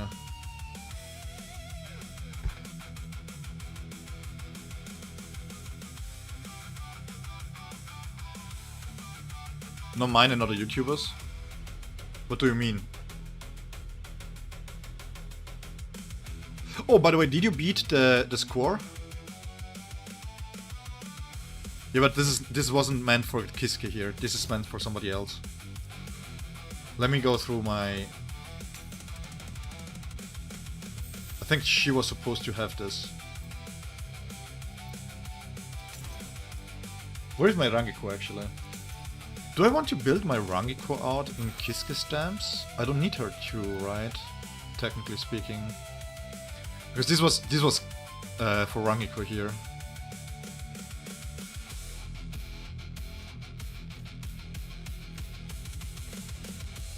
One here, 48%, 38.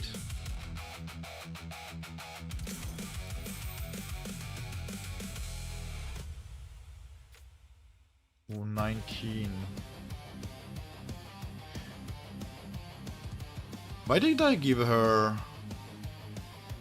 Oh yeah, for the 50 ailment here. So we have 50 ailment, and how much UCR? 140.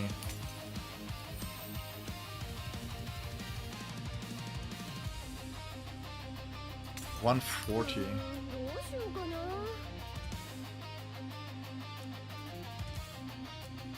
The problem is I need to find better stamps for my Ichigo. But I don't want to invest into stamps until I don't see the changes to his kit. That's the major problem here. Because the problem is, if they're going to switch around the stats and stuff, then I really want to first see, because it could be that he gains a lot more benefits from ailment, even more than he already does. So I really want to maybe wait for the patch to drop. Because I'll have to change this piece here around. I have too much crit rate here. No, actually no. Yeah, I'm 6% over. So if I can get... but this is dumb too, because it has a good perk here.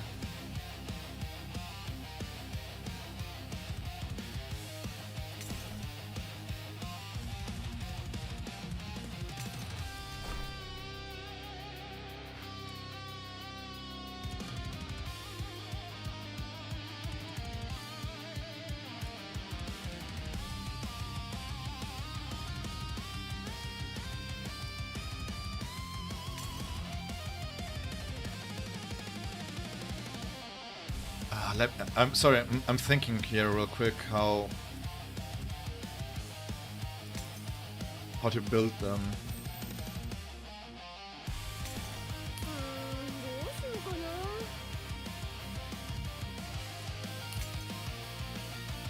$152.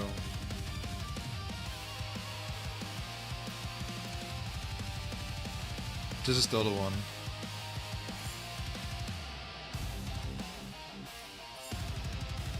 Stats are irrelevant here for her.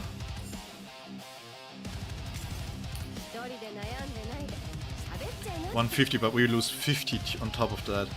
0.7, 35. Right? No. Yes, 35. I was like, wait, what? Math? But UCR is way higher. 35% crit damage loss. Wait. No, 35. Yeah, 35. It would be 35.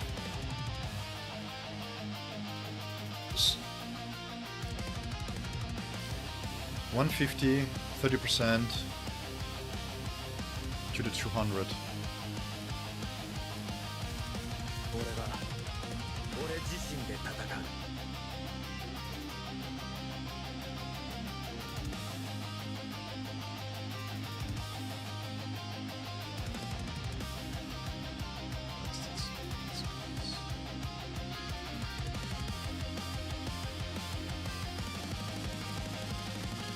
It's fine.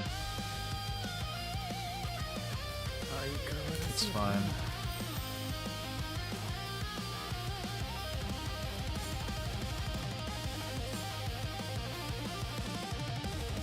Wait, why do you have ultimate charge break?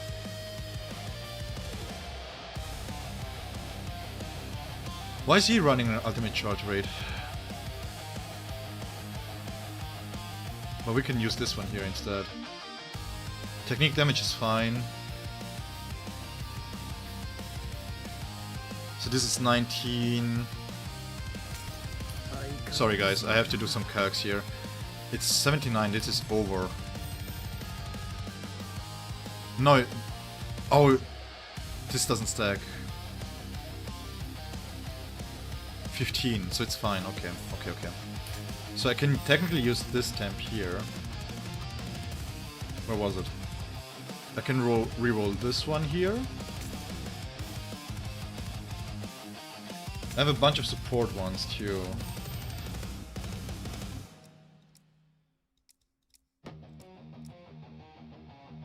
So I have this one here. Who cares about this one? This is trash. Kiska is a better one. No, he hasn't. Oops.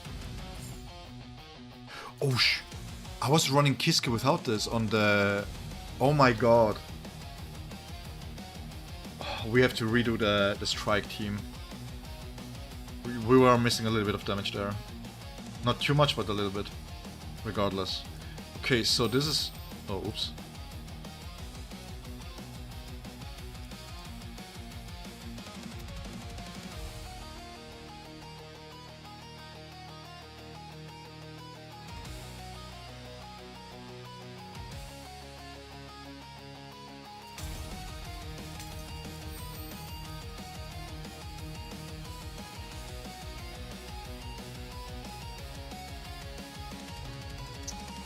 All bad.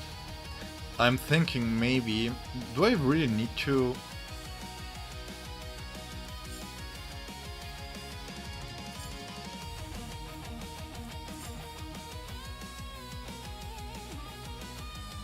The thing is, I don't want to use them up to reroll because they're actually well rolled for Renji. And I know it sounds weird, but this strike damage. Ah, screw it. I can still use Kenny stamps for him. Once I borrow ice stamp, I also try to place them back because I tend to forget for real. Yeah, me too. It's awful. It's awful, man. But when it comes to Renji, I was thinking maybe...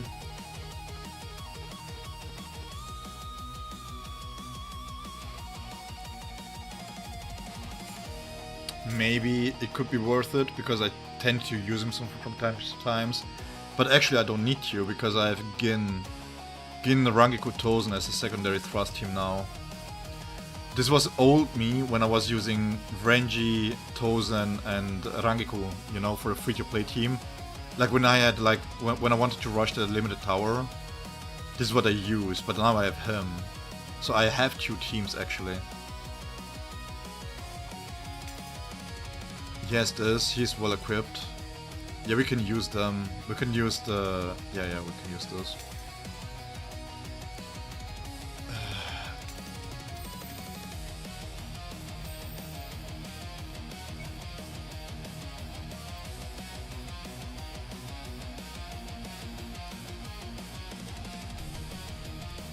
Yes! Let's go! I cannot shout too much because it's in the middle of the night, but yes! Let's freaking go!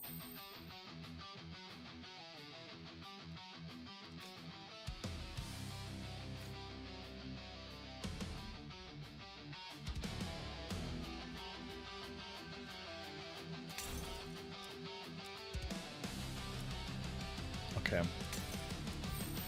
I don't want to use them up then. If I have the 3 there, I will keep them for Ichi here. Is this enough? Is this enough damage? We don't need much.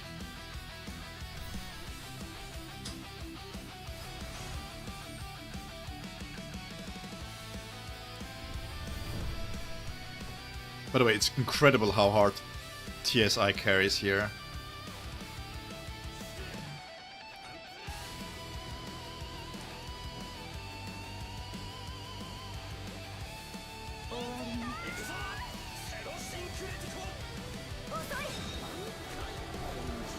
I'm going slow here. I'm going to buff myself up. I'm going to keep all the buffs up before I'm going to burst him down.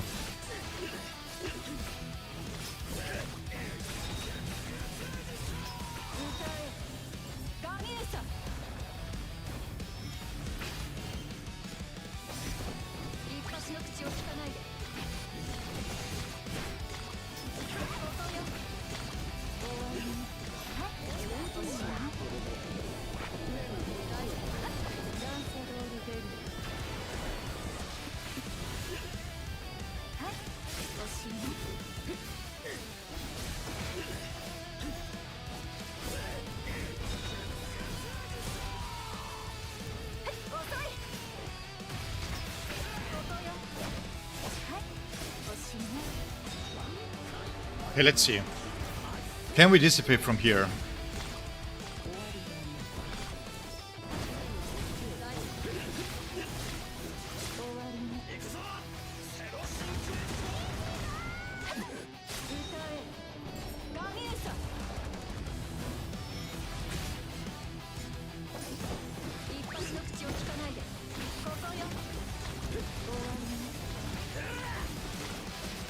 I think this was a little bit too greedy, right?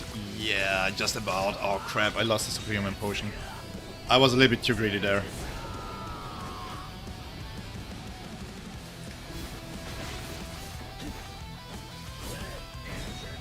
Or was I?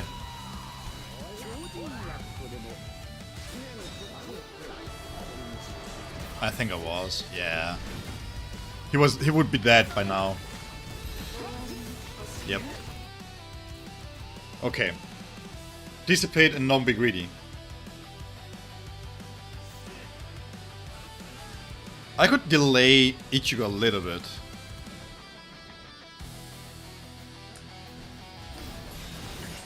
Let me delay him a little bit here.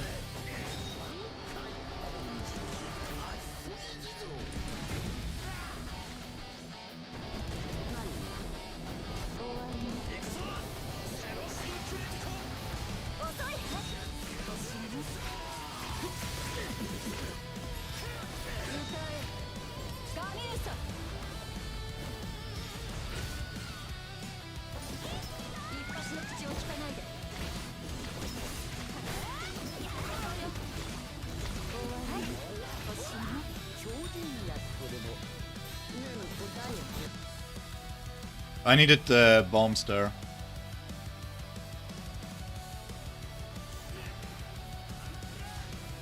Yeah, I'm going to play Ichigo later.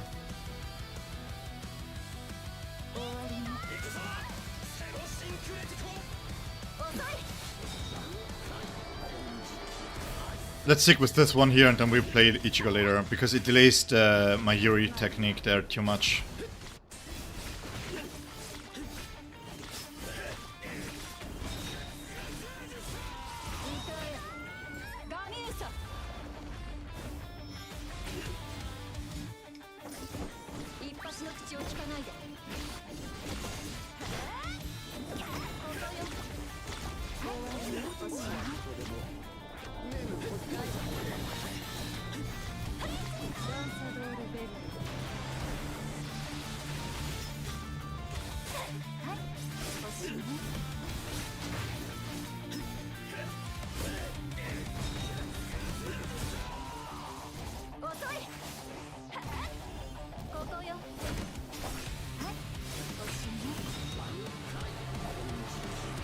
This looks good.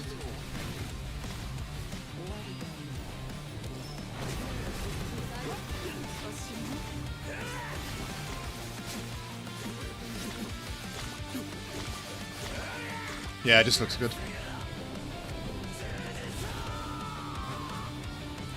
Can go right into the gate to get Jujutsu here. Oh yeah, it's that. Okay, cool. 17 points.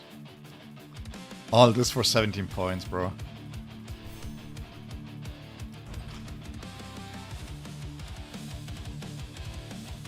We could retry strike.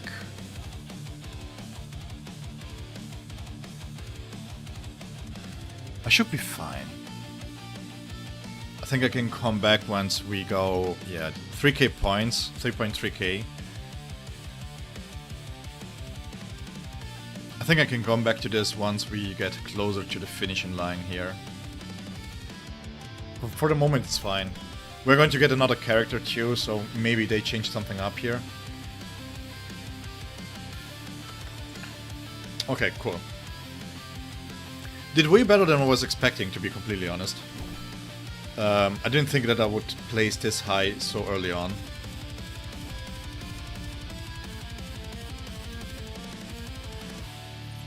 Let me upgrade the buff here real quick for the people. Yeah, so, what is missing? I haven't done this here. Let me do this one real quick, too. Now that we are here. We can use TSI.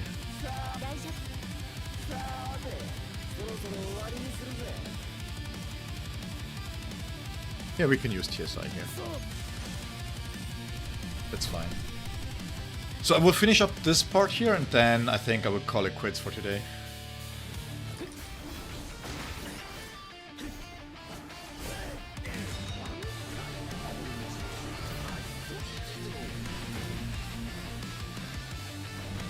Another, what was this? Another 8-hour stream in total or something?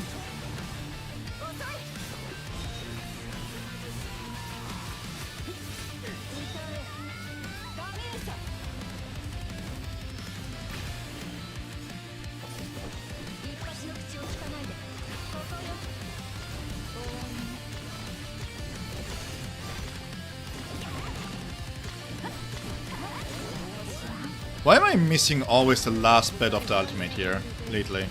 Did I change something up in the stamps?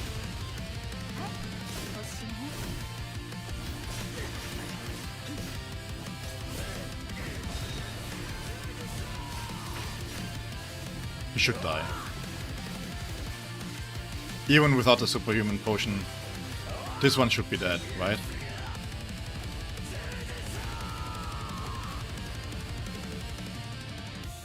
Nearly. Okay.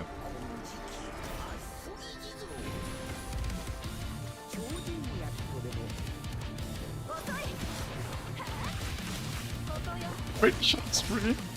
So mean. I streamed Mirror's High, bro. Are you bored at work? Is it a pretty soft night so far?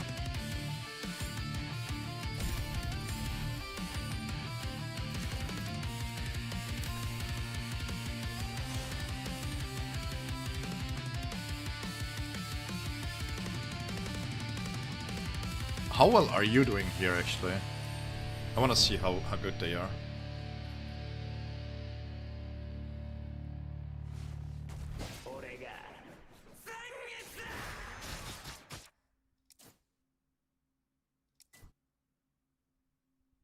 So dumb.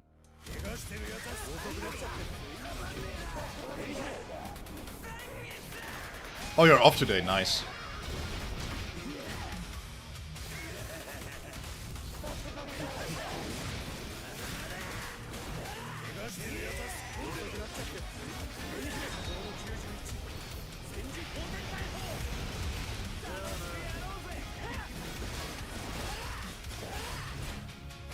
Hello?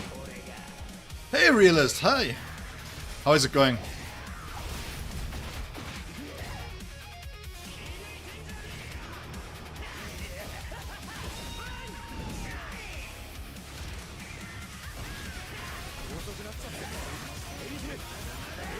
Phase switch? Yep, there it is.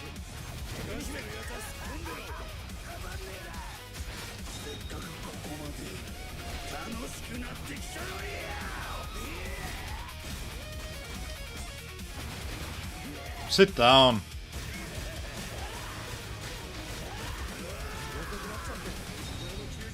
Let's see how much damage White does here. Boom. 41. Fair. Really good, actually. Was able to do quite a lot in-game.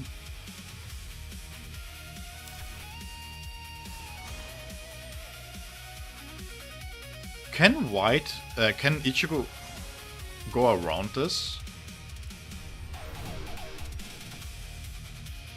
Good so far. Not too hyped about work today, but good.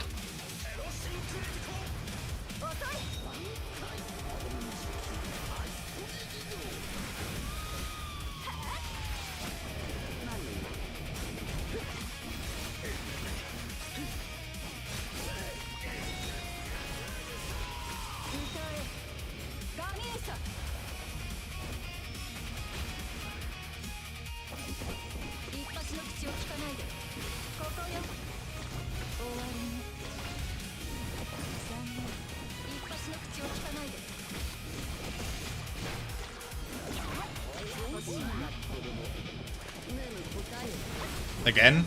I have to check her ultimate charge rate.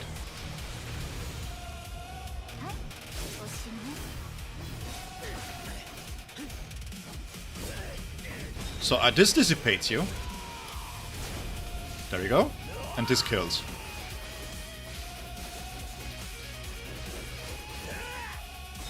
This kills. I believe.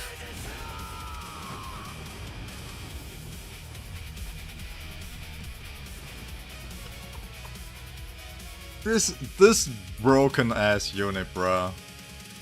This broken ass unit. And he doesn't even get the full support because this is a B0 Mayuri and he's dealing this much damage.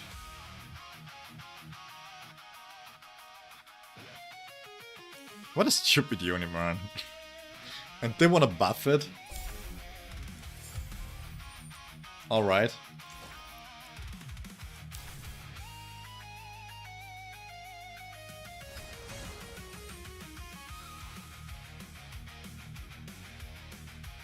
How many time freezes do they have? Let me see if I can replicate this with a T's team too.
I don't wanna double up here, but I have to.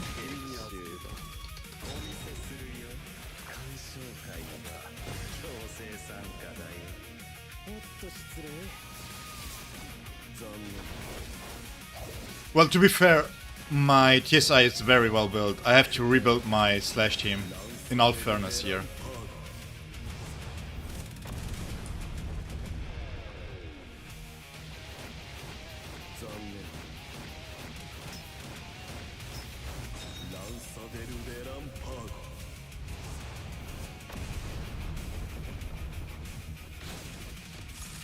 You missed.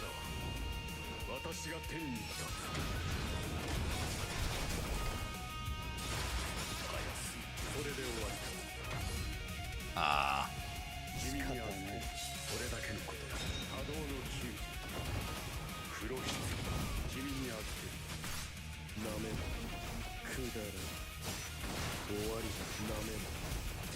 You think you can try me like that?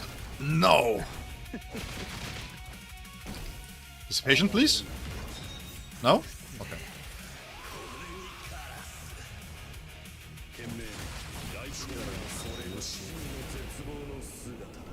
He just doesn't want to go into dissipation. He does. No? Still nothing? No. Ah, now that he's dead.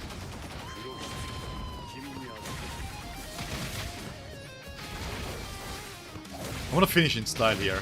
I want to spoil Lanza at him. There you go. 43 mil Lanza. Nice, easy peasy. Yeah, okay. They are lacking time freezes. Still crazy how many time freezes Gin, Neliel, and Mayuri still have. How well they work together. Oh yeah, I'm not going to fight him. No.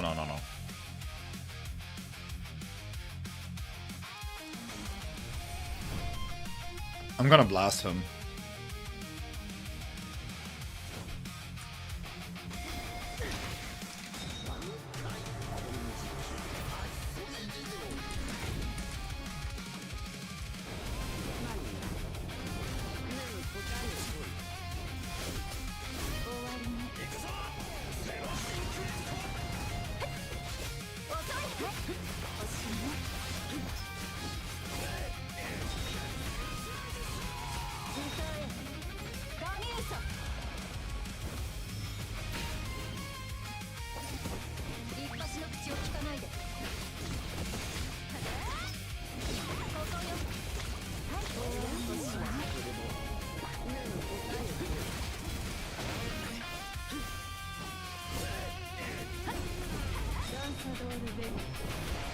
Dissipation.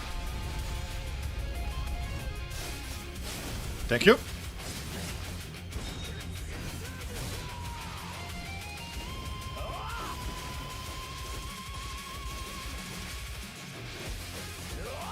Yeah, this kills easily.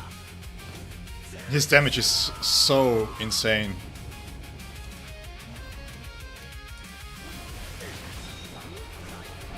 His damage in the Transcendence is so high, man. Crazy, crazy stuff.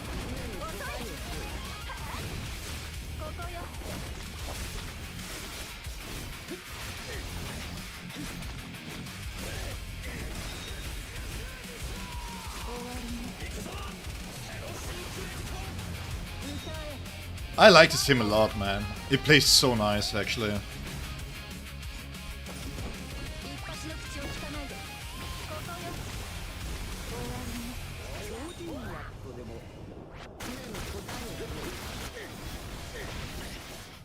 I'll take it.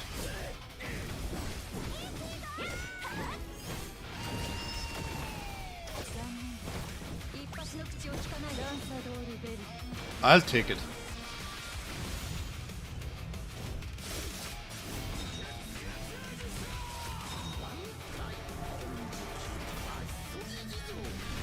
I mean, just because he deals a lot of damage doesn't mean that he doesn't need reworks, right? He needs help.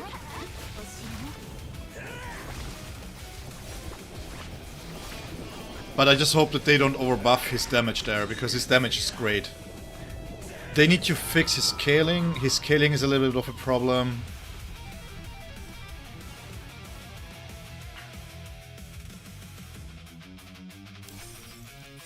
There we go.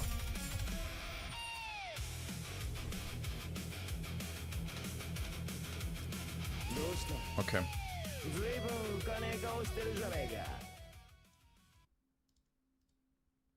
Let's go chill. So his damage again is a little bit of a problem, right? In the sense that how he scales.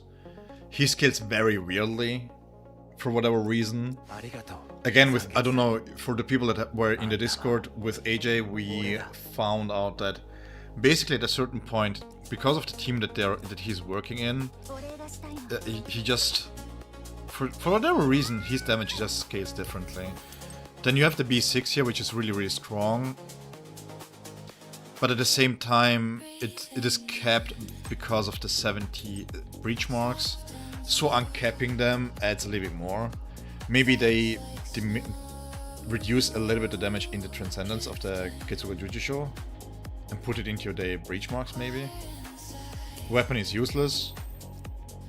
Like, this doesn't do much, this doesn't do much. This here does nothing. This is the only reason why you really want to have the weapon, basically. This is okay, but again, if you build up the weapon and you don't have and you have a cap of 70, you're going to hit this anyways, so it doesn't really matter too much. And if you play, like, for example, a free-to-play version of the team and you use Rangeko instead of Mayuri, then Rangeko is not applying any debuffs and this doesn't work either. So yeah, he needs reworks, that's for sure, but his damage, I don't think they should touch his damage too much. Just make this killing better on the boundaries, and that's it.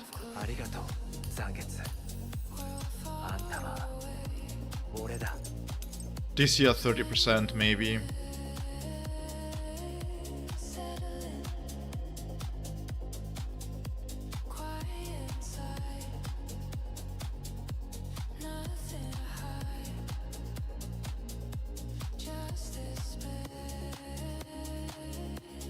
If they're going to change values, I know it would suck for people that already pre-farmed him, but reduce this to 4%, right?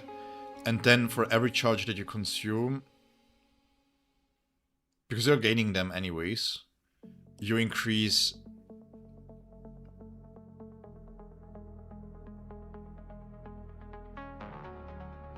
You could increase thrust mastery in general here. Skill mastery or thrust mastery. Because if they cannot iron out why Breachmark is acting like it is with attack instead of thrust, specifically in this team here, again, it doesn't happen when he plays, when you just use the abilities normally, then having thrust mastery in there or skill mastery will enable to, for thrust to, the thrust mastery here too, right? To be enabled to deal the proper damage that it should deal, scale properly, basically.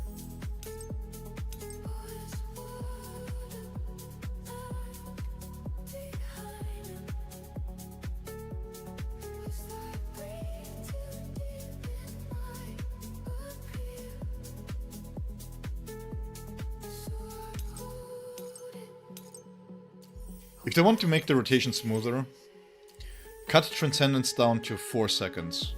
4 seconds, right? Instead of 7. And instead, when you do change this part here,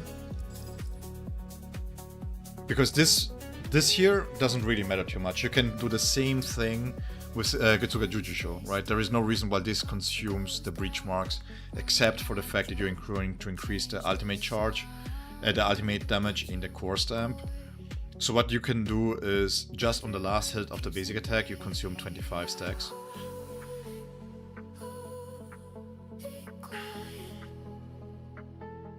Or they can leave it like this, but instead they add... Oh yeah, I have an idea. They could, for every breach mark, or I should say for every 10 breach mark, they could extend the duration of the debuffs on the target by 1 second. So it gives you a little bit more time to apply the Transcendence, and then it gives you more time to be more liberal on how to use Mayuri around this. Although Mayuri will get reworked too. And then make the damage of the techniques higher. Maybe lower this part here in damage, and make this part here stronger. The difference in damage here is too low.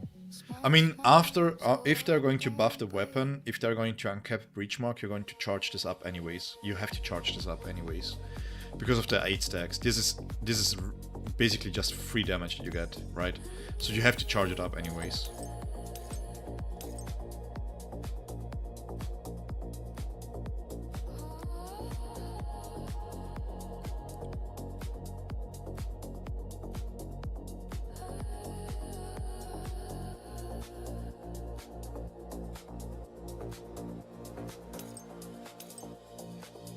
Yeah, because it doesn't... If you do it like this, you give more power to the B2, and you lessen the burden of the B6 to carry the damage. That's what I would change. More technique damage.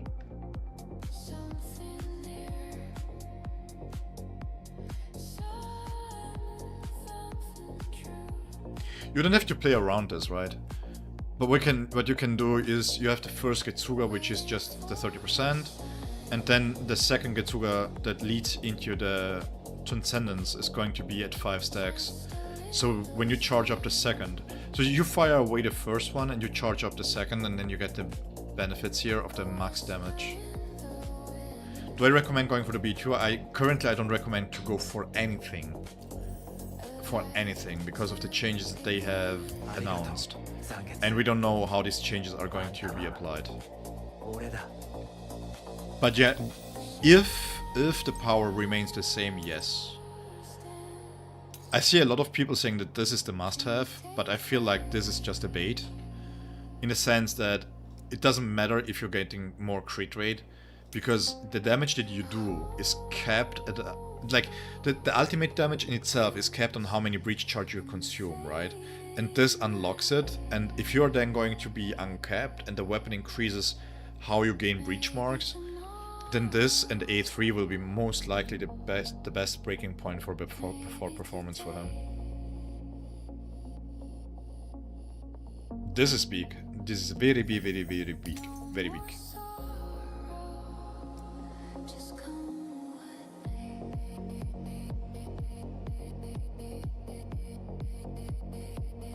Maybe they could change this to 100. Like baseline 50 and then you change this to 100.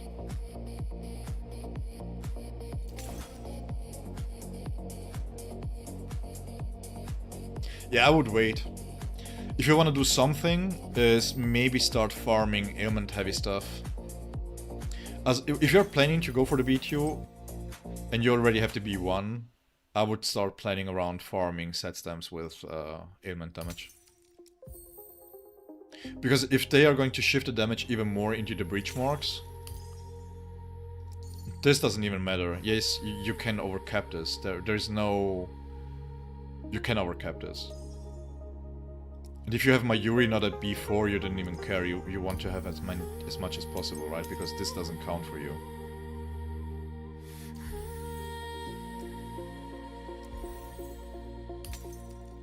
I think that's the most sensible thing to do. Farm ailment damage stamps until we have news on what the buffs are going to be.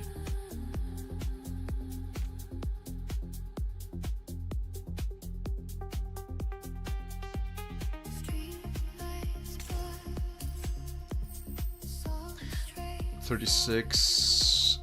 So you're 66% crit, 71% crit, 5% baseline, right? So you just need 29% if you're going for the B2 A3 for him. But again, I would wait. I would wait. Yeah, especially because we don't really know what they're going to change in terms of skills. It can be that it can be goated. It can be that you maybe dislike how he plays after the changes. So I would wait. 80 days, right? How much? 75 days now. Yeah, I would wait. You can still loop back around at the end of it and get the B1, A2, C3. Yeah.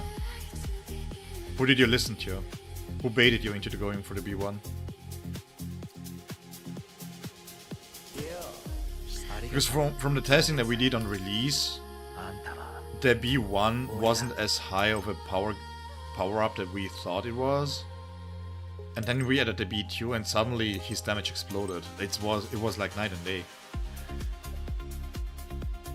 It was crazy.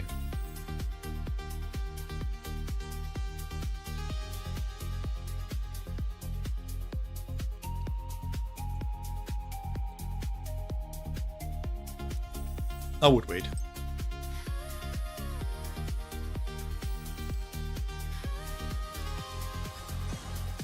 Just to showcase this real quick.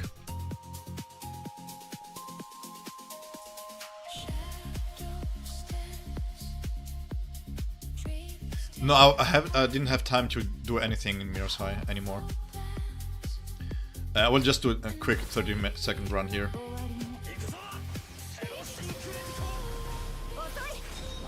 Autocritic says B1 is good. Oh, they baited you. Yikes.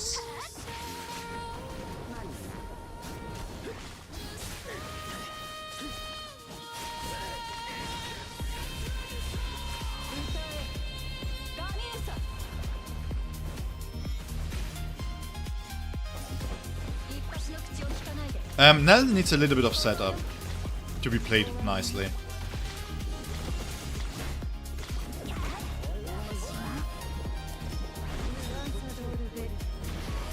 Let me showcase this real quick.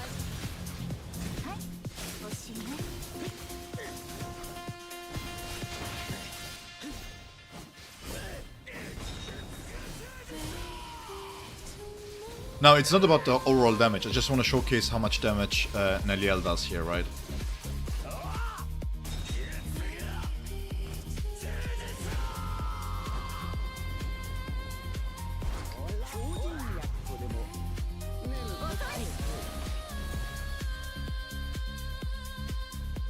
$360 million, Neliel does 25 now, right?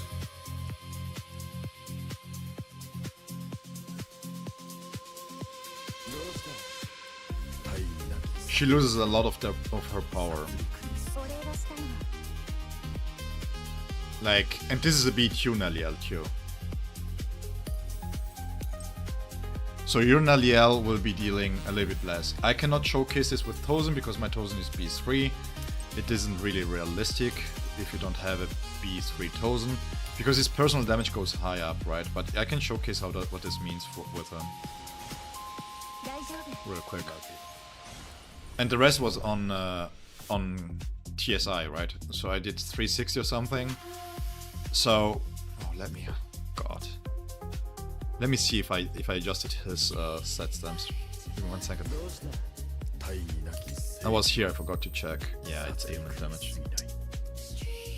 Let me switch this up real quick. So you're going to play him with ultimate charge rate in mind, right? You don't care too much about his damage in that sense, you just want the ultimate charge rate, okay?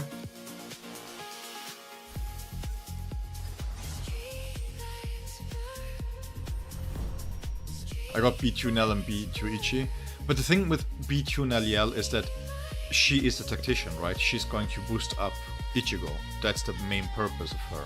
And this is good, like her B2 is good, but a lot of people are like, yeah, but Neliel is not doing 13 billiardish, milliardish, trilliardish, quintillionish damage, so Neliel is trash, doesn't play well with Ichigo. Yeah, but at the same time, Ichigo does triple the quintillions of the damage that Neliel did, and they're like, I don't know. So, if you want to, you can start like this. It gives you a little bit more charge rate here, right? Before you get going.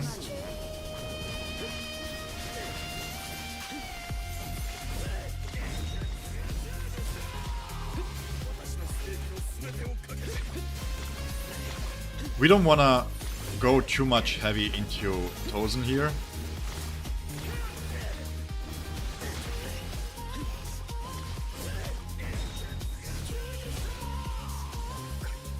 We don't even need to use Tozen. We don't need to use them, right?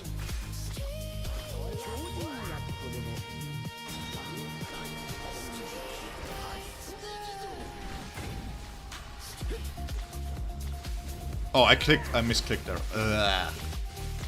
We are not going to make it. Yeah, we are short. We're just short a little bit here. Let me redo this real quick. You're going to miss out on 20 million damage with him.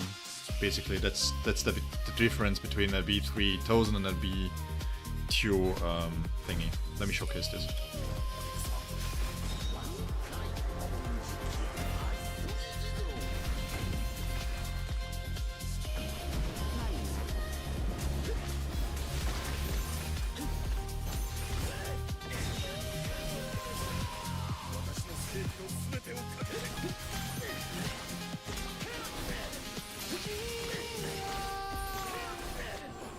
Let's activate it right here. We can afford this. Time freeze, we're going to use it. Time freeze, we're going to use it. Did I do it 1 minute? Oops.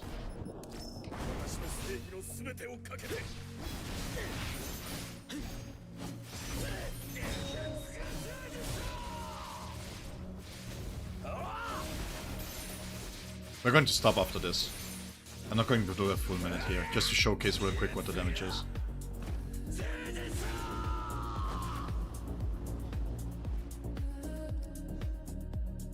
So you're losing 70 million damage here if you use Tozen, right? But it's still really good damage. So this is the free-to-play option that you have.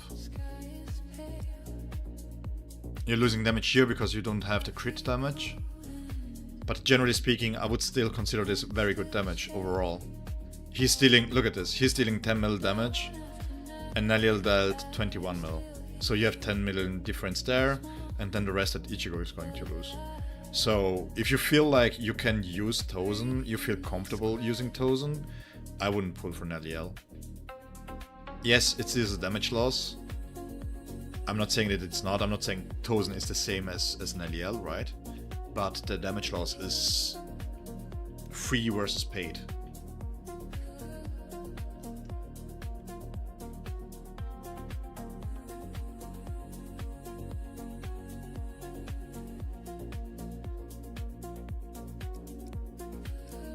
So I would say no.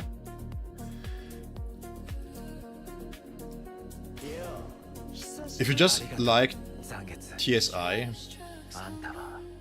I would wait. You can play this. you can play him with Tozen fairly well.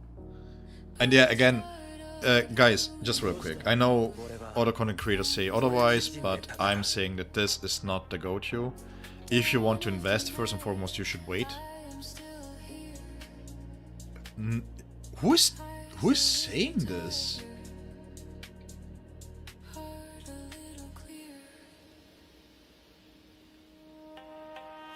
People want to start beef.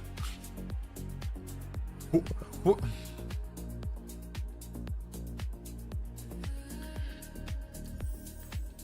Dude.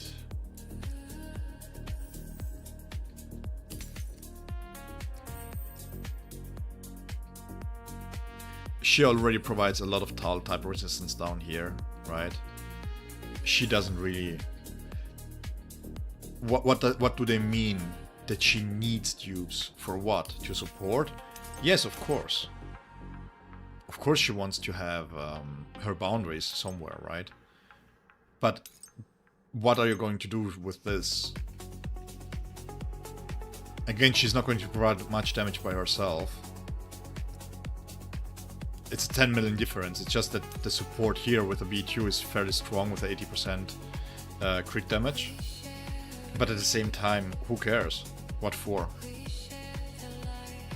She works at B0 as well as she works at B2. Like, this doesn't change nothing. If anybody tells you that this is the reason why Neliel is working better with dupes than without, they cannot play Neliel. I'm telling you right away. I'm calling them out. They're really bad at the game if this is the reason why they can use Neliel. Because if this here, just to show crystals real quick.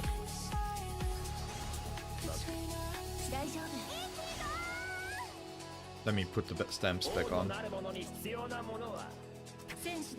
Neliel's problem is that she needs ultimate charge rate. Without ultimate charge rate, she's going to feel very bad because you have to work around the fact that she doesn't gain too much, right?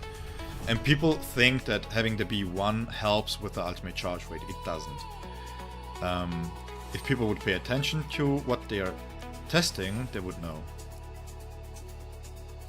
So, if you have enough ultimate charge rate, what you can do is you can use the technique and the battlefield skill, and then you can go into the ultimate right away. Now, if you have the B1, you're going to gain battle will here, another 3, right? So we're going into the fight.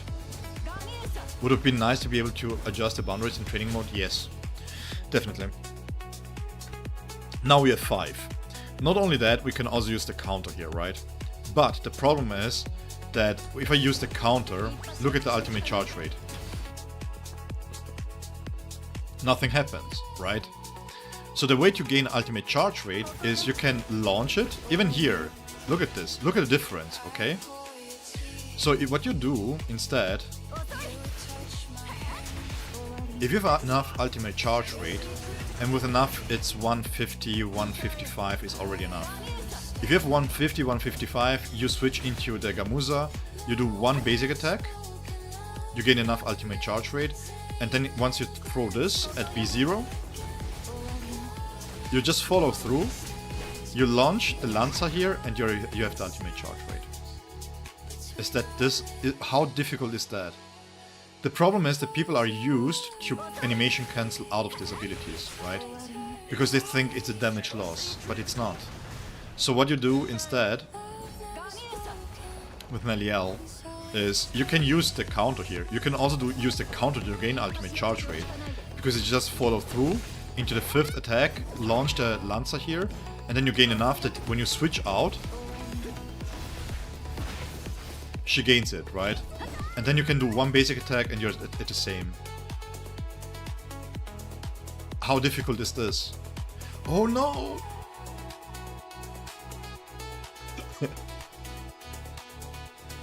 And again, look. Difference between B0 and B1 is the 3 battle will, okay? So if I'm using this here, I'm using this, I go into the ultimate, and if you have lower ultimate, it works still, right? You just have to work for it a little bit more. So I'm not going to use this, I'm going to use one basic attack, I'm going to launch it, follow through, and then when she launches, you can swap out. And she has the ultimate. It's not that you cannot swap out, it's just people don't know how. So when I take away the ultimate charge rate, just to showcase this real quick.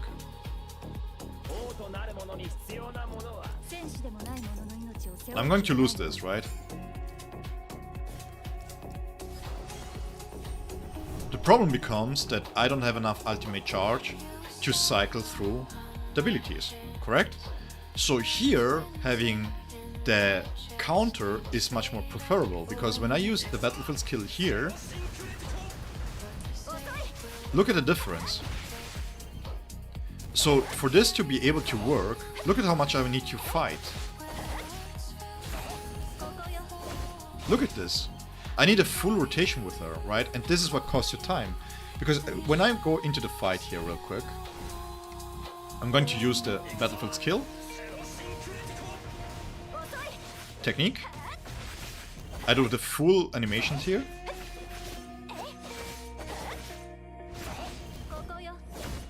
10 seconds. And then everybody's like, yeah, but she doesn't play well. Yeah, of course not, because you're still with your old stamps, and these people are using the old stamp system where they were doing damage with her, right? Because she was on the field more than Yin was. But if you give her enough ultimate charge rate, let me see if I can fine-tune this real quick. You're good to go. 149, okay? So we have now 149. And you just have to fine-tune. When you have Naliel at B0, B1, B2, we have nothing that alters ultimate charge rate. So everything that you need to do with her is providing debuffs and cycling through the abilities, right? And that's all you need to do. And you want to use the counter for Ichigo to dissipate with Ichigo so that you get the Transcendence power in there. So in this case, you go in here, 150, right? And we check again. How does this look like? Okay, cool. So what you can do now, when you start the fight, is you use the battlefield skill. Few attacks. And the ultimate is here, right? You just have to weave in basic attacks, depending on how much ultimate charge you have. So now we switch into her Gamuza, and again we're going to use a basic attack. I'm not going to use the counter.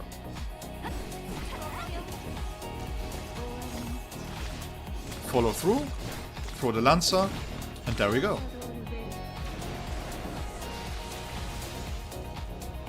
We are on time, we have 2 seconds left. If you do it right, you would have the technique ready here, and then you can switch into Ichigo, do the rotation, and then the Transcendence. And you would be on time, okay? So how hard is this? You're still being able on time. Everybody who tells you that you need 168, 172, 183.8 at a Tuesday morning at 9 o'clock, they're lying to you. They just cannot play the game. I'm sorry, I went on a rant because I'm really pissy. They talk down Naliel so much just because they cannot be arsed to properly test stuff.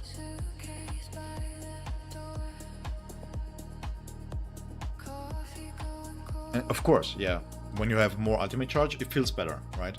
That's why in my guide I said around 150 to 160, and if this doesn't feel comfortable for you, you can go to 170.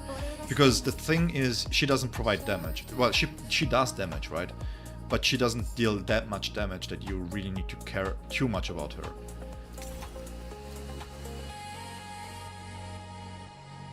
What was that about Midosai?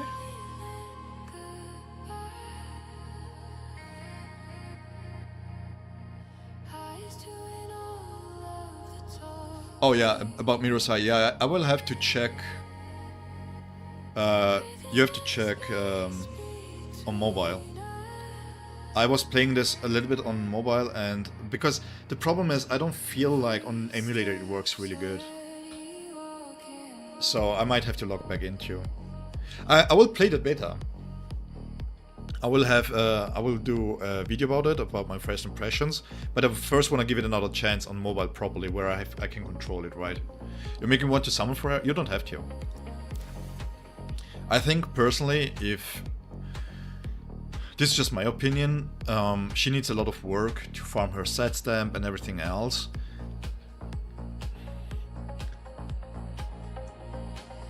And the chance that you're going to swap her out with the next thrust tactician is very, very high.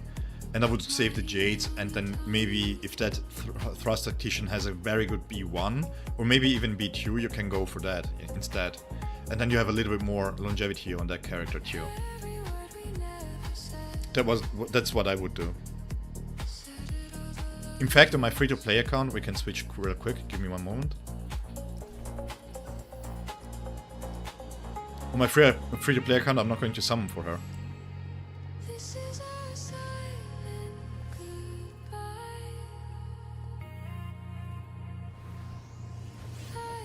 Yes, Stefan, hey, thanks so much for being here, and appreciate you spending time and your night with us.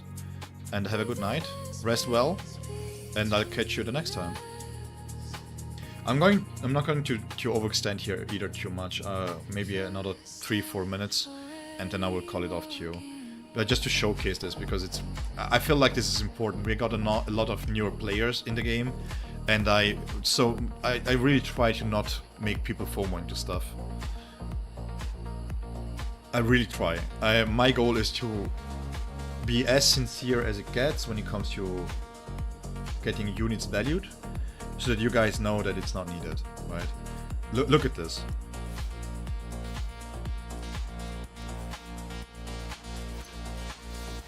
I'm at Tower 21 here, and I'm level 70. Isn't this crazy? How good this guy is? 58. Actually, can I get this done?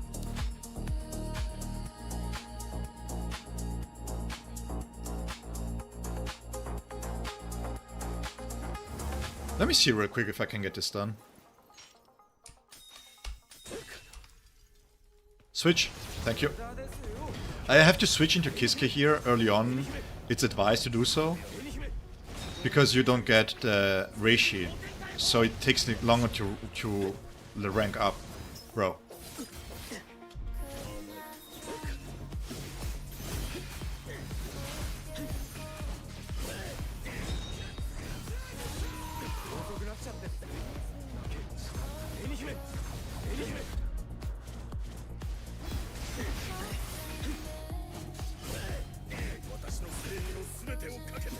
Yeah, I have bad stamps on my boy Tozen here, so I cannot really delay his ultimate properly, and this causes problems.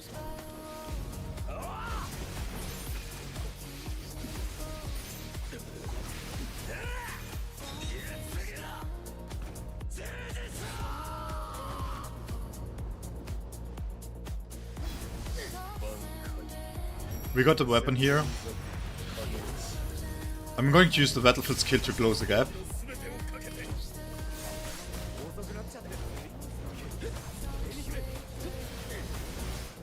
Techniques to go around.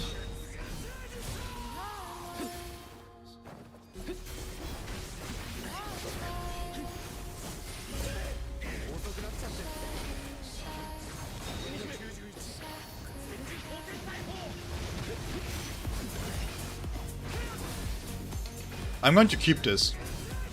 His damage is so high that I don't really need this.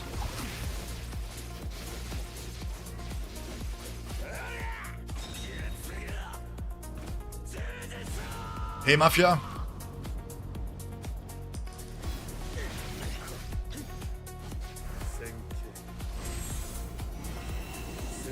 I should still keep the technique here. Yeah, it's off.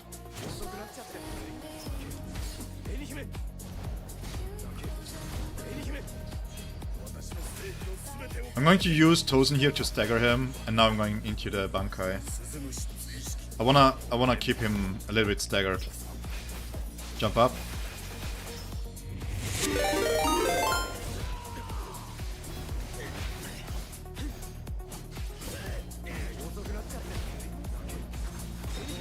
The reason why I'm using Ichigo in this way is to keep Kisuke near Byakuya so that I can guarantee the hit on the Gigai. Because I don't have that much ultimate charge rate, I kinda need the Gigai to be hit there. Niklap, I know he has buffs coming, but right now, your opinion best stopping point for free to play? I would wait, I would completely wait. We don't know exactly what they're going to change, and this can change how good or bad the B2 is going to be. Sorry man, I was looking to the left here and I didn't really see your message. But I would really wait for the stopping, for the buffs here.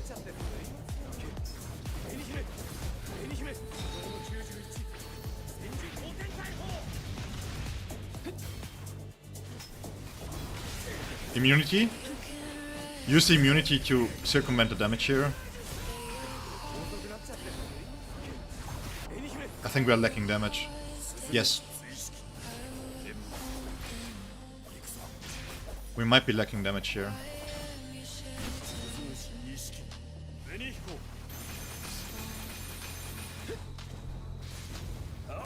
Ah, yeah, no, what a bad timing.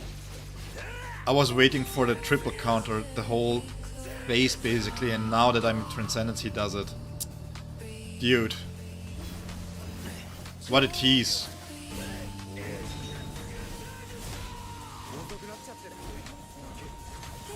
And we lost the crit buff.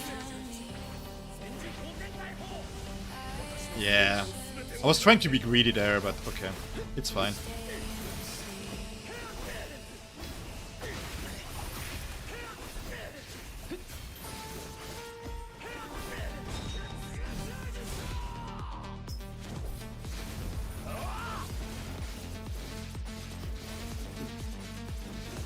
Oh, wait. We can make it. If I play this a little bit cleaner, we could make this, actually.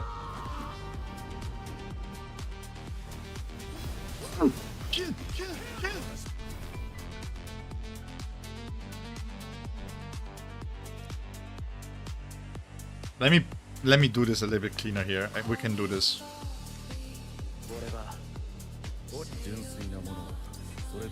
I'm going to increase his level to get a little bit more damage out of this.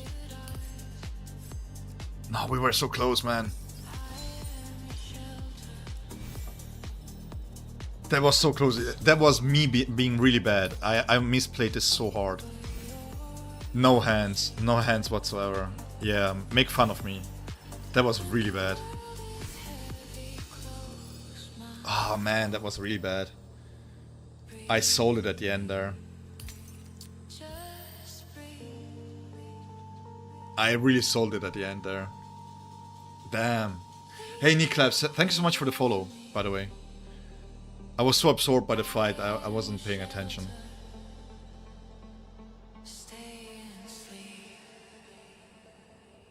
Yeah, these aren't that great, but I don't care too much. This is good. This is good. Could have been better. This is my free-to-play account, yes. Ah, it was so bad. Oh my god. Everything from the timing of the counters to everything was just so bad. Bruh.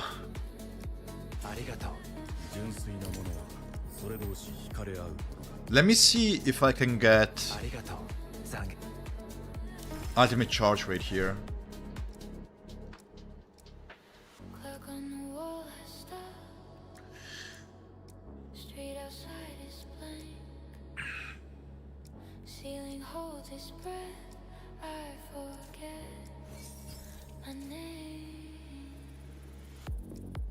This is a good one actually. Okay, now we can retry. We should have another. I'm curious, who is your favorite unit so far? Yeah, exactly, Niklaps. Yeah, Shunsu is one that I'm really waiting for. So far, it's tough to pick because they play great. They all play somehow great. I really like Grimjaw. Grimjaw is really good, really well designed. But I don't know what it is about TSI. I really like TSI. He's very fun to play. The problem with Ulquiorra, I like his segunda etapa, but I feel like he's very... He gets boring quick, you know? In the way that he plays, in a way. I don't know what it is. Yeah, I would say... Just gameplay, Grimjaw. I think Grimjaw, they nailed Grimjaw really well. Ah, let's redo this. Let's redo this. Still, by the way, still crazy. Yeah, the base Ulquiorra gameplay is really nice too, I have to say. Would you say Ulquiorra excels as mass clearance? I think Ulquiorra's biggest strength, he doesn't need any setups, right? He just goes in there, he does 3 of his basic attacks, he resets his own cooldowns, then he just deals damage, and that's fantastic. It hasn't been my favorite gameplay because of all the aura farming. Yeah, Juan.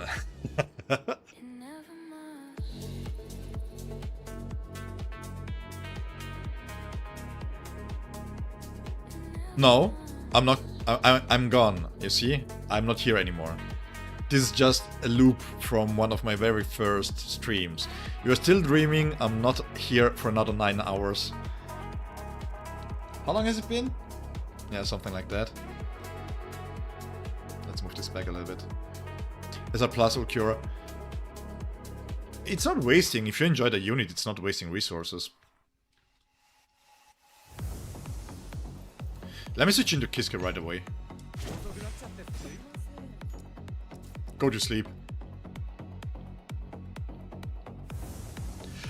Something about initial Ichigo is... I find initial Ichigo way more fun than Shika Ichigo.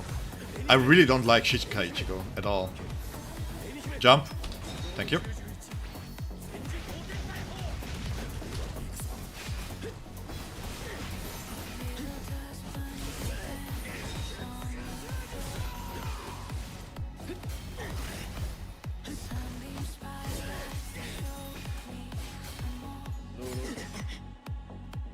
That's bullshit! No, no, no, no. I was countering that. That's bullshit. That's bullshit. No, I was countering that. I'm not having that. No, no, no, no. I was... Bruh. I was mid-animation countering that shit. No way.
Yes, Skin, I will send you the Discord link in a second, after this try here.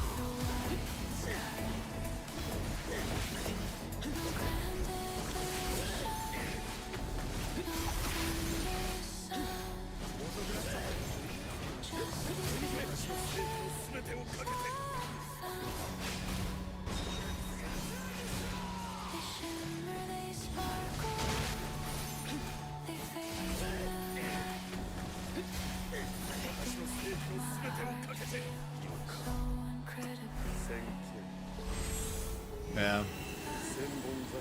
That's why I was waiting there.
I don't care too much about the buffs right now.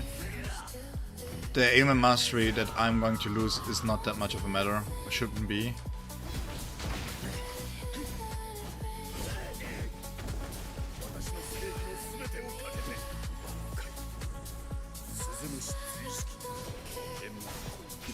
I'm just trying to get damage in here with... Oh, crap. He doesn't stop, he doesn't get time frozen. This is so annoying with him. I hate Byakuya as a boss fight.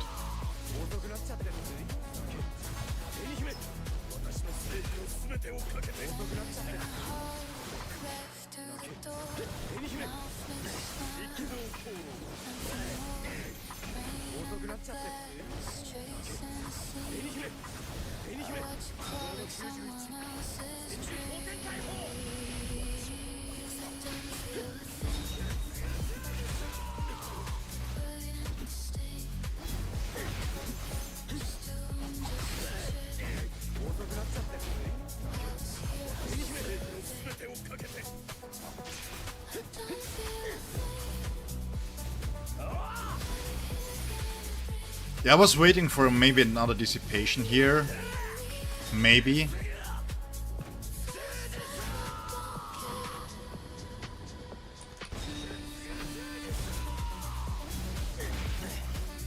Yeah. Let me burst him during his Bankai. After his Bankai. He just doesn't do... The problem is that he doesn't want to really do the abilities proper. He did one counterable attack exactly during the moment where it was the most unopportune time to do so.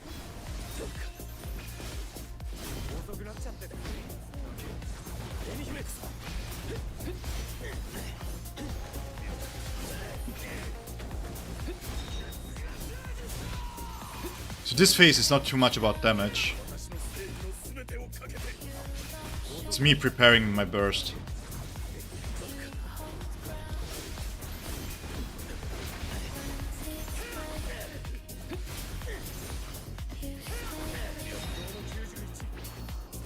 That Kiske is painful to watch. Yeah, I know. It's so weird to play him like this. Not gonna lie. This should dissipate enough here. Let me see.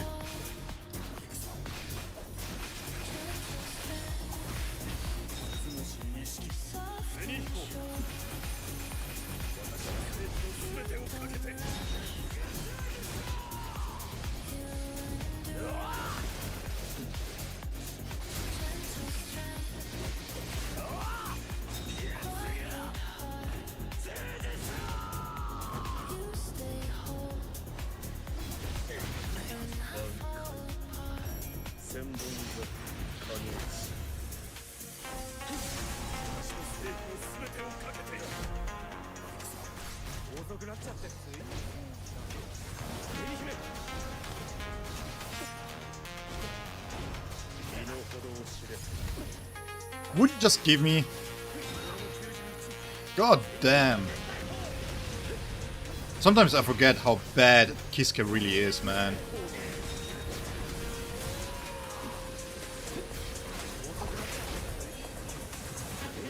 Yeah, this sucks.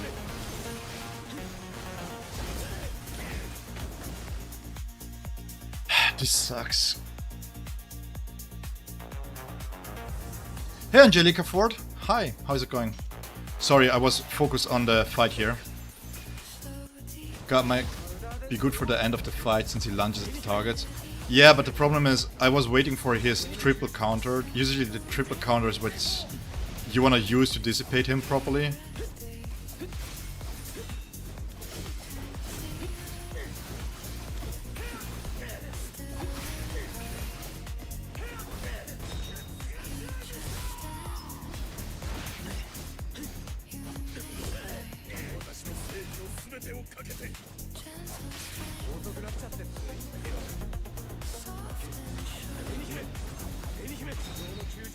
At least I have enough ultimate charge rate to get too quickly out there.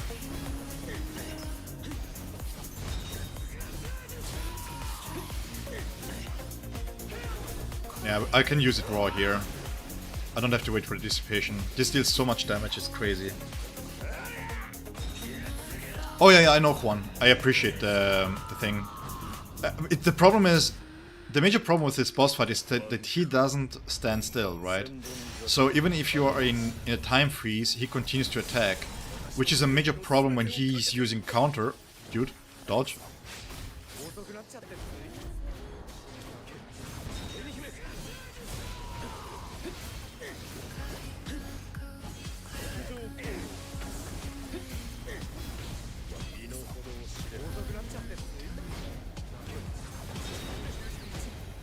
When is the game releasing? This one is already released.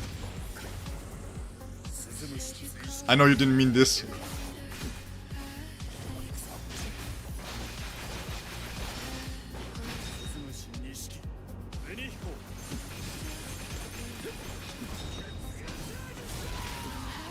We should be able to do some damage here.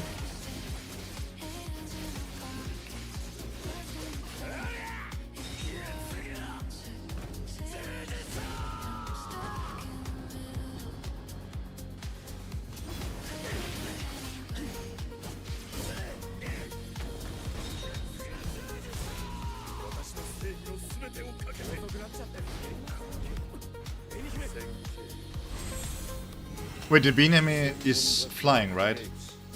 Does it reach him? No.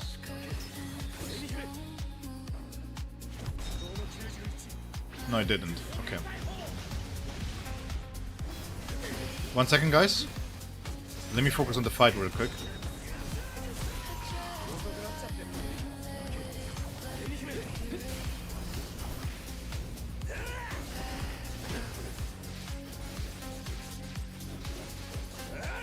That's fine.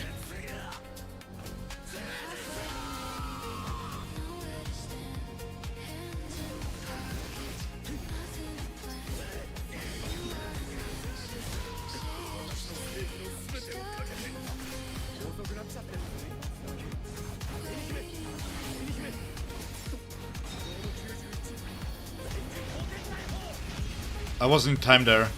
I could have countered that one. I'm just going to brute force my way through this, man. Screw that. Screw strategy. Oh yeah, Vasolorda would be sick, man. How do I improve my strike team if I'm using Nemo? What do you mean, Empty Void? By improving? What are you looking for?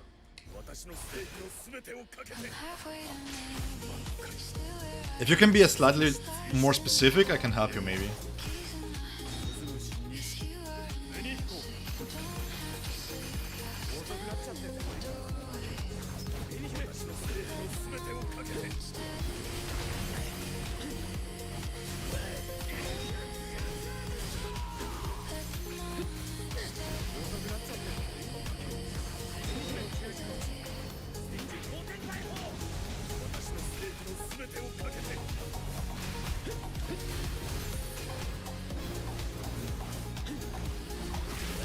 This must kill.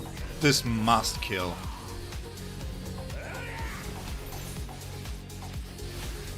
"15 seconds. We have one more Getsuga Juji show here that we can put into this. Finally. How bad am I, man? So now I can ban the view bottler here. How bad am I? But it's still... Guys, this is crazy. This is crazy. Free to play, level 21, with level 70 characters? This is insane. Okay, let me see. Vasolorda, yes. Vasolorda, I approve. I have beat you, Yorichi, if that makes any difference. Kisuke gotta have some kind of immunity. He has it on the Gigai, but that's sadly it. The problem is that Behinime is a projectile, and if the enemy dodges that, then you're SOL early on. That's why he's not... That's why I don't really advise to build him out properly early on. How do I improve my strike team if I got Cream Josoifon, and what should I use for my third slot? What level are you? What level is your Kisuke? This is really important. When it comes to Kisuke, it's really important to know what level you are. And let me switch to my main account real quick.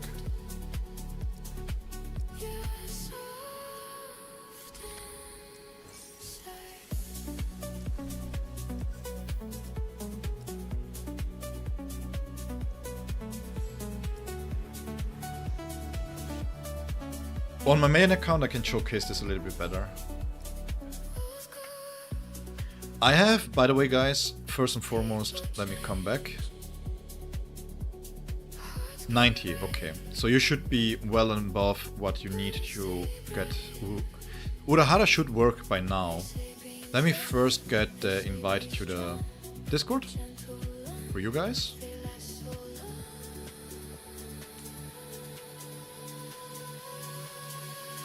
If you want to join, feel free.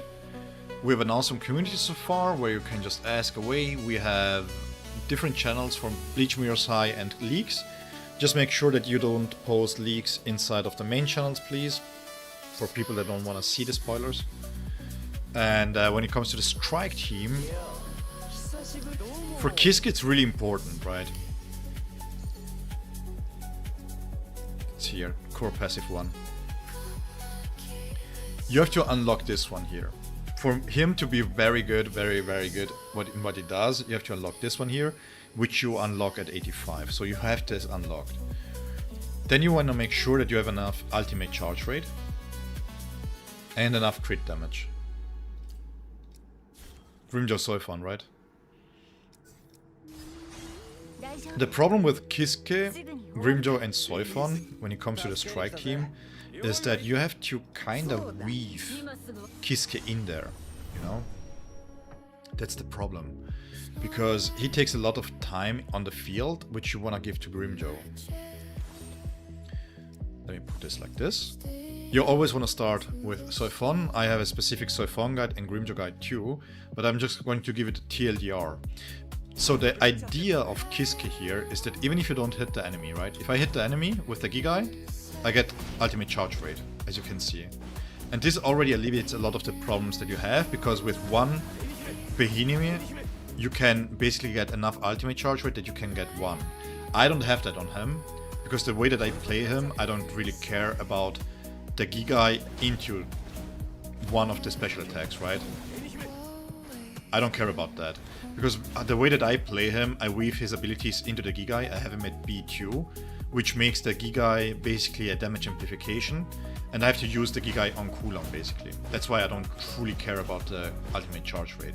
But in your case, you might want to have enough ultimate charge rate that when you are not hitting your target, you can hit it twice and you still get the ultimate. Yes, it makes a lot of difference, but I will go over the build in a second. Just general idea here is that think of a sandwich. If you want to keep the rotation easy, think of a sandwich. Soifon is buns, right? Sounds weird, sorry.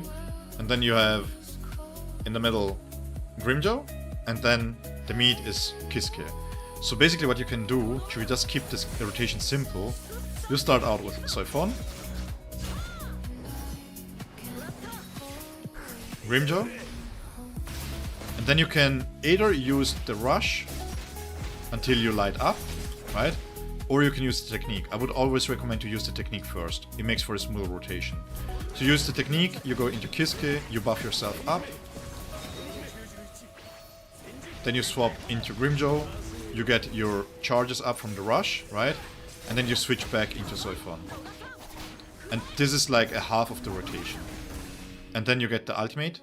If you have the B0, if you have Soifon at B0, you're not going to get the ultimate, but you'll still be able to swap into Grimjo. You do the same thing here, that you swap into Grimjo, and then you do the ultimate with Grimjo and stuff like that. So the normal rotation, if you keep it like this, would look something like akin to this here. Is this the best rotation? No, but it gets you started. It gives you time to understand what your characters do and how to play them. And just getting going for the moment, right? That's the most important part. Getting going, get the damage out there. You're going to use Death Grip here into Soifon. I'm emulating not having enough ultimate charge rate for the ultimate here, so I'm going to swap back into Grimjo. I jump because it resets his buffs here, right? Then I'm using the technique into the ultimate, consuming the charges here, swap back into Kiske, apply the buffs, one last jump. Again, remember, right, a sandwich. And then from here you start back again. This is the exact same. And then you loop. This is the loop that you're going to do. Okay. Again, I have a proper guide for Soifon and also for Grimjow out that you can take a look at once you feel comfortable with them. And build-wise, it's fairly simple.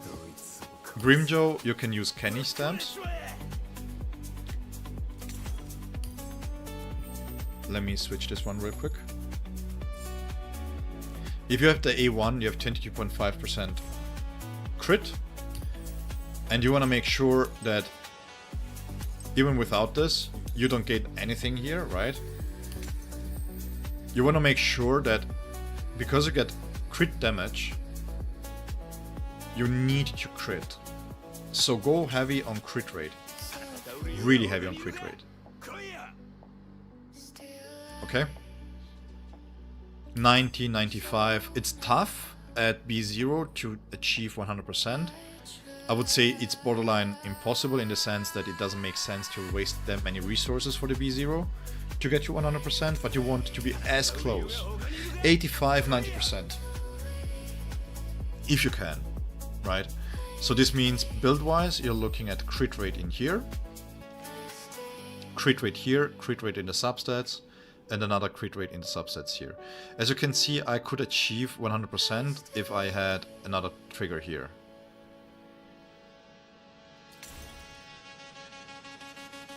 And the same is for Soifon. Also Kenny stamps. The main reason why I'm using Kenny stamps is because you get crit damage in here, which is quite nice, and the base attack is quite nice too.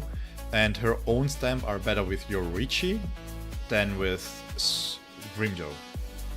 But if you already have her own stamps and the stats are okay, then you can keep her own. The difference is not that big. So you're looking at attack percentage or strike damage, doesn't really matter too much. The difference is too small to matter.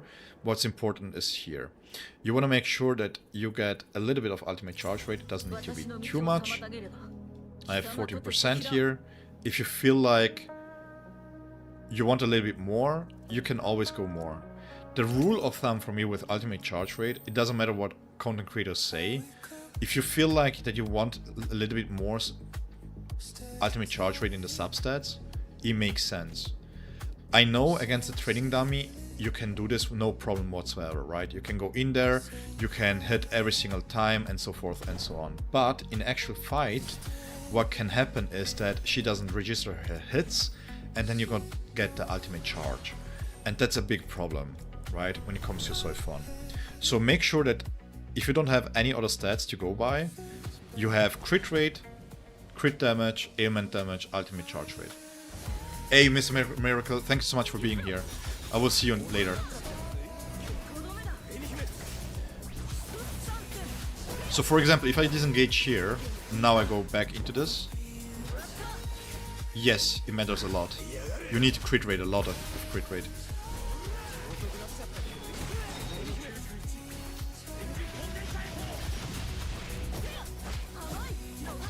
Now, because I disengaged, you see this? This here is a big problem. If I had a little bit more ultimate charge rate, I wouldn't have this problem. Okay? Now, because I know the kit very well, I know the character very well, I can navigate through this and I understand how to do so. But if you're still starting new, you're still getting used to the rotations, a little bit more ultimate charge rate can really help you out with this, okay?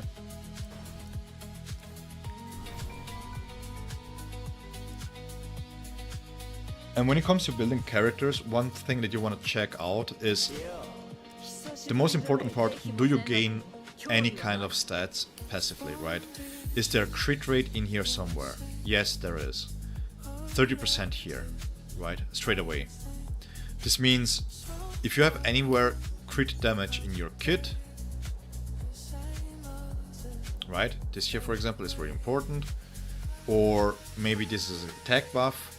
Maybe you have crit rate in here, maybe, right? Then you wanna see that, is there any kind of ultimate crit damage bonus, like something like this, for example. Or if your character deals a lot of technique damage, you check the core stamp or the weapon stamp for damage, crit damage into this. And if the answer is yes, there is crit damage, like this for example, maxed out, this is 300% crit damage bonus. So if you don't crit, you're doing 3 times less damage than you could if you would crit. And this is why Soifon needs to be built with a lot of crit rate. Alright? Then of course, if you have the boundaries, for example, she gains 15% crit rate in her B1, which means that the 15% plus the 30% here are 45%, so what we need in this is 55%. And so you are guaranteed that you never miss a crit.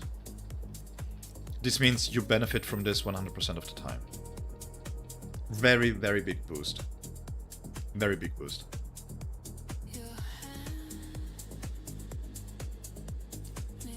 But generally, when you take a look at my in-depth guides, I have you covered there in terms of stats, stamp builds and stuff like that. But just a general overview on how you can perceive the characters and how to go around building the characters. Yeah, sure. For Kisuke it's very easy, because Kisuke has ultimate, can give you crit damage to the whole team. So what we want to focus on is ultimate charge and crit damage. The supports, by the way, for those that are watching and don't know, supports deal no damage whatsoever. We are not building them for damage, okay? It's like, the main reason why I have this is because, well, I have the luxury to do so, but this needs to be rerolled. But as you can see, crit damage here in the middle slot, and again crit damage here. I don't care about defense, I don't care about HP. This could be better if I had more crit damage here, but that's fine, it's okay. And then crit damage here and the ultimate charge rate. So crit damage, ultimate charge rate, and then if you want the perks too, which I wouldn't consider if you're early on, it's, let me see if I can show this with my Yuri. Perks for supports are Invigorate, increase all type damage, and Restrain. These are the 2 perks that you want to have on the supports, right? And when it comes to bonds, it depends a little bit. If you have this, you can give this to the teammates for the crit damage, or this one here. Depending on, you can also use this. The difference, if you have a very good build Kisuke, 180, 200% crit damage, then this doesn't matter too much. You can also go with attack percentage for free-to-play stuff, right? Or else you're going to use this here. This here is great, but it's hard to get. Currently not available in events, so you have to get this via deployments. And yes, Amila, Byakuya is the most annoying boss ever. It's just like the pacing of the boss fight. I don't like the pacing of the boss fight. It feels weird. It really does. Hey, you're welcome, man. Alright. I will give you guys 5 more minutes. If you have a question that I can answer in 5 minutes, please pose it now, else I will call it quits for today. Another 5-hour stream. How much did I stream beforehand? Another 4 hours. Yeah, this is basically another 10-hour stream, so time to go to bed. Anyways, yeah. So if you don't have any other questions right now that you kind of need answered, that I don't have a video for, then you might ask. Or else I will say thank you so much for watching, and yeah. It was a nice stream. Really enjoyed my time here. I hope you guys did too. Bergan strike support would go crazy, not gonna lie. Yeah. Can you imagine? That would be sick. I guess I wouldn't mind like weird support like Eken, for example. Could you show White Ichigo Bankai and Yachiro Rod, please? I should have. Let me double check. Didn't I have it incorporated in my guide? I have a White Ichigo guide. I should have that rotation there. Let me double check. Yes, I have a rotation there. Let me link you the video.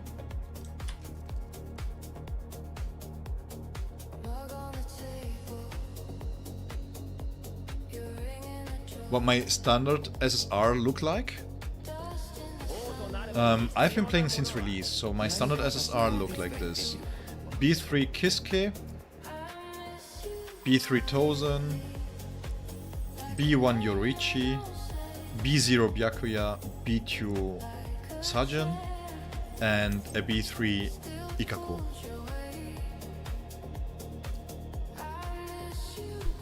I didn't have much luck, but Kisuke was nice. Almost 650, yeah, it's crazy, Sad Panda. It's so crazy, bro. I don't know what's happening, but yeah, I'm enjoying the ride, so... Anyways, guys, thank you so much for watching. See you next time. You too, guys. Have a nice day, have a nice good night, whatever time zone you are in. And again, see you in the comments. Yeah, see you in the comments or on the next live stream. I don't know yet when the next live stream will be, but I will have it announced in time. So take care, guys. Cheers.